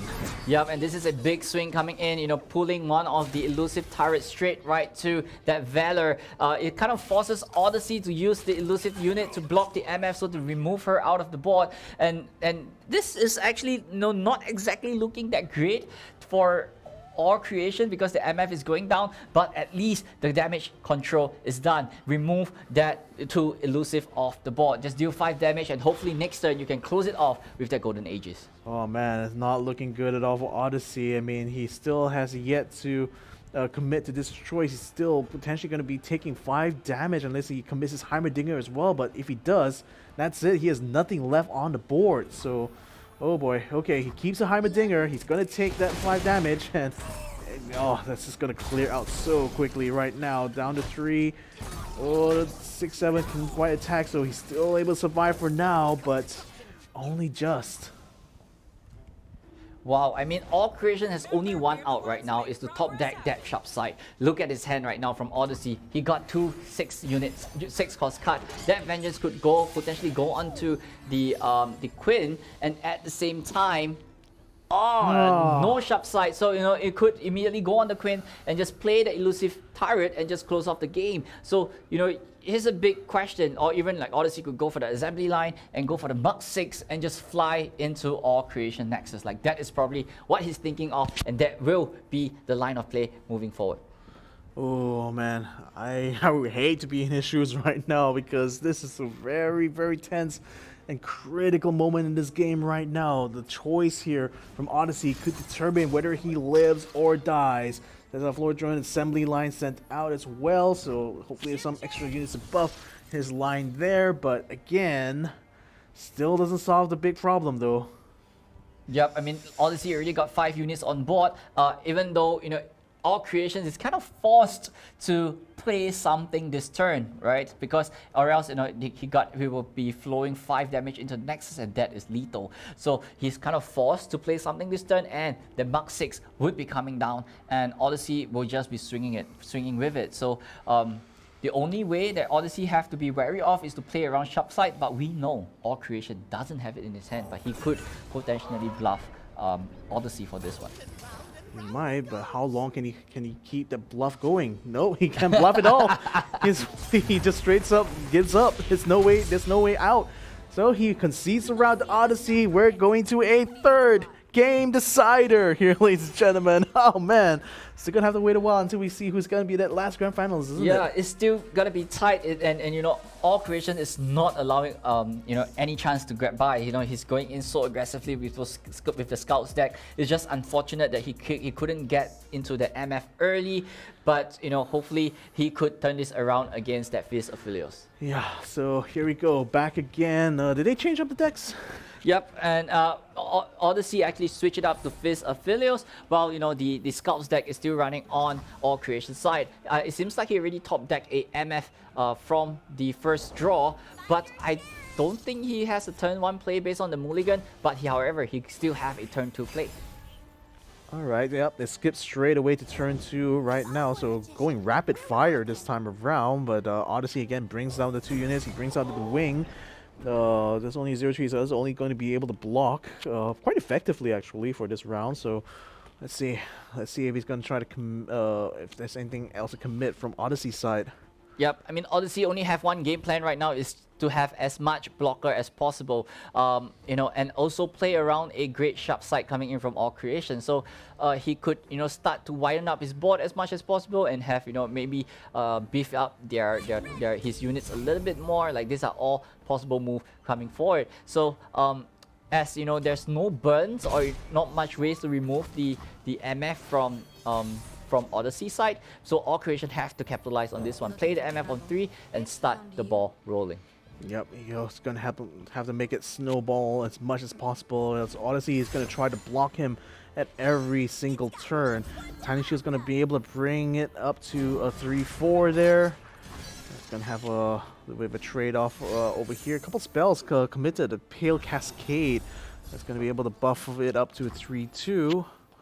Now back to All Creation. Yep, immediately going in for the Ranger's Resolve. So this way that Broadwind would not go down to this particular combat right over here. So, it's a good decision to actually go for that one cost unit because the MF could just kill it off, and the Broadwing would still be alive. So with this kind of like allows made pure all creation to actually commit a little bit more in the process. And moving right to turn number 4, Rainbow Fish is already onto this small little mouse right over here. This mouse is actually a big lie. It's gone from mouse to mice. Yeah. Not a plural. It's literally gone bigger and better. Yep, and I think all creation is good to take this 6 damage right over here as well, as that 2 Duran Sculptor immediately coming down, and with the Island Navigator coming up the next turn is gonna be looking really juicy for all creation. Oh, very thick board now as he brings out the Island Navigator as well. So all creation does have all the things on deck right now. So with Odyssey still having the fat rats, what else could he try to bring out to play here, do you think? No, actually right now all creations is on the clock, right? Because of that rat right there is 6/6. It's gonna be getting bigger as turns goes by because it have that fated tag on it. So all creation really have to try to rush down Odyssey as fast as possible. If not, next turn might be his last if nothing is done against Odyssey. Well, I mean, Odyssey is just running the clock out. He's going to be able to bring... okay, going to have to choose between those 3 cards. He brings the Trinket Trade. And brings out the Octopus here just to go increase some bonus mana. Yep, and not just that, having that prank in hand with 3 cards in all creation hand, right? There's only... And right now, all creation have to dodge that prank going on to the shop site, right? So this way, not a lot of information would be shown to Odyssey, and he could able to just pull off a good one of a shop site against his opponent. So hopefully this prank is not going to hit it, but however he's down to 2 cards in hand, and that prank is definitely going to be hitting that shop site next if he ever commits to that prank. Well, he's going to commit a whole bunch of units now on the table here. It's going to be blocked immediately by the 6/3 on Odyssey's side.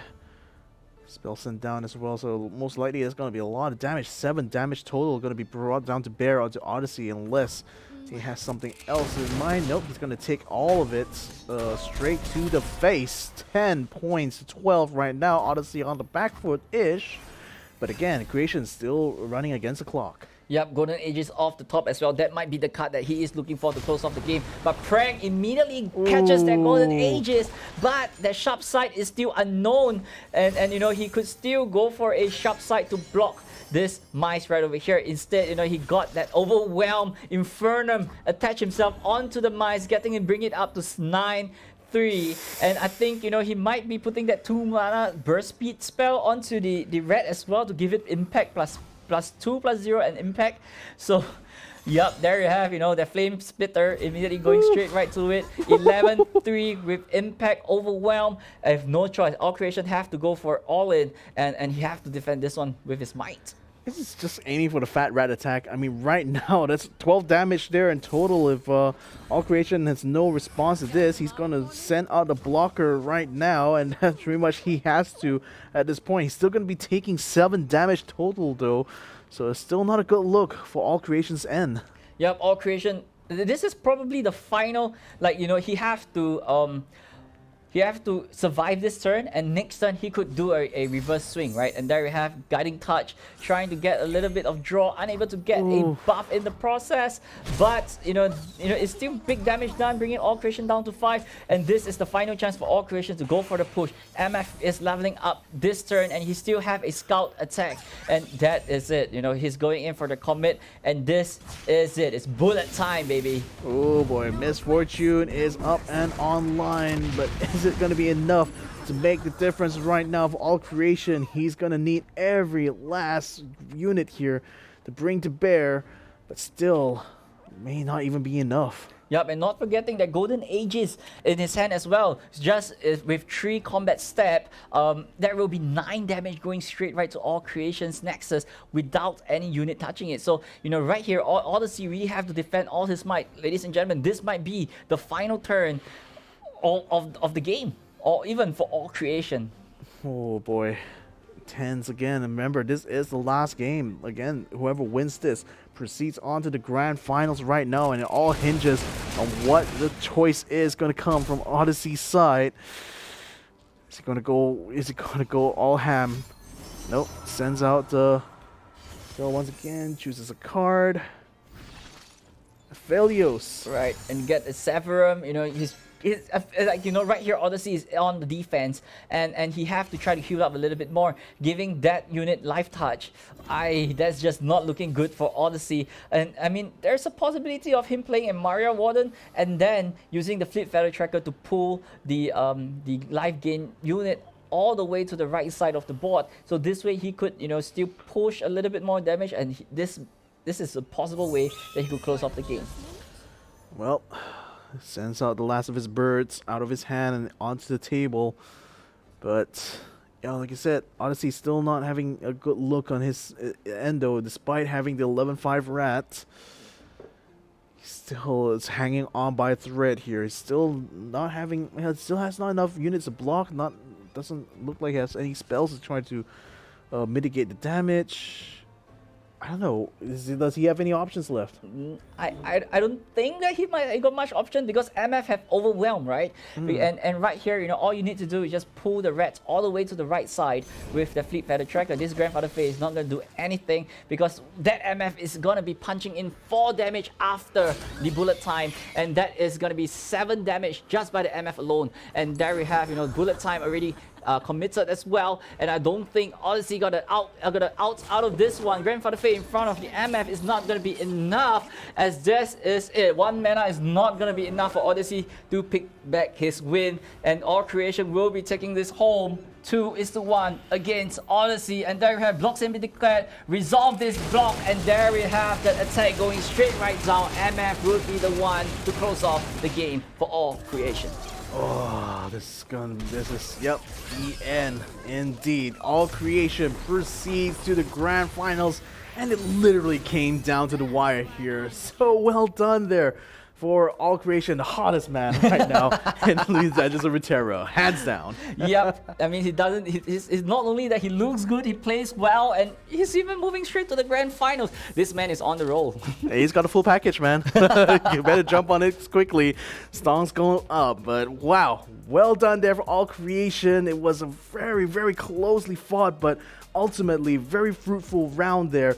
And oh my goodness, I mean, after having beaten Pokeberry and also beaten Odyssey, is he going to be the new one to beat here? Yeah, likely, right? Like, he has beat the Titans, and sooner or later he will be one of the Titans himself. I mean, the APAC region recently just formed. It's a merger of the Asia and the SEA shard coming together. So, this Japanese actually just joined this new APAC region, and they are really putting up a good show and great fight to all the SEA giant as well. So do not underestimate these Asian players. All right, so ladies and gentlemen, quick shout out to our sponsors here. Snapdragon Elite Gaming. When winning matters, it really has mattered a lot here for our players here in Asia Pacific. And also shout out to our sponsor, Monster Energy, unleashing the beast right now, which will be unleashed very, very soon once we get this grand finals up and rolling. So we're going to also remind you guys to sign up for Split number 2. The registrations are already open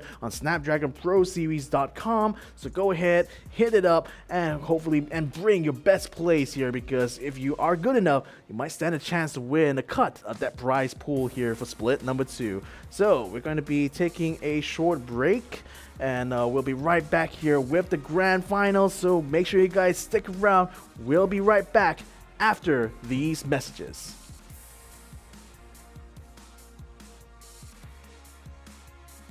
The Snapdragon Pro Series is brought to you by Snapdragon Elite Gaming and Monster Energy.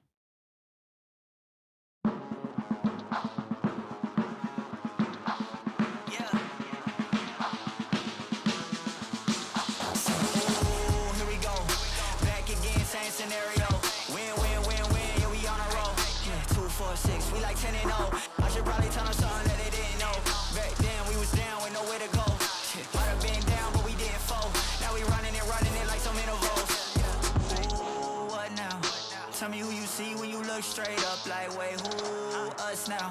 What you gonna do when we pull up on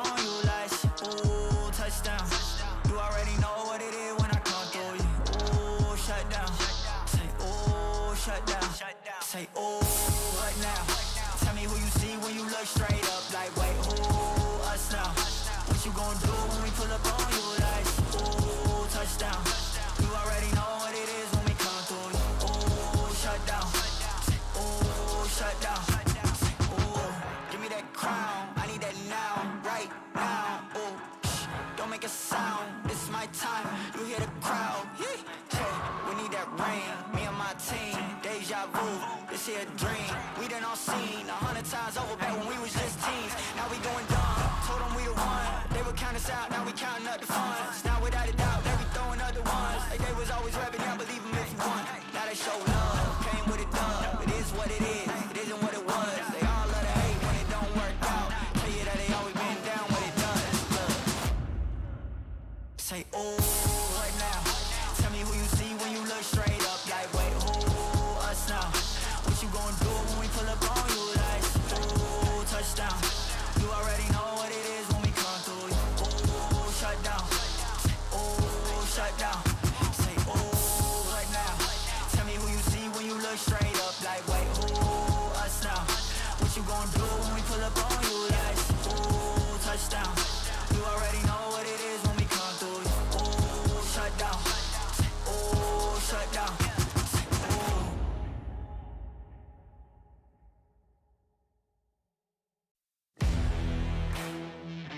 They don't want it with me. You got a problem with me? Love, you don't want it with me.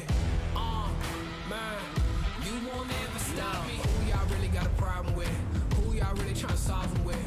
Who don't really like the sound of this? Who come with me getting down to this? You better step back, get your neck cracked, get laid down when you best step. Better check that with a fresh map. Get lost now with no extract. Like, look, that's all me. Got my number, don't call me. We eating up, that's all beef. You freezing up, that's y'all's team. Cause we don't really lose no more. All about heating up, leaving that cold. You can see me eating up, killing that show. I ain't about giving up, no.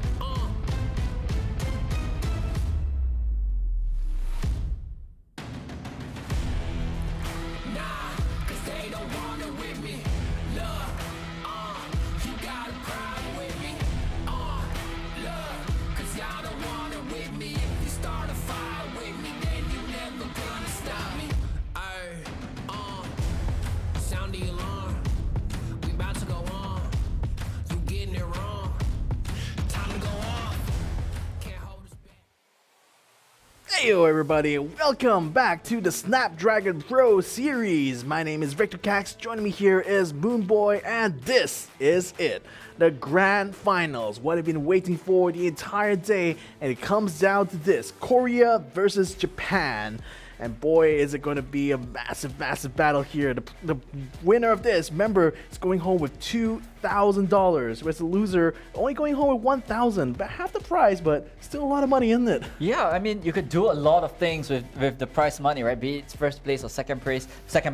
But it's not just about the pricing, but you're being crowned as the champion of the Snapdragon Pro Series. So, Yeah. you know, this is what they want, right? They joined this competition to actually get the crown, and they're here to the final moment. I mean, effectively, because given that these are literally the top players in Legends of Runeterra for the Asia Pacific region, this is literally the battle for the crown in a sense, right? So, man, I can't wait to see how it happens. Reroll versus All Creation. We've seen what they've been capable of. Let's go ahead and jump into an interview right now with a winner of that previous matchup there, the semifinals #2 winner, All Creation. Welcome back, my man. How do you feel right now? This is the grand finals. Are you excited?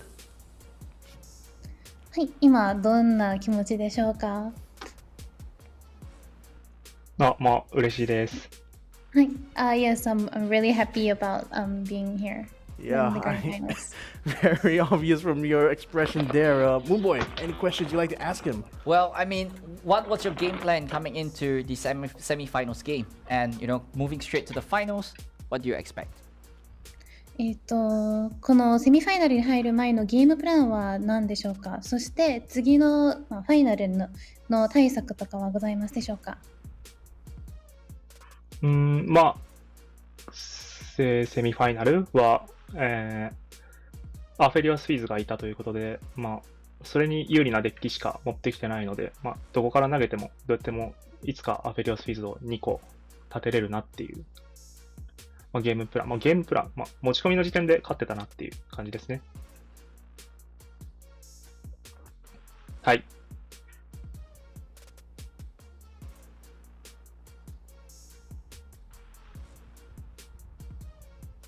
聞こえますか？ You can hear the translation from that, unfortunately. So couldn't quite tell what exactly he said. But yeah, any other questions, I suppose, that you would like to ask at this one? I'm all done. I mean, I'd like to wish him good luck and all the best for the finals. Yeah, so good luck to you, All Creation. All the best for that grand finals. We will be continuing another interview later on. But man, okay. Down to this grand finals here, we've seen what Reroll has been capable of. We've seen what All Creation has been capable of. Where do you rank their power levels right now? Well, I guess, All Creation has the aggression, right? He got the Fist of Filios. We have a really great aggressive strategy moving forward as with the attachment and things like that. And not forgetting that MF's Queen that could, rush you down as soon as possible. So it's down to, I believe, his opponent's deck deck list is running in a really controlling matchup. So it's up to whoever could bring up the game plan first. Right. So speaking of game plans, we're back once again with All Creation. Hopefully, less technical issues this time around. So would you like to repeat the question one more time to him? Oh, okay. So what was your game plan coming into the semi-finals, and what are you gonna expect in the finals? はい、もう一度繰り返します。セミファイナルに入る時のゲームプレーは何でしたか？そしてファイナルに入るためにどんな対策を取るのでしょうか？ゲームプランというよりは、持ち込みの時点でかなり有利で、勝ちが見えてたかなという感じです。次のゲームプランも同様にフィーザー・フェリオスがいるので、持ち込みの時点では有利かなといった見解です。ありがとうございます。So it was definitely the start. Once I see like what cards I have, that's definitely knowing that the cards that I have can bring me to victory. That was what my plan was, and I think in the grand finals this would also be the same. Going to be banking on all the best cards you have on hand there. I mean, pretty much, you came here with the absolute best. So on that note, we want to wish you all the best going into this grand finals here. So congratulations for making it this far. Hopefully you'll be able to win this one outright here. はい、ありがとうございました。グランドファイナルに入る。All right, so that is it from All Creation here. Let's go ahead, let him get ready for this next matchup here. So I guess back to that question here. So him versus Reroll, what kind of key differences can you kind of glean so far between both of them? I mean, obviously it's going to be one in terms of style, but what other kind of things have you noticed? I mean, both players are clean, right? They're really clean, and they literally find outs in every single situation, and they count everything down to the finest and how they can outplay their opponent. So this is gonna be a really tight finals, and it could even go stretch up to game number 3 because both players are just too good, and the matchups are kind of even in a sense because we have seen All Creation did really well against the control lineup, and he really got the game plan down. All he needs to do is just rerun it. Yeah, let's go ahead and reintroduce our finalists here. KDF Reroll, Open Final Seeding number 9, Qualifying Ranking number 3, in Cup number 1, Favorite Champion Aurelian Sol. What else can you say about this man? Well, as I already said previously, this guy is great, this guy is clean, representing Korea behind his back. He's here to get that championship for himself, and this guy is not gonna allow All Creations any breathing room to get the crown. All right, and then he's going to be up against the very best from Japan here, ladies and gentlemen. It is going to be All Creation. He's open final seeding number 7, higher actually than Reroll. Qualifying ranking, 2nd place in commentary, also higher actually. And then favorite champion, Lissandra, hopefully not as high. Yep, I mean, this guy, he looks good, he feels good, and he is winning every single game in his way. He took down 2 of the biggest giants so far in SEA, and he's here to prove a point. We are from the Asia shot, and you SEA players step aside because we are here to rule this dynasty. All right, and well, dynasties are going to be built from this point on, hopefully, because we're going to be having a look at the decks it's going to be bringing in once more. But I think once we go ahead and jump into this game here, I mean, what do you think? Right off the bat, are going to be the things you'll be expecting between these two guys here? Well, it's going to be a lot of back and forth right here from both of the players. Let's just take a look at their deck list right now. Actually, instead, it's kind of a even deck list, right? Reroll is having the Fizz of Philios, Astro Victor Vi, and last but not least, the MF Garen Quinn. So it's kind of like a little bit of aggressive. However, only the Shellfolk deck, the Ezreal deck, is going to be a little bit controlly. But however, in All Creation side, we got Caitlyn Ezreal, which is a little bit on the burn side, Pantheon Yuumi, which we have not seen the whole day because it's too good and he has to be banned. And last but not least, the Queen MF as well is really aggressive, and the only difference is that one piece of Garen that Reroll actually have. So would this actually ruin the consistency for Reroll just because he has one less copy of Quinn?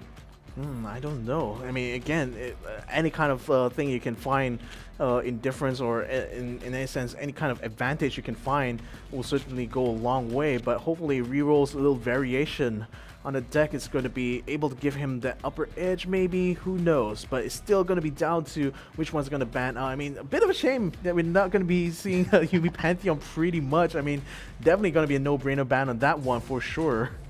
Yep, I believe All Creation will be likely banning the Ezreal Victor Vi, right? We don't really want to get some value off the oh, okay, instead he bans the Scout and Pantheon Yuumi once again being banned. Yeah, I mean, like I said, no-brainer. But then, interesting, he decided to ban the Misfortune Garen Quinn. So, yeah, that leaves the Ezreal Vi viable and available in this matchup here. So, what do you think is going to be the first one to go with? I mean, I mean, Reroll might be going in for the Astro Victor Vi, right? Just start with something that is more stable against your opponent. But All Creation, he's going for speed right now. He have to be really aggressive because right here, both decks that's left is really slow, right? So maybe he should start off with the Scout and just roll over there as well. But we have seen time after time again, this guy actually goes with the Astro Caitlyn first for the last few games. So he might be aiming for the Astro Caitlyn, and that is a huge target on the Aphelios Fizz. But in terms of like deck strength here, I mean, who does have like a significant or otherwise unseen advantage? I mean, let's have a look at the Reroll's cards here on the Fizz Aphelios. This is the Fizz Aphelios that we've seen time after time again, but this list is really interesting, is that, it focuses a lot on the Rainbow Fish instead of the Papercraft Dragon, which only have one copy of it in the deck. So, but however, it comes with a lot of protection spell in the side as well. One copy of Sunblessed Vigor and one copy of Bastion. Indeed, it's a very interesting variation of this deck for sure. And if you look over to All Creation's deck here, I think that's going to be the one he's going to be bringing into this first matchup here. Yep, Caitlyn Ezreal. Definitely the ones that he always brings up first, isn't it? Yep, we have seen this deck time after time again. As I said previously, this deck is focuses around the number 3. And, those Tri-Beam Improbulator is going to be getting those stacks. And not forgetting, right, this is a spell-heavy deck. So it's going to have a lot of targeted spells onto his opponent, and at the same time he will be leveling up Ezreal as his turns goes by. So with a level up Ezreal, he could just machine down his opponent Nexus with just the Ezreal passive. So hopefully he's going to be able to get to that stage, but that's definitely a lot of burn that he could inflict onto his opponents before that point. So hopefully this is going to be the trump deck, actually, instead of saying trump card there. So yeah, we'll see how both of these two absolute titans right now in Asia Pacific will be able to handle each other once we get into game number 1. Yep, so game 1 starts off right here with all creations on the scouts. Well, on his free roll right over there is going in with the, I believe it's the Ezreal Vi deck. Yeah, it's a Shellfolk deck to begin with. So right here, all creations have to capitalize on his speed because he got the ability to just flow really hard in the early game. Yeah, so expecting some rapid fire early game runs this time around, you think? Yep, definitely, but Reroll, he got 2 Mystic Shot in his hand, and also, he got the units to actually be blocker against his opponent. So all creation is actually looking kind of bad right now because Reroll got all those control tools that he have, and even picked up a Peacemaker off their Conchologist. So we're still going to be on a turn here. I mean, KDF, he still has the option of playing that 1 mana card, but again, I think he's going to go for the spell instead. Yep, Mystic Shots straight onto 1 there, so that's going to take it out of play. So 1 unit each, probably going to trade each other out there, so no damage done in the end. Yep, and I think, right here, what Reroll is trying to do is just minimize as much damage that he could take, right? So remove all the units that is going to be potentially dealing damage into his Nexus. So this way, he could control all creation as much as possible. And however, still no MF inside for all creation, so things might look a little bit bad for him as KDF Reroll already got that Victor down, and he is ready to roll, already starting off with the toughness on his tag. Yeah, gonna have to watch out that Victor is gonna snowball really quickly if all creation doesn't really have a response, a decent response to it. A couple of spells gonna be sent out that's gonna buff that Victor up to 5/4 now, and potentially even remove 1 of the cards here from all creation's table. Yep, I mean removing the Valor makes it really awkward for all creations to go for the strike. So this is a really unfavorable attack from all creations, but I think he has no choice but to go for it because he wants to level up the Queen as soon as possible. So, is he still unable to remove the Victor? And it looks really awkward just doing this kind of maneuver just because he wants to add some stacks onto Quinn. But there we have MF ready to go. Yeah. His Fortune drawn out of the deck right now. Hex Core upgrade is going to be used there to yet again bring the Victor up. Now he's at a 6/2. Miss Fortune is now in play alongside the Scout. Yep, MF dropping down as well, but this is the perfect moment for Reroll to go for that Vi. And this, at the same time, he could remove the MF off the board because, however, Victor even got regeneration on his name as well. So it's not going to be too big of a problem. To deal with all creations because right here Reroll is just looking really good to take home game number 1. Well, let's see if luck is going to be on all creations side. Reroll mulling over what he does. He's going to bring down the Vi just as anticipated here, and let's see if he's going to try to deal with the Scout as well. Yep, Golden Aegis immediately going straight right to Quinn right over here as well. So he's going to be having the rally and he will be having 2 more attacks. But I don't think that's the smartest choice because he has to protect the MF as much as possible. But if he chooses to protect the MF, he can't protect the Queen. And the Queen is so close to leveling up. And immediately going in for Golden Aegis, giving the Queen the barrier. And I think this is ready for him to go for that offense. Yep. Gearing up right now, hasn't quite committed to attack yet. He's still handed around over the Reroll here. He's going to commit his Victor now. It's going to leave it a little bit vulnerable, that's for sure. Yep, I mean Victor having the Scout is probably okay for him to go for this attack.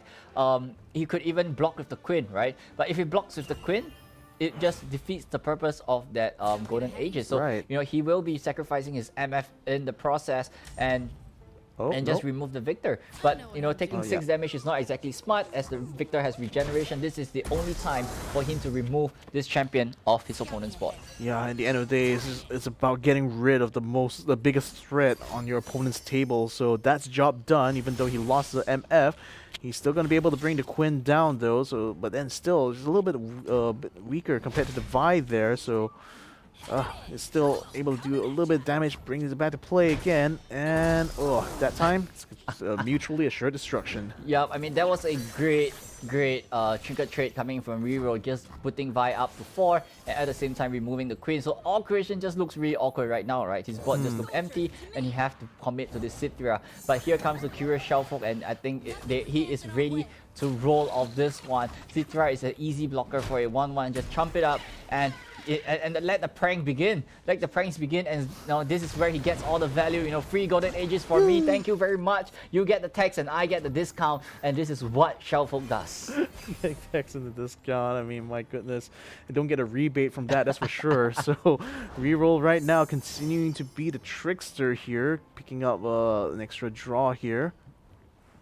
Yep, so this Conchologist is able for him to invoke another card, and and you know, with that, Shellfolk is gonna get another copy of it as well. So this is the power of the Shellfolk, right? It's so annoying and it's getting so much value, even though that Cithra got got the barrier as well. It's not gonna be bothering Reroll too much, because right here he is on the roll. Golden Aegis going on to the Bright Shield Protector, and I think it is gonna be easily removed with the Sound Fuse that is discounted by the Shellfolk.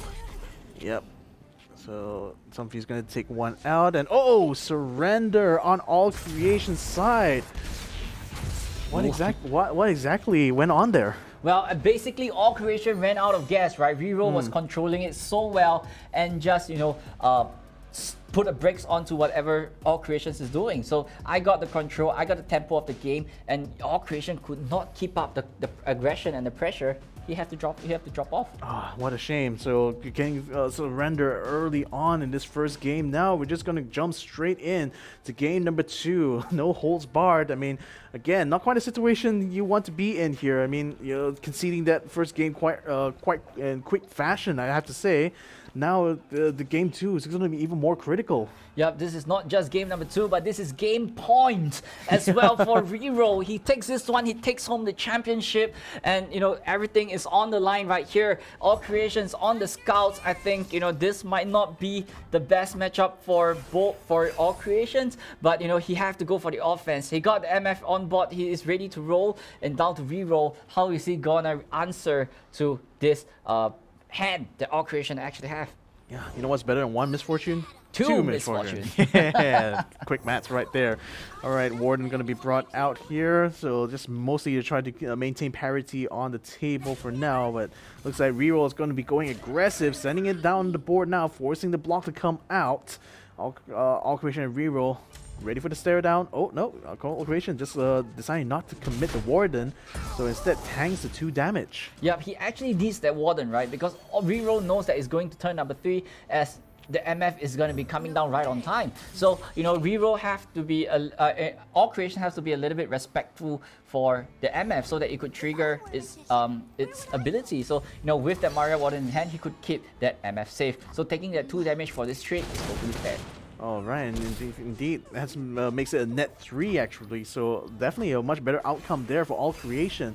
So now Reroll, what's he going to try to choose this time? Ranger's Resolve coming out the top deck there for All Creation. Tiny Shield's going to be placed on the Rat right now as Reroll preparing to fatten it up. Yep, I mean, the rat is really annoying to be dealing with, especially it has fated and it will be growing as each spell targets it as well. So however, you know, there is no attachment units on Reroll's hand, so he might be able to search it up with that one mana burst speed spell, where he could just discover himself a Fae, and hopefully he gets himself the Rainbow Fish or the Paper Dragon. He still has to wait for those cards to be drawn out on hand first though, so that remains to be seen. All Creation going to go for the trade straight up, so now he's going to be 1 less in health compared to Reroll after that little skirmish. The Philios going to be brought out to play. Yep, Aphelios right here, he's choosing his weapon. I believe a Severum might be good, but it's a little bit too early. Maybe a Yeah, Severin, right? So he's going in for the defense. He's not trying to go really low in terms of the health department. But there's still no attachment coming in from Reroll, and All Creations is immediately going in for the Scout's attack. Yep, going in very hard and aggressive here. Because is well within his rights to do so. A little bit of buff's going to be sent up. Then the rats continue to get fatter and fatter as rounds continue to pile up here. But crucially, the Misfortune is still in play. They're still going to be able to dole out some damage there, trading some health as well, but the units still remain in play. Yep, Severin immediately going straight right to the mice. So, and followed up by a Gravitum as well. So if All Creations, commit to a unit right here, Reroll would be able to just fire off that Gravitum and immediately attacking with this 3-1 right here.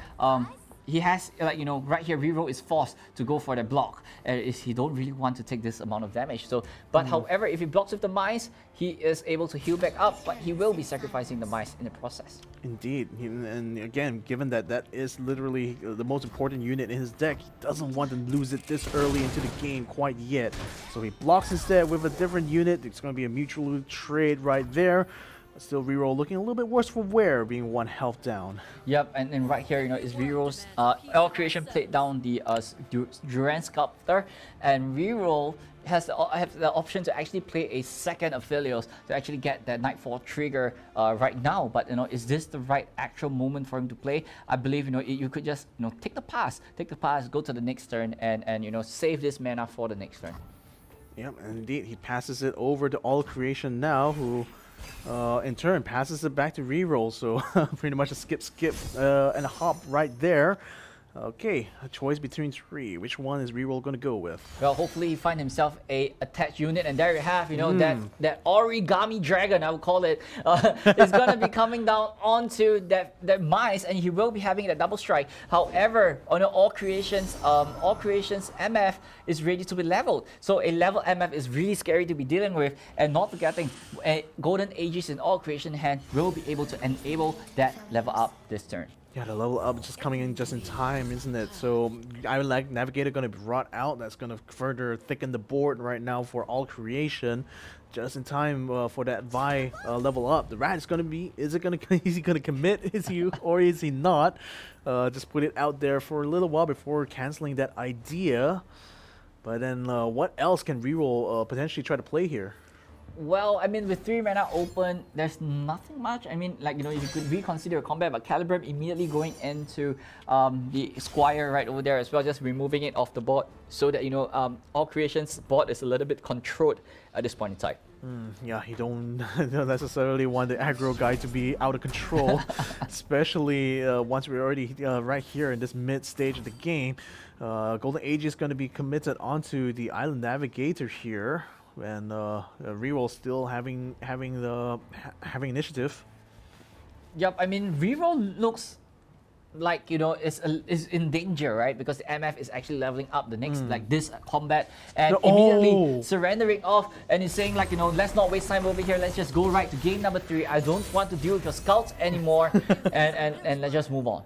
Are the scouts really that annoying? You'd rather just surrender rather than try to play it out to the end? Well, the problem is that you don't really want to deal with a level up MF. It's really difficult to handle, right? And it has overwhelm. It's going to be dealing 3 damage to everything on the board that is defending. And I don't think All Creation have the ability to sustain whatever is going to come his way. So he's saying, let's not waste time. Let's just go to the next game and move on to game number 3. Yeah, better not to drag out this losing battle here and just might as well move to the next one where potentially I could try to turn things around. What's the decks going into this one though? Yep, first off, it's going to be Fist of Philio staying on the top side, but however on All Creations he's changing straight right to Asriel Caitlyn. So the Caitlyn or the Flash Bomb is going to be crucial, right? Because so that he could remove things like this or even the Owlcat in the process. But however, Owlcat is going to be premium against All Creations because of that Spell Shield tag.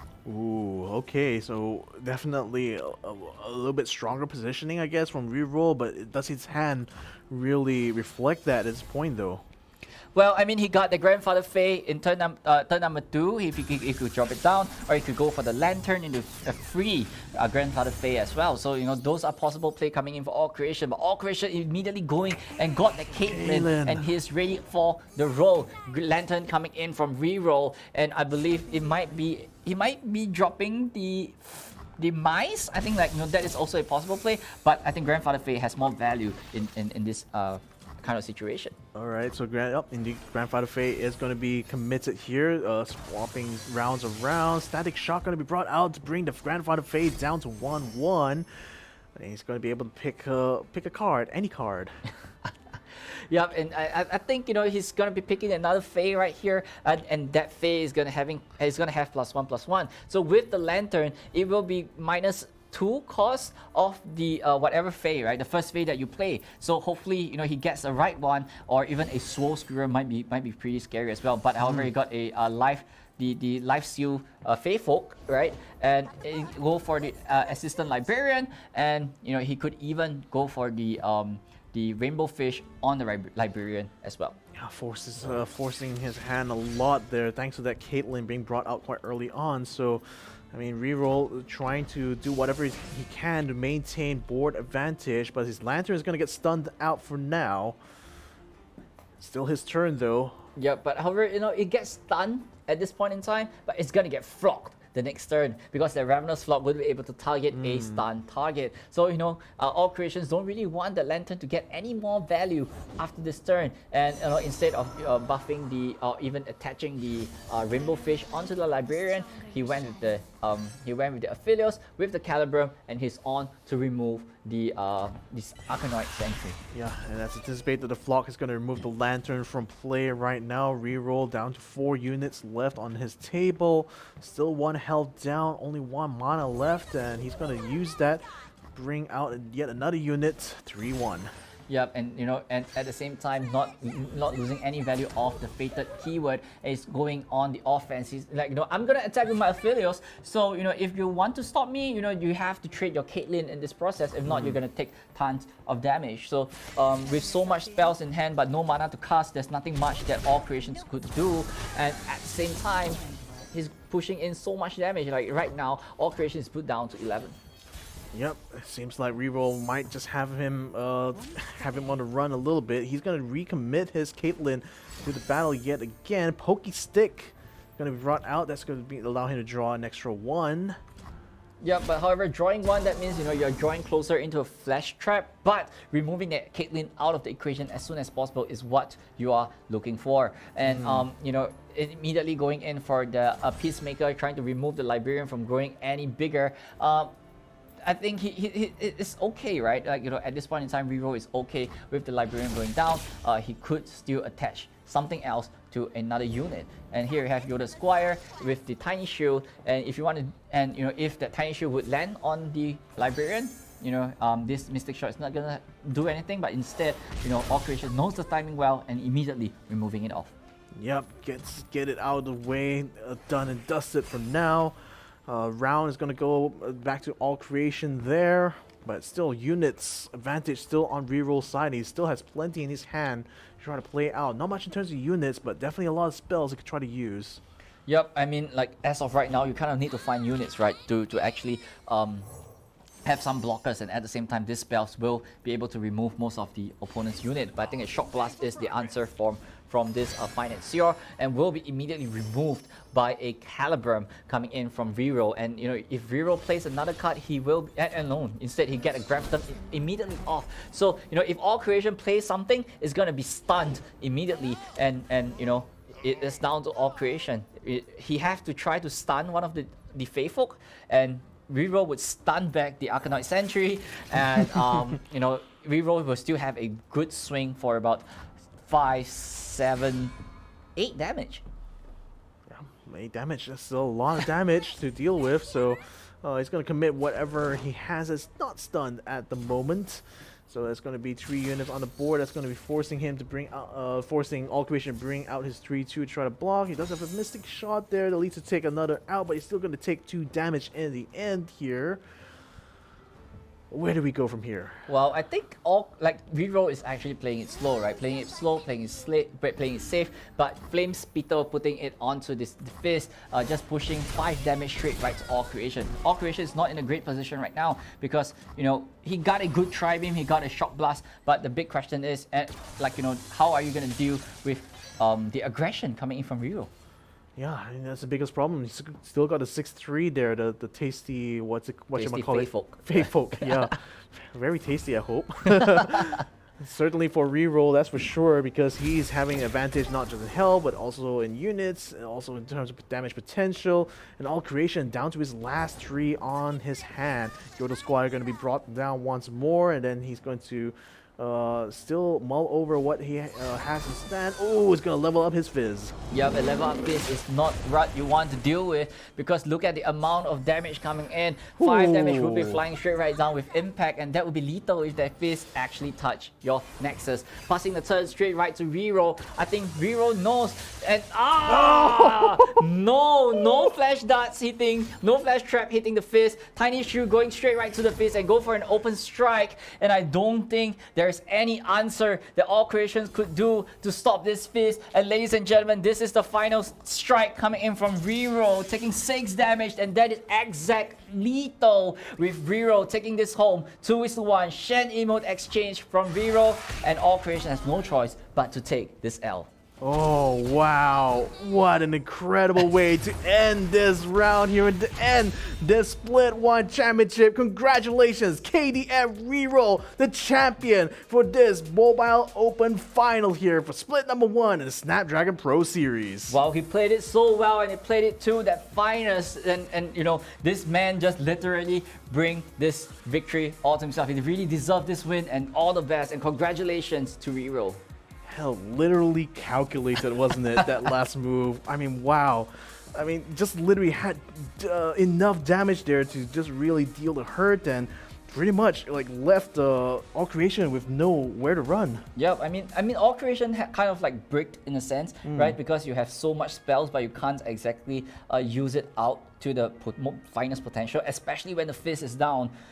It literally most of the thing from the Astro Caitlyn is not going to stop it. But the only way to stop it is via the flash traps, which didn't hit the Fizz at all. It hit everything else but the Fizz. I mean, wow. I mean, that's luck, isn't it? Yeah. At that point, oh man, it just goes to show how much that luck can sometimes factor in these games. But it's really, I think the skill at the end of the day is just knowing where those limits kind of lie, doesn't it? Yep, I mean, but I think it's really unlucky on All Creation sides. But that those flash trap didn't hit. But Reroll literally calculated every single move, every single attack, every single strike, and calculated down how to actually make it from 6 to 0, exact 0, at the very last moment. Yeah, just perfect. Not even 1 over, just exactly as needed. Total efficiency here coming from our Korean champion in this Asia Pacific region. I mean, man, what a way to cap off this whole series here. I mean, I think I got to ask you right now, what do you think of this Split 1? Has it really met your expectations? Yo, this is beyond my expectation, right? The quality of players, the quality of plays, and the strategies coming in are really interesting. We get to see Victor Kamar, we get to see really cool decks as well. I believe some of it's just really interesting to see this kind of decks being brought into tournaments like this. So this is the kind of diversity that we need, and hopefully we get to see more of this kind of thing in Split number 2. Oh yeah, and on that note, you guys can sign up and possibly stand a chance to win $2,000, maybe even $1,000, or maybe even $500. Who knows? You wouldn't know unless you go ahead and sign up, ladies and gentlemen. Split number 2 on SnapdragonProSeries.com. Let's go ahead and jump to an interview with our champion, KDF Reroll. Congratulations, my man. You have won this Split 1 Open Finals. How do you feel right now? 네, 축하드립니다. 드디어 그랜드 파이널을 이기셨는데 기분이 어떠신가요? 너무 좋고 너무 좋아요. So great. I mean, of course, man. I mean, you gotta feel so satisfied after hitting that exact damage there to just win out that round. Moonboy, question for our man? What was in your head, Reroll? What was in your head when you were thinking, calculating how should I finish it off with that last 6 damage. 마지막에 이제 마지막 6 데미지를 어떻게 끝내야 될지 머릿속에서 어떤 생각을 하셨는지. 마지막에 이제 피즈가 피스메이커로 이제 다치지만 않으면 무조건 못 막는다라고 생각했어요. First, I thought that if the peacemaker hit the face, then I couldn't have stopped that. Oh, I mean, that seems like it was quite straightforward, wasn't yeah, it? it was a very straightforward answer. So yeah, I guess one last thing here to everyone who's been watching on stream, to your fans, your supporters, your friends, is there any kind of message you'd like to give? Final message to you. Final message to everyone who's watching. 마지막으로 이제 팬이나 스폰서 친구분들한테 마지막으로 전하신 말씀 있으신지. 네. 제가 지금 광동 프릭스 아프리카 팀 소속이거든요. 그래서 광동 프릭스 소속 팀원들이 이제 많이 스크림 도와줘서 고맙고, 그 덕분에 우승할 수 있었고, 그리고 저를 응원해주신 많은 팬 여러분들에게 감사 인사드립니다. So I'm now currently in Guangdong Prix Africa team, and the teammates here helped me to go through the scrims and the practices, and I could finally win this match. Thanks for the cheer up from the fans. Right, thank you, my man. Congratulations once again. Enjoy this moment, my man, because you are right now officially on the top when it comes to this Asia Pacific region. So congratulations, Reroll. Hopefully we'll see you yet again. 네, Thank 마지막으로 you. 우승하신 거 축하드립니다. Yes. Yep, thank you. All right, man.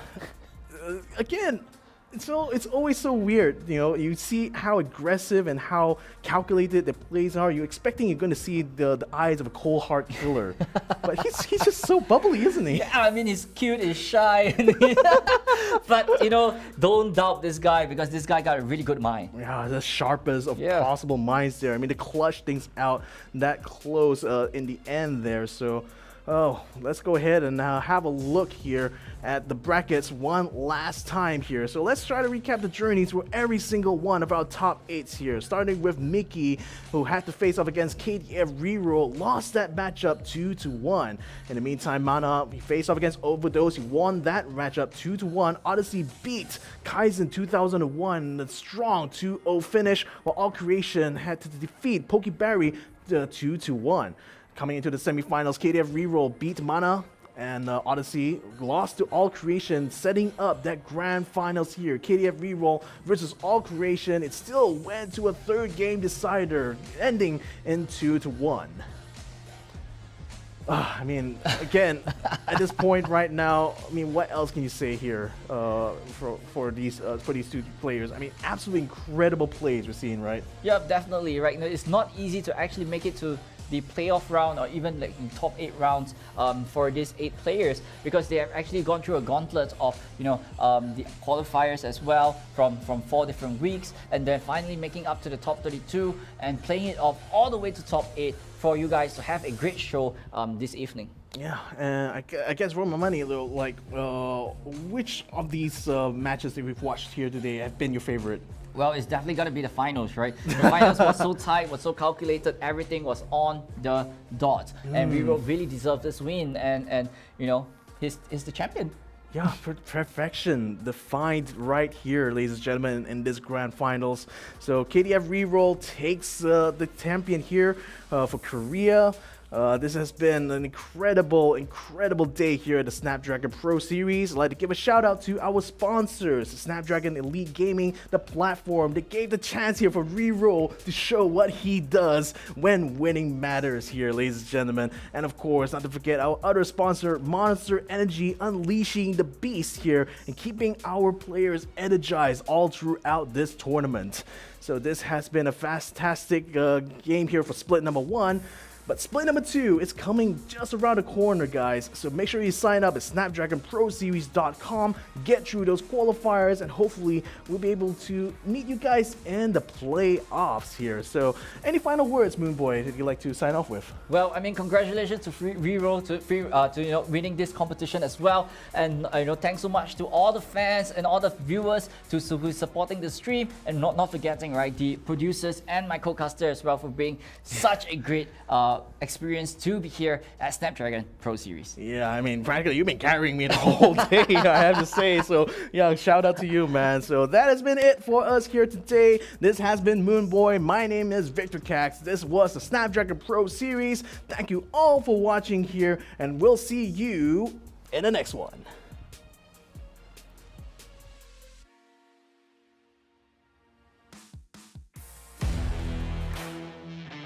They don't want it with me. You got a problem with me? Love, you don't want it with me. Man, you won't ever stop me. Who y'all really got a problem with?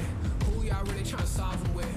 Who don't really like the sound of this? Who come with me getting down to this? You better step back, get your neck cracked, get laid down where you best step. Better check that with a fresh map. Get lost now with no extract. Like, look, that's all me. Got my number, don't call me. We eating up, that's all beef. You freezing up, that's y'all's team. Cause we don't really lose no more. All about heating up, leaving that cold. You can see me heating up, killing that show. I ain't about giving up, no.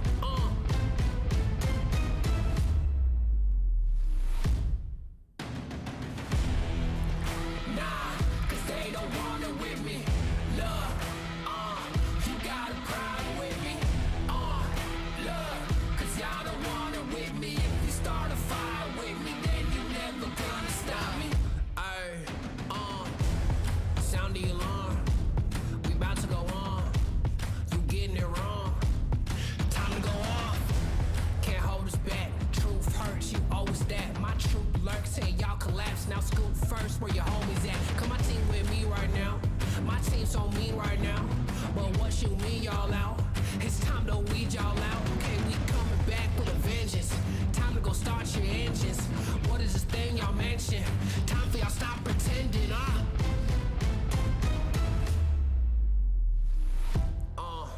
Nah, y'all can't do that. Where your crew at? Y'all can't do that. Nah, where your crew at? Love, man, cause now you alone. Yeah, get out of my zone. Man, cause now you alone. Love, get out of my zone.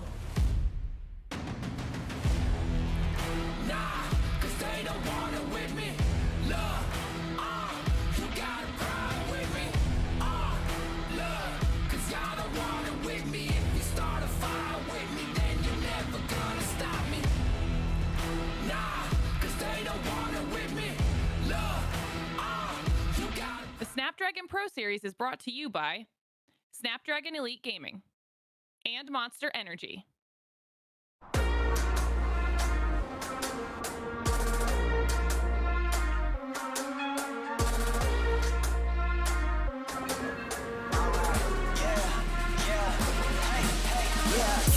Won't stop going till a player on top know it. Rooftop penthouse suite. If you really want it, gotta own it. Fly through it, we was at the lowest. Blood, sweat, tears, the components. Riding all year, now's the moment. We are not friends, we are opponents. Yeah, I'm coming for mine. Yeah, I'm making a play, the game on the line. Yeah, I've been on the grind. Yeah, I jump in the spot, I made it my time. Yeah, look in the sky. Yeah, the stars align, no shade to shine. Can't stop it already. Emotional work and devotion, we put in this time. Look, you won't stop.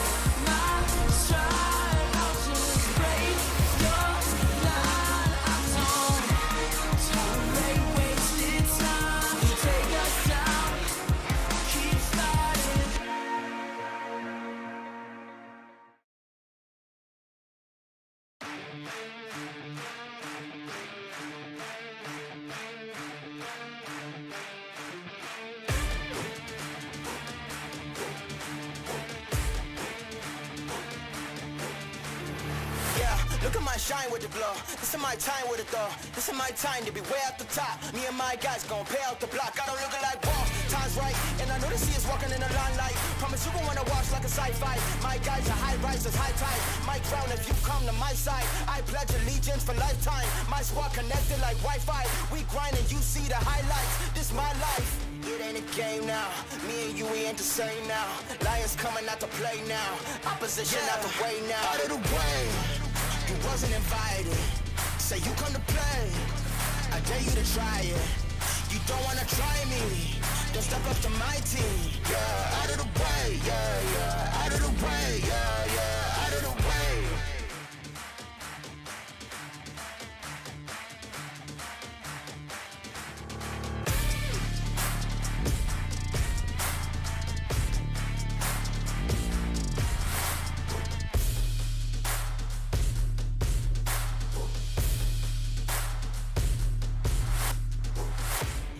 Game now, me and you, we ain't the same now.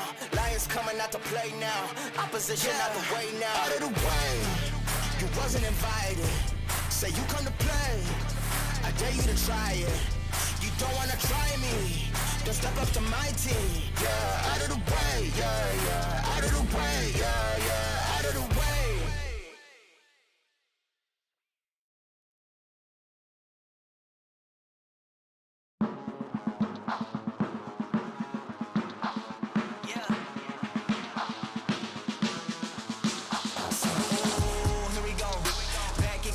Scenario, win, win, win, win, yeah, we on a roll.